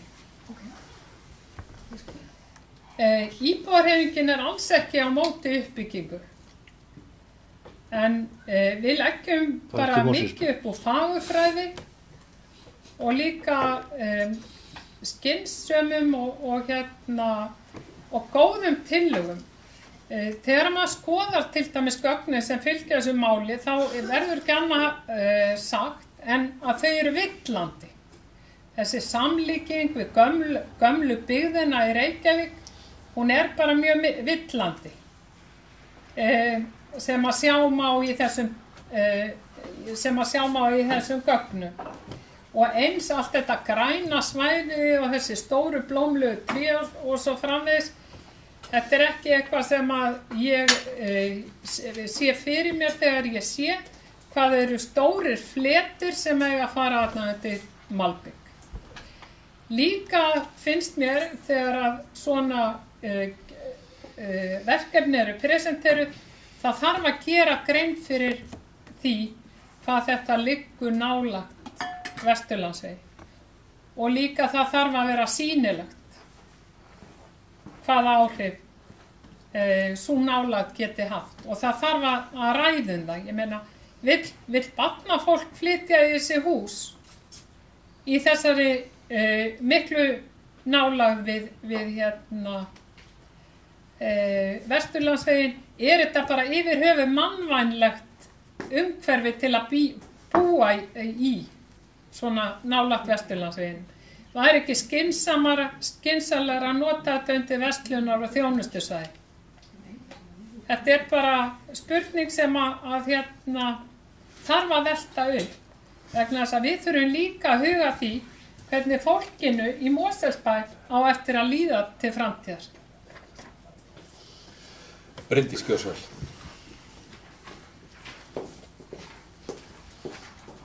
Já, forseti. Það byrja á því að segja að það er það sem að ég hugsa alltaf í öllum mínum störfum, er einmitt hvernig Mosfellingum mun líða hér til framtíðar. Og það á einmitt sérstaklega í skipulagsmálum því að við erum að skipuleggja til mjög langra framtíðar. Vegna þess að bæjarfulltrúinn kom inn á miðbæinn í Garðabæ, þá hef ég átt nefnilega töluvert leið mín að þanga. Ég átti það síðast í dag, þar sem ég fór á heimsókn 2 verslanir. Ég átti það líka síðast á laugardag, þar sem ég fór á veitingastað og hönnunarsafnið. Og ég verð að segja það að mér hefur fundist takast mjög vel til þar. Og ég hef rætt það við kollega minn í bæjarstjórninni í Garðabæ. Rætti það líka við verslunareigenda í dag sem að sagðist ganga vel að reka svona sérvöruverslun í Garðabæ og það eru fréttir. Ef að sérvöruverslanir ganga vel í miðbæjum þessara sveitafélaga sem eru hér í kringum Reykjavík. Því það hefur hingað til ekki gengið vel. Og það hefur verið mjög erfitt að reka verslanir hér í þessum sveitafélagum. Þannig að ef þetta er að lukkast í Garðabæ þá er augljóst að þau eru að gera eitthvað rétt í skipulagsmálum. Og það er það sem að skipulagssérfræðingarnir okkur segja. Þéttleiki byggðar skiptir öllu máli. Og þessi veitingastaður og verslanir og annað sem eru þarna í þessum nýja kjarna myndu væntanlega ekki reka sig nema vegna þess að þarna er búið að búa til svolítið massa viðskiptavinnu með að byggja þessar íbúðir þarna ofan á. En gott og vel, það er bara sjálfsagt að fólk hafi mismunandi skoðanir á þessu. En þá vil ég bara á það minna til þess að fá þjónustu, verslanir, veitingastað og mannlíf sem að fólk vil yfirleitt sjá einhvers staðar í kringum miðbæ, að þá þarf massa fólk. Og þá þarf fólk líka að búa á svæðinu. Það er ekki nóg bara að byggja upp fyrirtæki, því þá verður það svona bara einhver var á daginn en enginn á kvöldin, að til þess að ná þessu mannlífi sem við viljum sjá, rekstur veitingastaða og kaffihús og annað, þá þarf líka einhvern íbúamassa. Svo langar mér bara að benda bæjarfulltrúanum á þetta kort hér. Bæjarfulltrúi Sigrún Pálsdóttir, hérna er kort sem ég langar að benda þér á. Þú eru séð í einhverjum umfjöllum og ef þú googlar eitthvað hljóðvist eða eitthvað Vesturlandsvegur Mosfellsbæ, þá er þetta kort sem var unnið hérna allan Vesturlandsveginn og það sýnir sem sagt áætlaðan hljóðmælingar.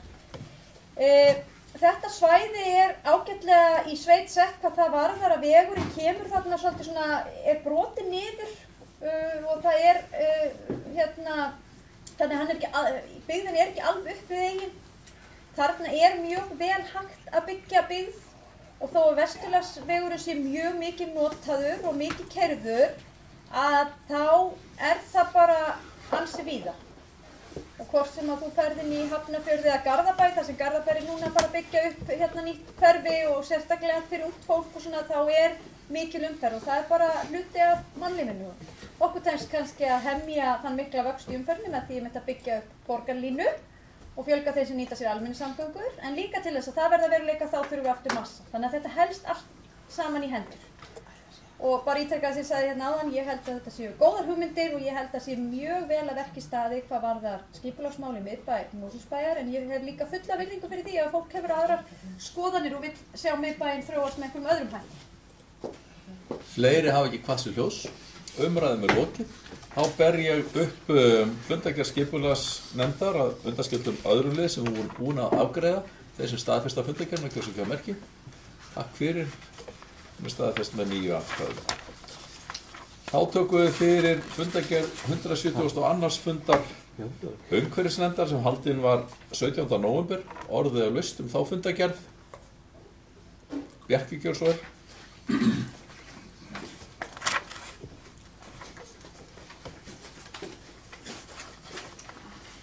Þetta er nokkuð mál sem við hefum nokkuð að tæpa á. Fyrst númer 2. Þetta er svona bara rétt að skauta yfir mál.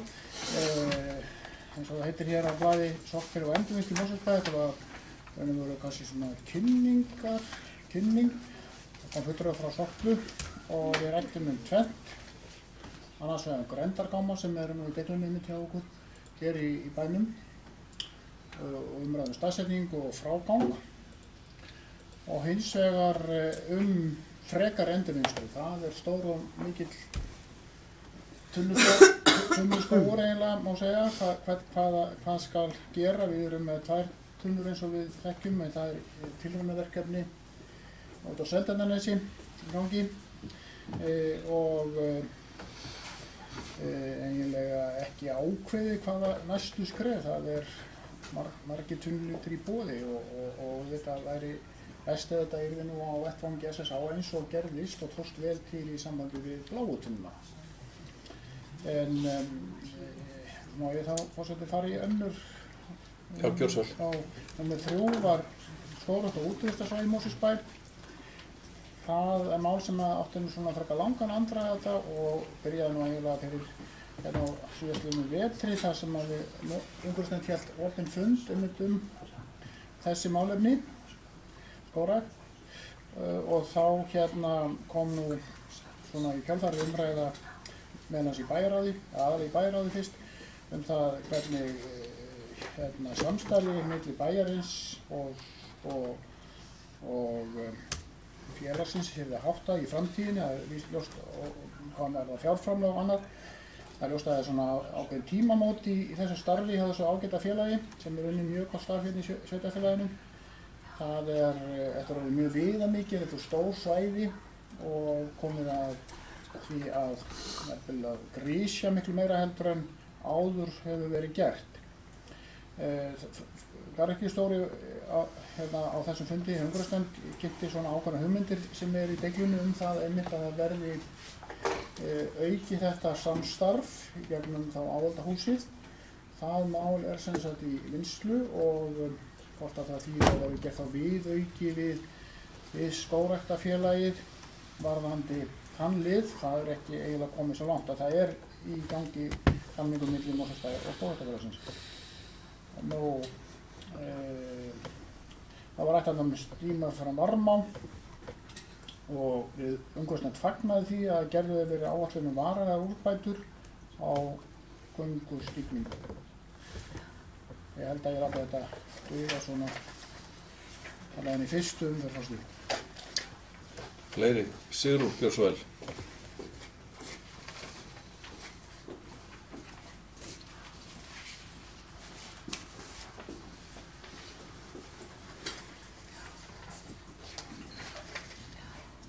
Já, ágætt forseti. Kem fram til máli númer 4, stígur meðfram Varmá. Mér langar bara að lýsa ánægju minni með það að uppi eru áætlanir og búið að gera ráð fyrir því í fjárhagsáætlun að það verði eitt fé í að bæta umhverfi Varmárinnar og lagfæra stíginn sem að hruni komin meðfram ánni. Þetta mjög vinsæll útivistarstaður sem að íbúarnir nota mikið þegar að það hægt. En hann fór í sundur í síðustu vatnsveðrum á fleiri einu stað og það hefur náttúrulega endurtekið sig í gegnum tíðina að það gerist og það alveg ljóst að það þarf að gera eitthvað varanlegt þarna.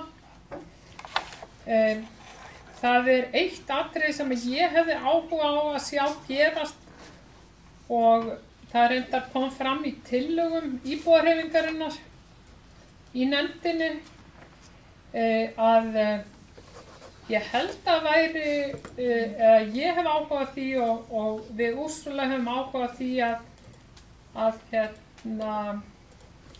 þessar tillögur sem að kynntar voru á fundi umhverfisnefndar þær verði senda til umsagnar hjá svona fagstofnunum sem halda utan svona mál eins og veiðimálastofnun til dæmis. Þeir hafa verið að kynna sér sérstaklega svona bakkarof og viðgerðir á þeim vegna þess að allt sem snertir bakkana, það kemur göngustígnum við vegna þess að göngustígurinn svo nálægt og svo framvegis. og líka svona jarðvegsrof mikið, bæði vegna þess hvernig framkvæmdaaðilar hafa því miður gengið hana og síðan bara það fagstofnun sem hefur mikla vitneskju jarðvegsvernd og hvernig best koma að henni. Þannig að sko, ég held að það væri skynsamlegt að byrja, við erum meira að segja með þannig fólk hérna í sveitarfélaginu sem vinnur á þessum stofnunum sem að örugglega myndu vilja hjálpa okkur. En ég hef áhuga á því að fara aðeins yfir tillögur íbúahreyfingarinnar í fjárhagsáætlun, það heyrir undir annan lið. Hafa einhverju fleiri áhuga á þessu málefni? Eru fleiri sem vilja ræða varmárstigin, eitthvað á þessu stigi?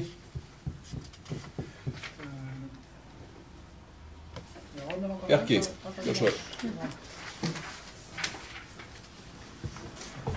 Hvað er fjárhagsáætlun? Fyrsta mál. Þetta bara síðasta sem bæjarfulltrúinn talaði að senda til umsagnar. Það verður nú væntanlega þá að koma fram með einhverjum hætti annaðhvort formlega eða óformlega. Ég skil það þannig, en eins og sakir standa þetta stóra og þarfa verkefni á forræði umhverfissviðsins okkar og hefur verið meðlans að vera að leita eftir samþykki eiganda til þess að breyta stígnum. Þannig að ég bara bendi bæjarfulltrúum að ræða þá við sviðið og ef þess þarf að taka það þá formlega fyrir á fundi. En ég held að það verður að vera svona eftir afgreiðslumáti á því atriði.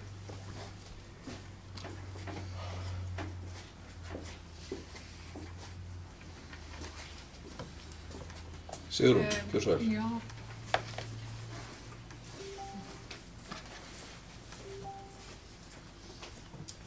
Er þá ekki bara sniðugast ágæti forseti að vísa málinu aftur til umhverfisnefndar? Er það ekki best að gera það þannig? Nei, það held ég ekki. Er það ekki? Þú getur borðið upp þá tillögu ef þú vilt, en ég ætla ekki að gera þá tillögu. Nei, ok.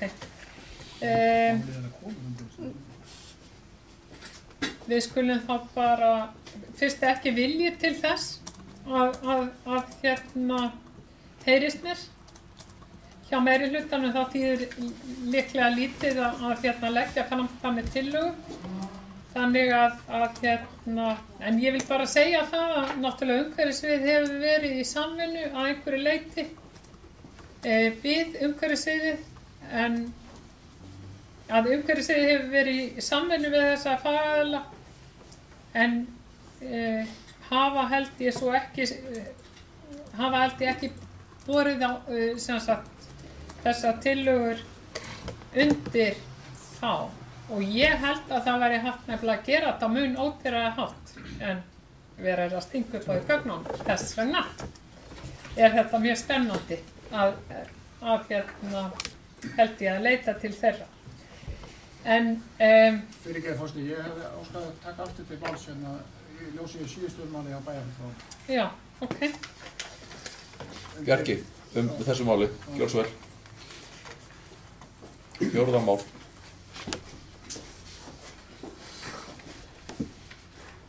Að fjórða mál, já, mér finnst eins og ég hef sagt áður bæjarfulltrúinn leiða umræðina á villigötur eins og honum einu lagi. Það var ekki, eins og ég sagði hér áðan í þessum púlti að það væri eðlilegast að það yrði tekið formlega beint upp við umhverfissvið eða þá á nefndarfundi ef það þyrfti að ræða við, eins og hér var það, sérfræðinga. Og það var bara mín skoðun og mín skoðun. Bæjarfulltrúinn kemur þá með léttan snúning og talar þá það að vísa málinu sem nýkomur umhverfisnefnd aftur í umhverfisnefnd. Ég tók ekki undir það. Það er ekkert, en ég gagnrýni viðbrögð fulltrúans við þeirri skoðun minni að ég var eitthvað á móti umfjöllun. Ég eingöngu eins og oft áður hér við þetta borð, bæði ég og aðrir að benda það hverju eðlilega og rétt málsmeðferð En að það sé einhver skoðun meirihlutans að eigi ekki að gera þetta við, það alveg fyrir neðan allar heldur að valda slíku á loft. Sigrún gjör svo vel.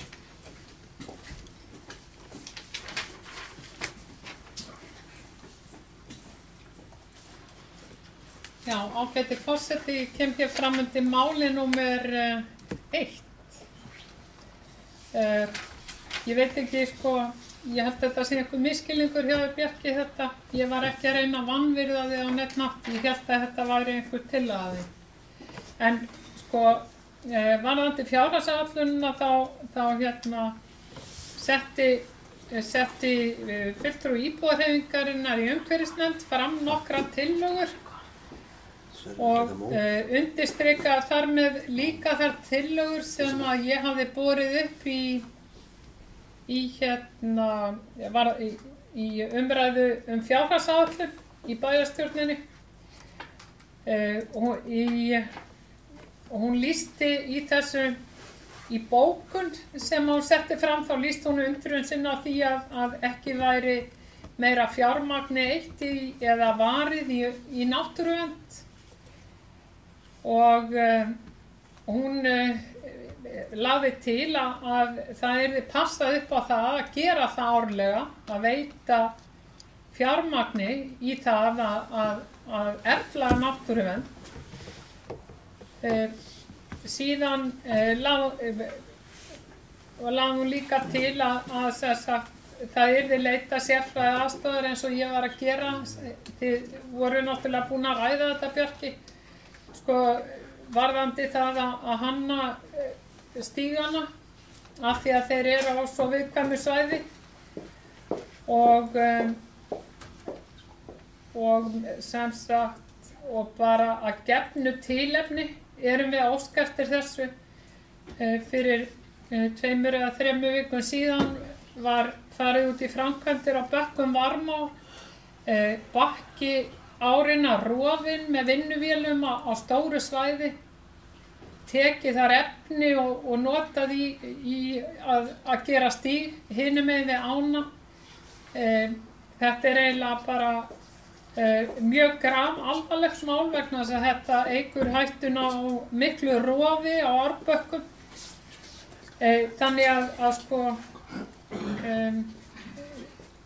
Úrsúla hún sem sagt setti þessa tillögu fram á fundinum en ég veit ekki hvort þú hefur svarað henni eða meiri hlutin hefur svarað henni á nokkurn hátt. Síðan ræddi hún að það yrði farið í að stöðva ágengar tegundir og það talaði að það væri langtímaverkefni.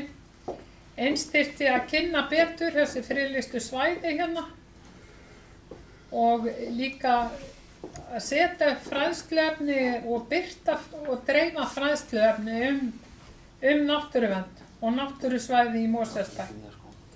Þannig að hérna bara til þess að efla umhverfisvitund í bæjarfélaginu.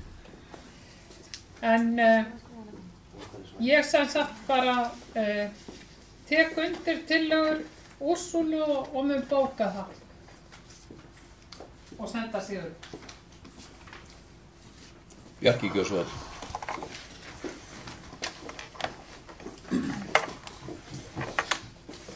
Já, forseti, ágæti bæjarfulltrúar, þetta sem sagt fyrsta mál sem fjárhagsáætlun Mosfellsbæjar. Fastur yfir að senda þetta í allar nefndir, eins og við þekkjum. Þarna var umhverfisnefnd að fjalla það sem sneri að þeirra sviði og kynnt af forstöðumanni sviðsins. Fyrst ætla ég að nefna það að það byrjaði á því að vera algjör samstaða það að frekari fjármagni verði veitt til friðarasvæði í Mosfellsbæ og reyndar, og það kemur hérna fram í fundargerðinni og eins og hér segir að ítrykki fyrir bókun umhverfisnefnd hefur áður nefnt þetta að verði sem sagt ákveðið afmarkað fjármagn veitt í friðuð svæði. Síðan kom fulltrúi íbúðarhreyfingarinnar með bókun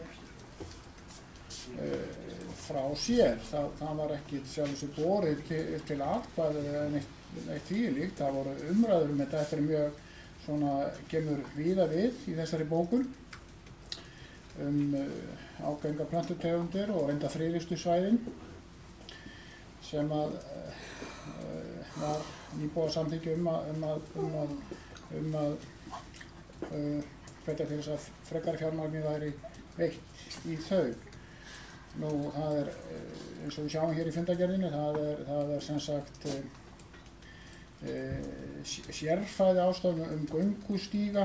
Þetta sumt náttúrulega í gangi undir einhver öðrum formerkjum, þó það sé ekki kallað náttúruvernd. Við erum með sérfræðing á umhverfissviði, bara svo ég nefni bara, það er verkfræðingur, það er líffræðingur og það er landslagsarkitekt og auðvitað leita til sérfræði aðstoð, áliti, veiðimálastofnun eða hvað sem það þýðir. En þetta er sem sagt bara bókun sem að fulltrúi Amnesty lagði fram og stendur hér sem slík. Og bókunum var ekkert greitt neitt atkvæði eða þannig. Þess að voru allir sammála það að þetta sem kemur þarna undan fram fjármagn til friðaráðssvæða.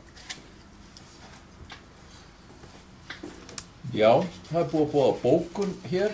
Get ég ekki smá fundar? Ég held að við gerum fundar hér. Við hefjum þá funda 9. Sigrún, gjör svo vel.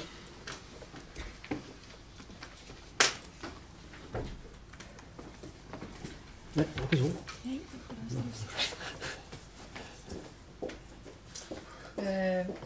Já, ágæti forseti, ég ætla að lesa upp bókun íbúðarhreyfingarinnar og það verið að bóka í fjárhagsáætlun 2017 til 20 og bókunin er svona: bæjarfulltrúi íbúðarhreyfingarinnar tekur undir þau sjónarmið og tillögur sem koma fram í bókun fulltrúa Amnesty í umhverfisnefnd, en þar er fjallað nauðsyn þess að verja meira fé til náttúruverndar í Mosfellsbæ, leita eftir sérfræðiaðstoð í tengslum við framkvæmdir á náttúrusvæðum, hefja vinnu við að hefta lúpínu, bjarnakló og skógarkerfil, kynna betur friðlýst svæði fyrir íbúum, þyrfti eiginlega að vera annað líka, og vekja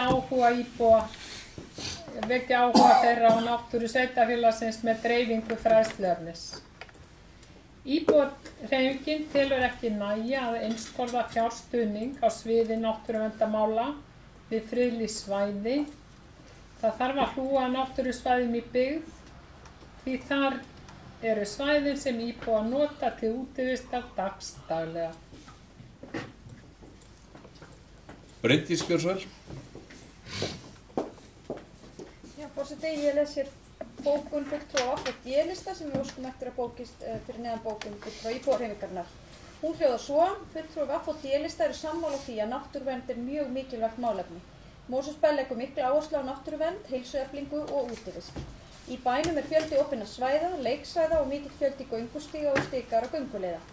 Fjölda verkefna er lútað að náttúruvernd er því sinnt af hálfu bæjarins þó þau beri ekki þetta heiti í fjárhagsáætlun. Ítrekað er að mikil sérfræðiþekking er til staðar innan umhverfissviðs en þar starfa fært fólk með margvíslega menntun, til dæmis skipulagsfræðingur, landslagsarkitekt, garðyrkjufræðingur, verkfræðingur og líffræðingur. Þegar þörf er á er einnig leitað utanaðkomandi ráðgjafar. Umhverfisnefnd ítrekkaði afstöðu sína til þess að auknir fjármunir verði settir í friðlýst svæði og taka bæjarfulltrúa VAFF og D-lista undir þá afstöðu. Fleiri hafa ekki kvatt sér hljóðs. Umræðum er lokið. Þeir sem að staðfesta fundargerð umhverfisnefndar gjörðu svo ekki á merki. Takk fyrir. Hún er staðfest með 9 atkvæðum. Þá tökum við fyrir fundargerð 59. fundar þróunar- og ferðamálanefndar sem haldinn var 16. nóvember. Orðið er laust fundargerðina.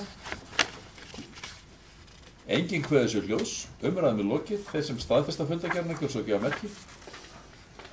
Takk fyrir. Hún er staðfest með 9 atkvæðum. Þá tökum við fyrir fundargerði til kynningar. Það er fyrst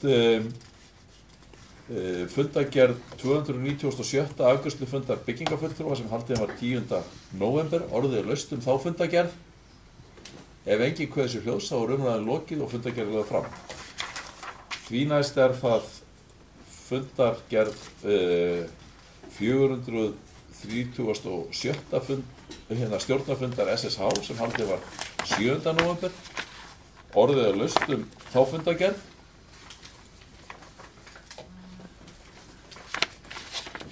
Einhver sem kveður sér ljós. Ef ekki, þá fundargerðin lögð fram og þá tekur næstu fundargerð 355. fundar samstarfsnefndar skíðasvæða höfuðborgarsvæðisins. Orðið laust þá fundargerð. Kolbrún gjör svo vel.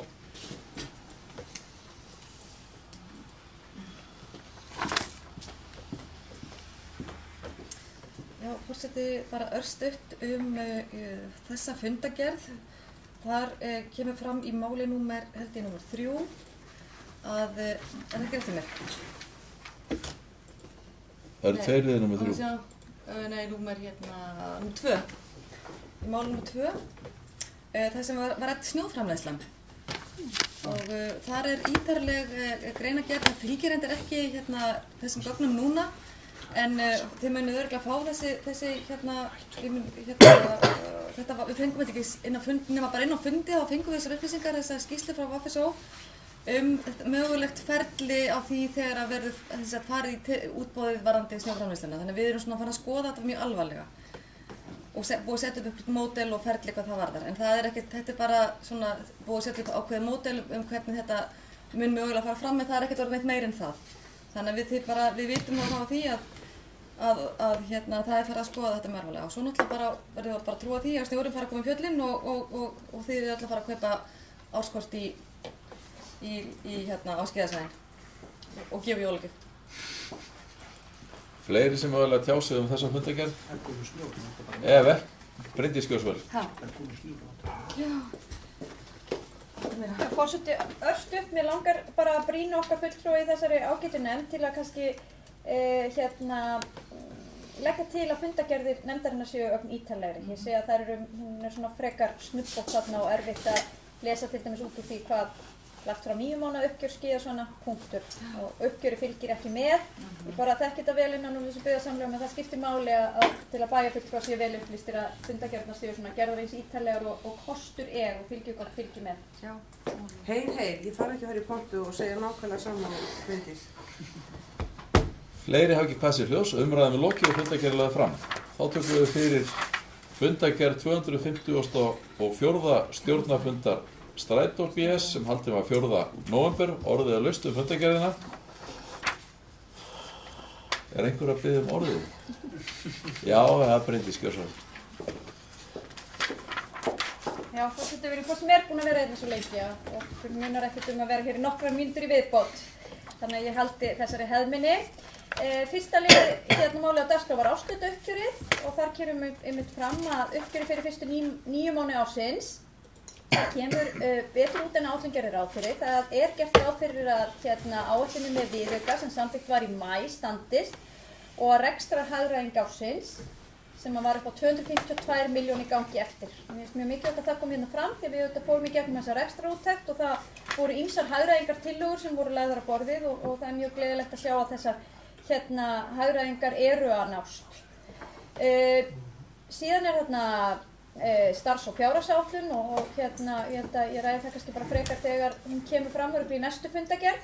En í lið númer 3 langar mig að vekja sérstaka athygli á þessu leiðakerfi stefnu. Þetta plagg sem ég hef rætt hér áður og nú fylgir það með.